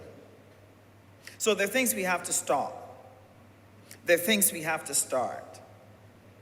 One of the things that I have become very passionate about, though I'm not good at it, I'm praying to improve, is that Barbadians need to start planting, every single Barbadian.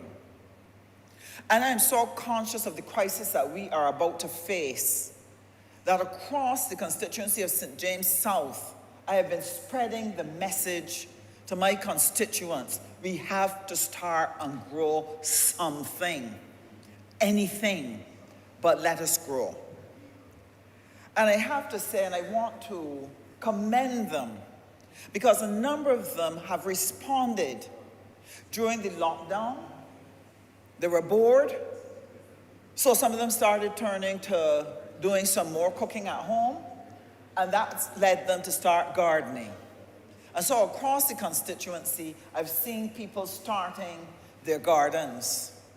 And while, yes, they love their flowering plants, they have actually been shifting to vegetables and herbs. And when I walk through the constituency, they're happy to invite me to come at the back, Miss Husbands, come and see what I'm growing, because they hear me talking about it and encouraging them to get involved in agriculture, to grow something. And I want to commend the communities who've gone after community gardening. In Husbands Heights, the residents came together, identified a part of their play park, and said to me, we need help. We want the opportunity to turn a part of this into a garden that we can grow food that we can use not only for ourselves, but for people who are in need in our community. And I really have to commend them, because they have worked tirelessly. They have watered by hand. We had to work until we could get a community tank to put water, try to get drip irrigation to help them. And they have been able to show the produce that they have been producing in their community garden in Husbands Heights. Hall's Village. Hall's Village, though, is in the middle of a very suburban geographical space, is still very rural in its behavior. And people have taken the land around them and started plowing up, and they've been growing their crops, their fruit trees. And the abundance of the volcanic ash has actually made the produce greater and faster.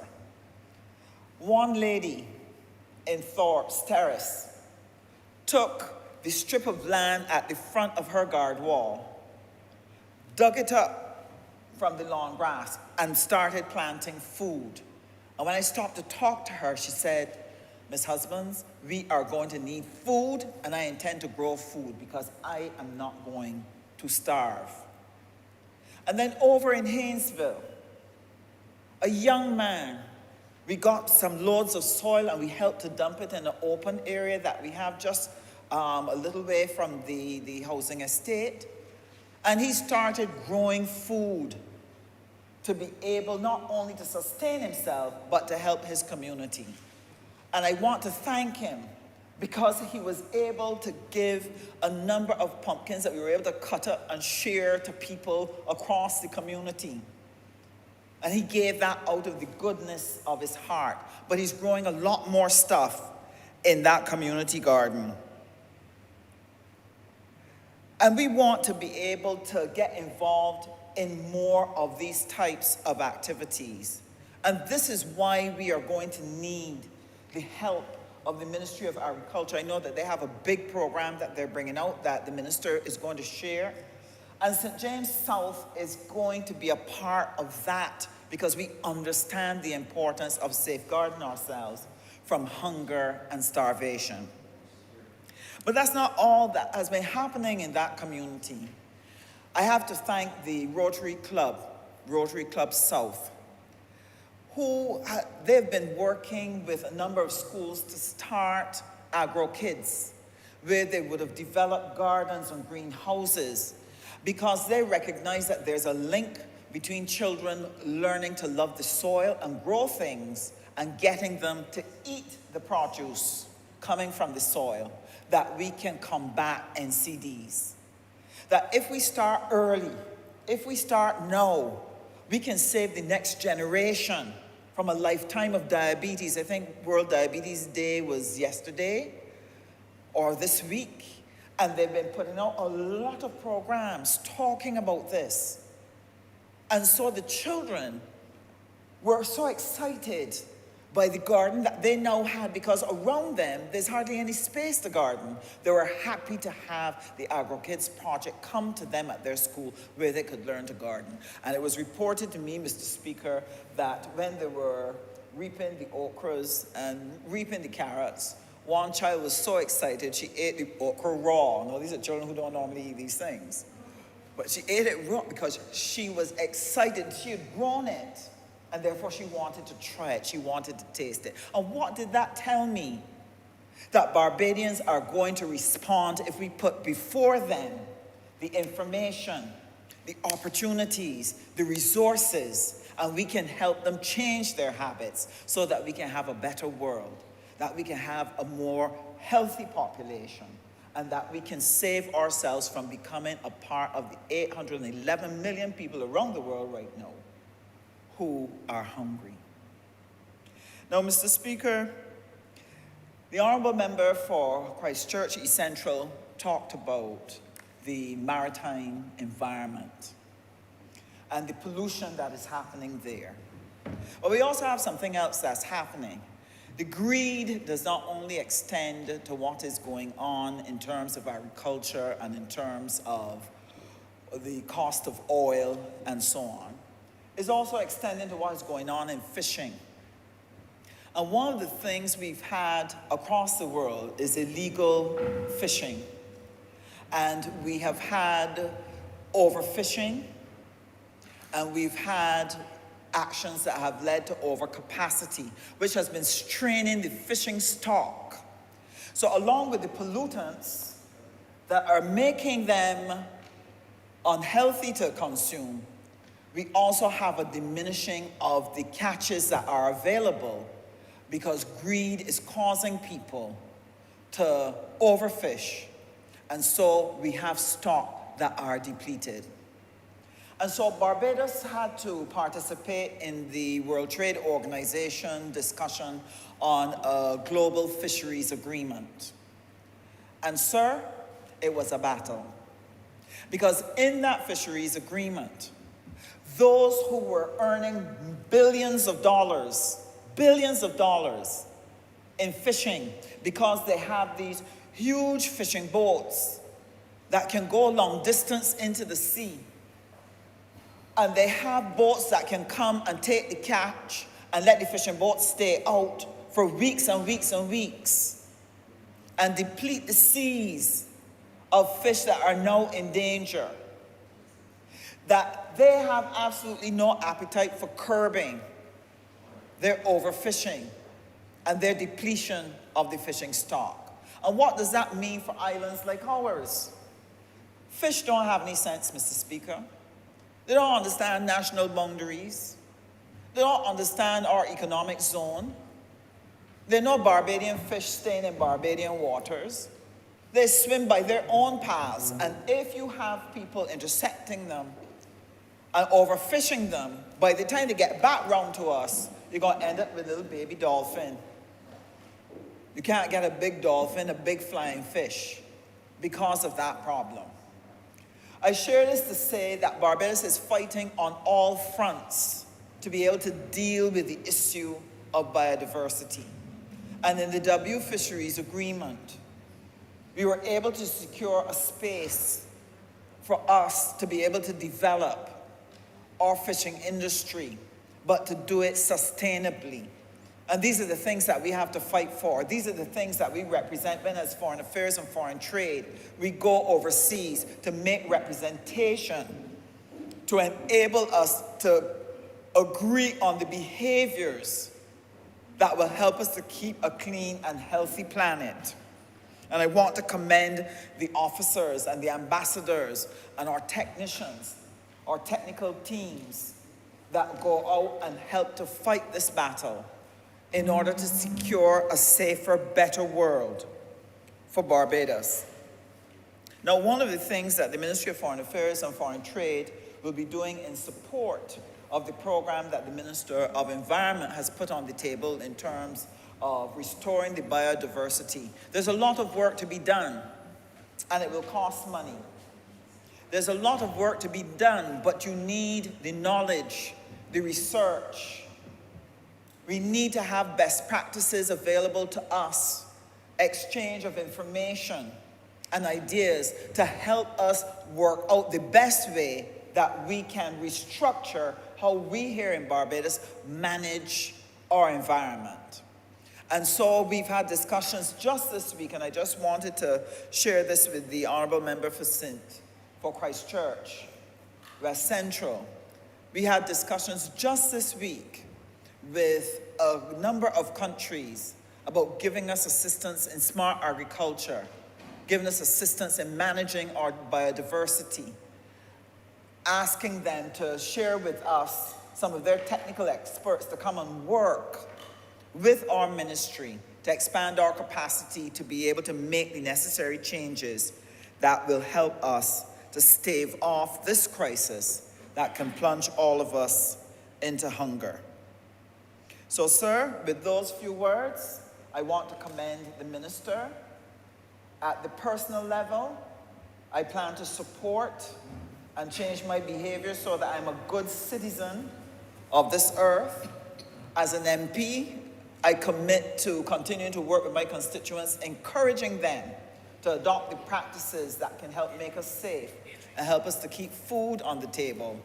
And as a minister, I pledge to continue to work to help you identify funding, technical resources that can work alongside of us and assist us in winning through on the implementation of our biodiversity policy project. So I thank you for your time, Mr. Speaker, and again, my full praise to our Minister of Environment. Honourable Member for Christchurch West Central. I just want to say that I want to thank each and every one of my colleagues for their support, their contributions. I would never believe 2 years or plus when I took up this course that we would be having such animated and enthused discussions about biodiversity. But it shows that the world now is taking biodiversity serious. It shows that we understand, at least from a government, the importance of having biodiversity being realized in a special way for our people. And I only hope that the last 6 hours approximately or so would have allowed Barbadians to get a sense of appreciation of what this government has been doing and will continue to do on their behalf in order to protect their lives. It is about saving lives, improving livelihoods, and being able to sustain a country. That's all it is about. But I want to do some housekeeping before I shut today, because sometimes it's easy for a lie to get a carrier. Unfortunately, the opposite is not so true when it comes to the truth. And then we have to speak truth to power. I said earlier, and I will repeat, that this money that we are getting to build out this project, $220,000 US. My good member of Parliament for St. Thomas told me, if you convert it into good old Bajan currency, that is $440,000, just shy of $500,000. This money that is just shy of $500,000 came from grant funding. Grant funding. It was not a loan, as I hear exposed when I went in my car earlier today. It's not from a loan. It does not cost the taxpayers of this country a single cent. The only expenditure is good old common sense that we use to get here. That's the only expenditure, good old common sense. And when it said, and I will say so again without apology, that when this Prime Minister, who has brought this country from the chasms of despair in 2018, now to the top of the class as a country, a developing country that can punch above its weight, and that Barbadians can feel proud of a country that we have achieved in terms of our global recognition. when this is happening to us as a country, and our country is being looked at the rest of the world as a Mecca man. When this is happening, I am often shamed when I hear Barbadians with the atmospheric noises that they call it. Because all she has suddenly done is to open up the avenues, create the linkages, allow persons from outside to see that which they have said to us in this biodiversity plan. Here is the funds. We have the confidence that you will execute something that is important not only for your country, but it's important for the survival of the world. And they give $220,000 US. Not a cent of the taxpayers' money will be spent on this project. Grant funding through the GEF, which is the Global International Funding Mechanism. That's what they did. Huh? And to speak truth to power, they have also committed $400,000+ to build the geofence to help protect our leaf blower gecko at Paragon. Money already committed, $400,000+. Earlier I spoke about the consultant, and I said that they already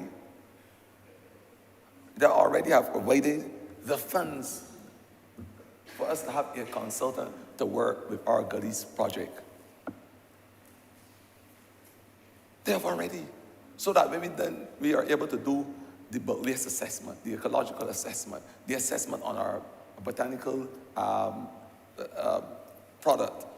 We are able to do the assessment on our soils, our water flows. Those types of assessments we have already started, and there is a consultant on board to do it, again, from GEF funding. Because Barbados has been able now, in 5 years' time going, to be able to stimulate, titillate, and excite those persons in the international community to say, this is a country that is serious about the business of the people. This is a country that is able to sustain the lives of the people along with putting up our hand to help with the fight with climate change. And that we have the programs, and we have the projects, and we have the people to build up these projects, to ensure that these projects are realized. And I want to thank them. I'm going to single them out. Kim from our biodiversity section, who heads the section, doing an excellent job. And I want members to put their hands together for this young group of people, man. You have Rohan, you have Adrian, Jamil, Connor, 5 young persons in this group who has been working assiduously to ensure that this strategic action plan that we have here, that it makes sense and that it can save the lives of this country. Those young people. Then nobody that's over, that I would never call it that in the twilight of their years. These are young people in the dawn, the exciting dawn of their years that we are talking about here that help build up this project. And I'm saying that I've heard my colleagues. A good learner is a good listener. I have listened attentively over the last 6 hours. And there are some things that I will be putting my collective ministry to the plow as it relates to ensuring that we go in the fields, the hills, the nook and cranny of Barbados, and get that indigenous knowledge. Each member spoke about it. Get that indigenous knowledge and be able to ensure that we benefit from it.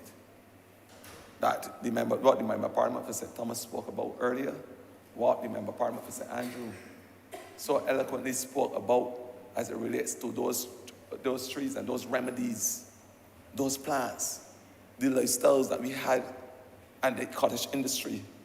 That which the Member of Parliament for Christchurch Essential spoke about, when we are able to form those linkages with the economic sector so we can derive financial benefits from our biodiversity. whether it's in tourism industry, and my good friend as well, and who sat in the maritime space before me, the member of parliament for St. Michael South, when he spoke about our fish stock and our reefs and our ability to rehabilitate those corals. Very important conversation. He spoke about the parrotfish and the importance of having that as part of our ocean space and to protect that species. And we know that those fish are integral as it relates to building back our sand because as part of their digestive system, they produce the sand granules. We know that. He spoke about those things and they take them on board. The last speaker, the member partner for St. James South, she spoke about a lot of the things that we need to do, how we need to educate our people. And then we have to go back to the schools. I endorse those sentiments. And that is why we have the only dendrologist in the Western Hemisphere who can go and speak to those young people, give them the knowledge, provide them with that wherewithal so that they can understand the importance of those trees. And so it becomes part of their everyday life. I'm speaking about Nigel Jones. He needs, and I'm giving him the job on the floor of Parliament to go into every school, man. Start talking to our young people in simple language. Let them understand the importance of having trees so that it becomes as common as they're opening a book or having a bath on the morning when it comes to wetting a tree or planting one and ensuring the planting in the right spaces and that the trees can survive the test of times. Those types of conversations with our young people. And that Kim and her group can go in the schools the same way and talk about biodiversity and the preservation of those species that the Member of Parliament of St. James spoke about. All those species that you don't see anymore and that we need to have rehabilitated if we are serious about biodiversity. This is the type of conversations we'll be having over the next couple of years as we seek to build out the Barbados Biodiversity Strategic Action Plan. As simple as that. But I want to thank those who spoke. I want to say that I will ensure that these 12 targets are implemented over the next couple of years. I want to commit this government to holding fast to their plans, their promises to the people of this country. And I want to say to Barbadians, things like biodiversity and the conservation thereof, ecosystem restoration, the management of our land space, finding nature-based solutions to combat the vagaries of climate change. I want to endorse what the Member of Parliament for St. Philip South said as it relates to using alternatives to the pesticides and things in the agriculture industry, all these things, these conversations we can have till tomorrow, Mr. Speaker. And I know that you will force me to back up in that chair and still have the conversation with me. Because it's an exciting conversation here that we're having this day. But all good things must come to an end. And I want to end by that which I started when I said that biodiversity, it starts in the distant past. And I want every Barbadian to understand that. It starts in the distant past. When we were created, there was biodiversity around us. It starts in the distant past. It has allowed us over the period of time, the passing of time, to be able to survive all the threats that you could imagine. And I will tell you something, Mr. Speaker, and it will be the only one of the few things that will help point us towards a successful future. With those few words, I ask that this resolution now stand passed. I beg to second that. The question is that this resolution do now pass. All those honourable members in favour, please say aye. Those against, please say no. Meeting the ayes have it. This resolution stands passed. Honourable Leader of Government Business. Thank you, Mr. Speaker. With that, we've come to the end of today's sitting. I therefore like to move the adjournment of the House until Tuesday, the 22nd of November at 10 a.m. The question is that this honourable chamber stands adjourned until Tuesday, the 22nd day of November at 10 a.m. in the forenoon. All those honourable members in favour, please say aye. Those against, please say no. Meeting the ayes have it. This honourable chamber stands adjourned until Tuesday, the 22nd day of November 2022 at 10 a.m. in the forenoon.